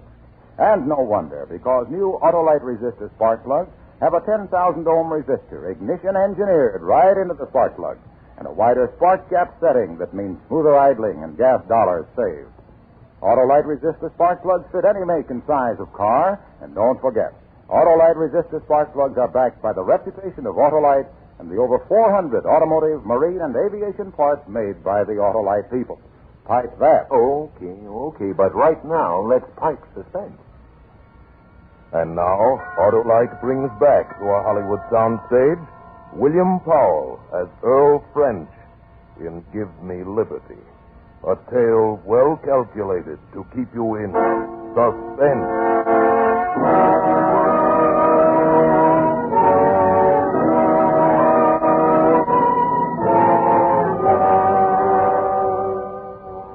My first job after escaping was to break out of those manacles. I sat in a wheat field, holding my hands overhead so the blood would run through my hands and wrists and leave them slim. It didn't work. I tried that until my shoulders were in agony, and it didn't work. I couldn't snap the chain. I twisted. I pulled it. Tried to fling my hands apart, and it wouldn't break. I rubbed it against stones until my skin was torn and bleeding, and it wouldn't break. By this time it was morning, and I was pretty desperate. I found a match in my pocket. I went into the woods that bordered the field and built a fire. First the chain grew hot, and then my wrists. But I held them over the fire until I couldn't keep back a scream. And not until then, but I believed that I needed help. I pushed through the wheat and the corn beyond it, and I stumbled down a slope into a barnyard. Down, Jack, down. A woman was standing near one of the hen houses, a can of chicken seed in her hand. What do you want? There's nothing to say. She'd seen the handcuffs. Come on, speak up. Look, What do you want? I'm innocent, I swear to you. I'm innocent. Where you from? How'd you get away? Well, we were going up to the prison, and there was an accident. Well, what do you want from me? Could you lend me a file? And if you could spare some food, I'll be glad to You pay don't for have to pay me for anything. Wait here. Jack, go up. The fool went into the house, and the dog sat down on its belly and placed its nose between its paws, and its eyes never left my face for an instant. And then through the stillness, I heard the cranking of an old-fashioned wall telephone, and I knew what she was doing. I ran like a whirlwind.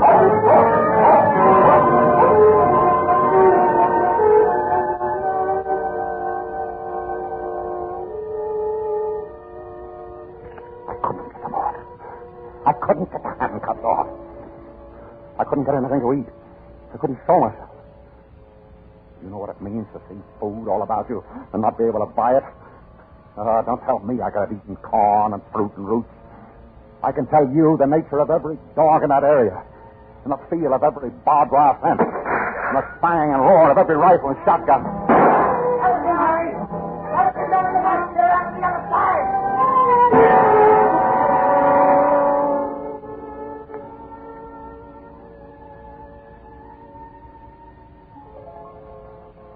Crept into a village one night and forced up the window of a hardware store. I wanted a file, just a file. Do you know what they carry in hardware stores these days? Glassware, kitchen gadgets, garden tools, seeds, ovens, rat poison, dressers. But then I moved behind a counter. The hardware store has to have a file somewhere. And my foot struck a wire, stretched across the floor.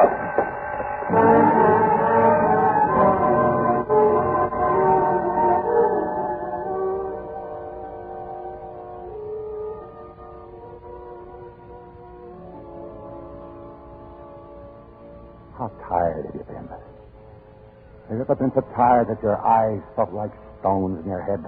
So weary that your jaw hung slack and your tongue seemed thick and heavy in your mouth? There were times when I thought I'd die. And on the evening of the fourth day of my liberty, I crawled quietly to the garbage can back of a roadside diner and began to paw about for something I could eat. But there was stuff behind me. I whirled about. It was a boy.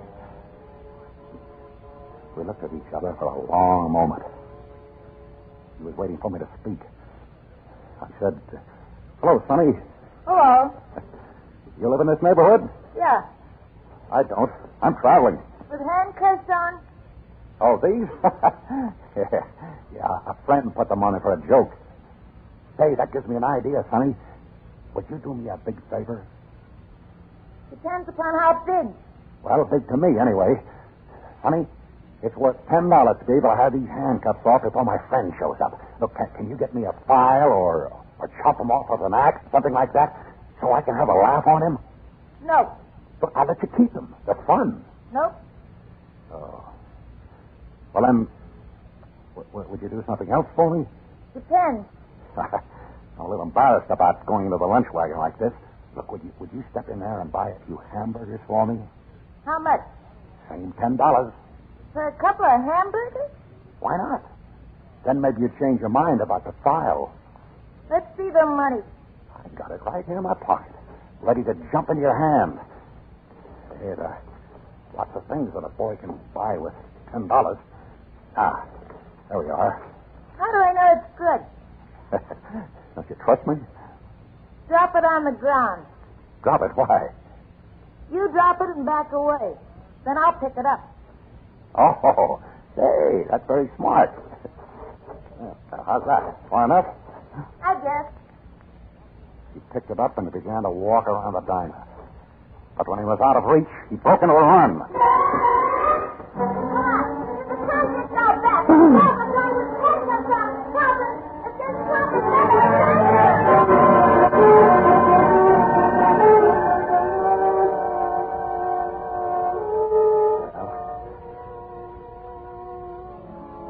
I got away. And I couldn't tear them off. I couldn't. I had $250,000 ready to weigh, and it was worthless to me. Do you know it can be bought with $250,000? Why, a man's soul can be bought for less than $250,000. And I couldn't buy a 10-cent file. I spent that night in a nest of cast-off railway ties. That's siding. I opened my eyes in the morning. I had company. There was a hobo sitting on the top of my fortress-like bedroom. A very unusual-looking hobo. In blue jeans and a navy coat. She was counting my money, smoothing each bill with loving care.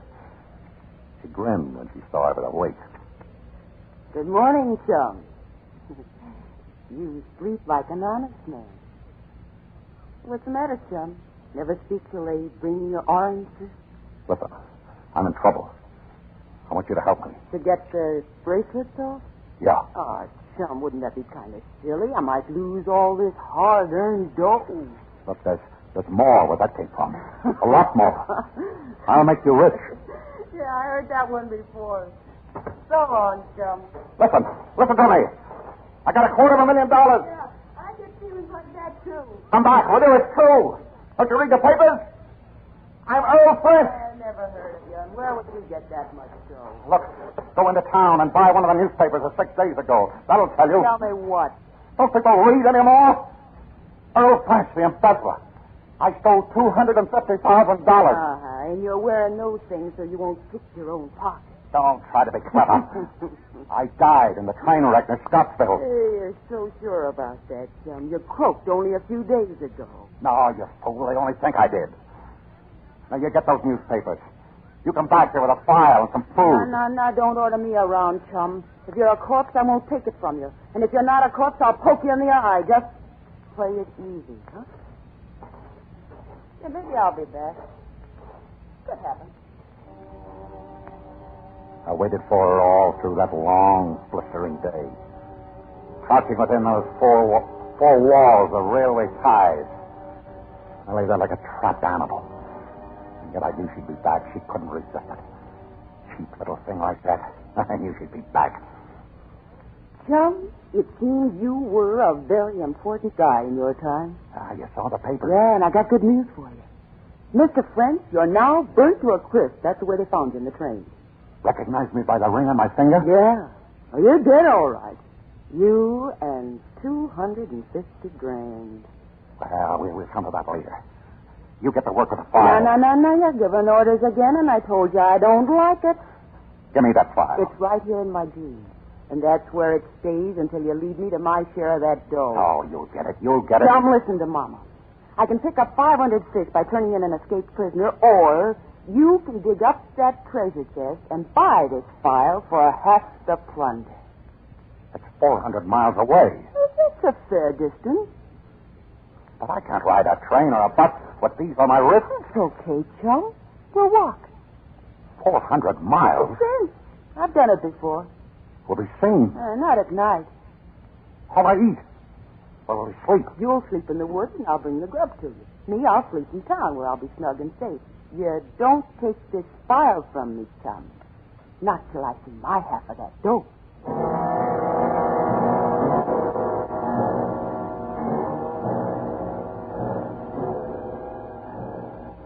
And that's how it was. That same evening, we started a walk. At first, it wasn't so bad. It gave me time to think. And I knew I'd think of something. You know, there's kind of a sneaky look about you. What? You figure that in 400 miles, a lot of things can happen. Oh, no. After all, I want to do what's fair. We'll split. If we don't, I'll split your skull, and don't kid yourself that I won't, little chum. Been waiting a long time for a break like this.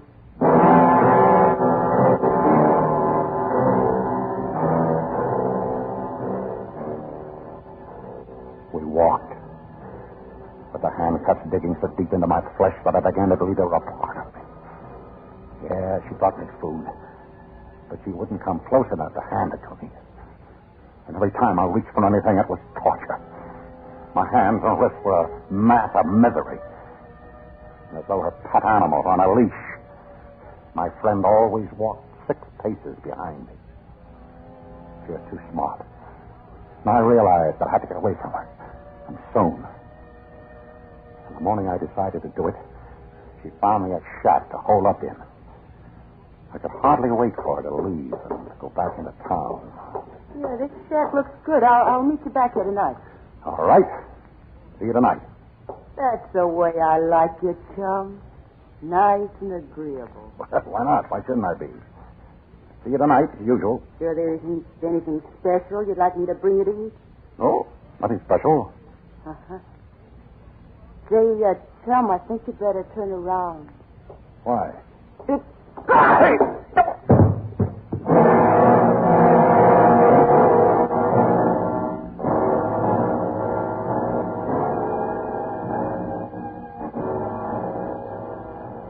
When I awoke, with a dull ache filling my head, I found myself neatly trussed up. I could move a little, but not enough to get free. Talk about female intuition. She had guessed that I was going to try to get away from her, and she beat me to it. But I didn't give up, though. She'd have to make one mistake. So the next night, we stopped for a rest. Hey, friend. Yeah? How can you be sure that dough is still there? It's safe. How do you know? What kind of a place you hide it in? You'll see. Hey, don't you trust me? Of course. As much as you trust me. And it's time we stop playing this little game. Now get out that file. When I see the dough, little chum. Take them off, will you? How long do you think I'm... You'll wake up the neighbors. On, move. No. I said move. No. That money's mine. And you'll never see it unless I want you to. And we'll go to it the way I say. Chum, you're making me mad. You get out that file and take these off. Go on and get it out. I can give orders, too. What do you think you are, an animal trainer? Now, that's not a bad idea. Is it? But it happens that I'm not an animal. And it happens that... What's that for? You can't frighten me with a knife. I wouldn't try. You use that on me, and we both lose out. Whenever my old man used to teach one of us kids, he always said the same thing. He said, never use a switch thicker in your thumb, break the skin, but no bone. A kid can go on with it. A switch? Yeah, like this one. Nice and green and limber. It's all the knife is for. I wouldn't use a knife on a buddy. You won't use that either. Put it down. You know, this is something I wanted to do ever since I found you sleeping in those railroad ties. You going to get up? No. This'll hurt. I'll kill you someday. I swear I'll kill you. I once had a husband like you. Brave enough outside, but once anybody put on the pressure... You talk too much. Go on, I'm calling you bluff. I'm sick of hearing you talk. All right.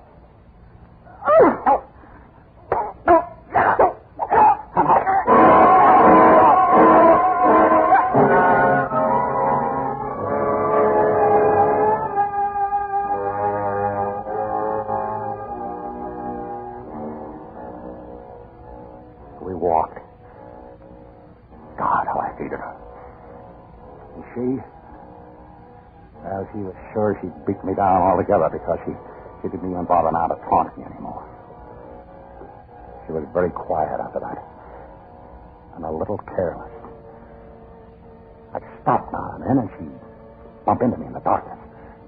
But she'd always stop greeting before I could get my hands on her. Well, all things must end. Our pilgrimage ended one morning when I said, here it is. What? The money. Where? We're standing over it. You up to some sneaky trick again? We're standing in the middle of a highway. You didn't do any digging here, chum. Look, there's a culvert running under the road here. A 24-inch pipe. Come into the ditch. I'll show you. You didn't stick that dough into the pipe. Must have washed away.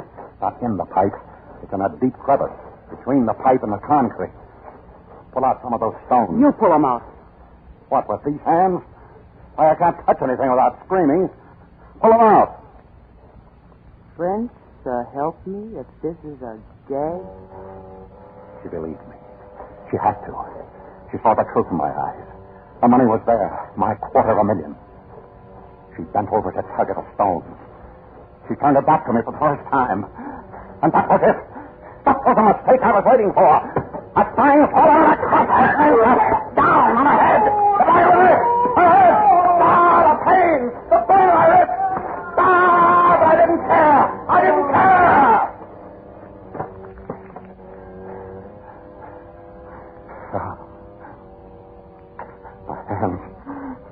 My hands.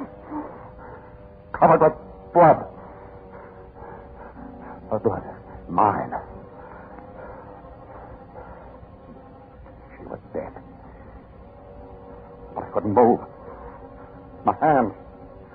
My poor hands. I had to wait until the shock drained out of them. Finally, I reached into her pocket for the file. It isn't there. Oh, it must be in this one. No. Mark. No. No file. She hasn't got a file. You never had one. Ah, the cheat. The dirty little cheat. Come on. Come on, little children. Come on. Come on, you babies. 250,000 beautiful little babies. Come on. Oh.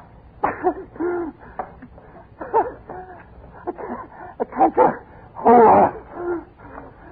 I need a few pieces. I can't. With these handcuffs on, I need one arm free.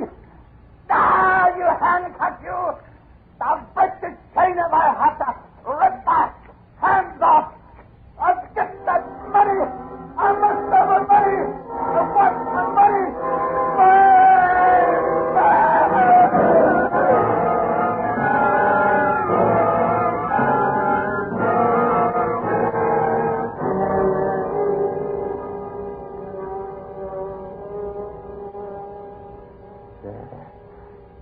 Money. It's my money. That's the way I found him, Chief, sitting in the ditch beside a dead girl and babbling like an idiot.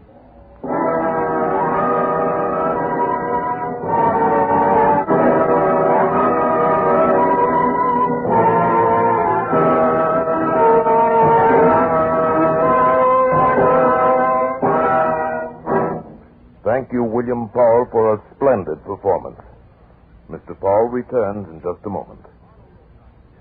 Well, Hap, my friend, now... Harlow, I've been trying to tell you I already have 2 complete sets of Autolite resistor spark plugs. Congratulations. Everyone should have a complete set of Autolite resistor spark plugs. Those modern miracles of Autolite ignition engineers, those monuments to tireless Autolite research. So, friends, why not drive down to your nearest Autolite dealer early tomorrow, and get your car a set of Autolite resistor spark plugs. They're sensational. And not because I said so either, but because they really are. Autolite means spark plugs. Ignition engineered resistor spark plugs. Autolite means batteries. Stay full batteries. Autolite means ignition systems. The lifeline of your car.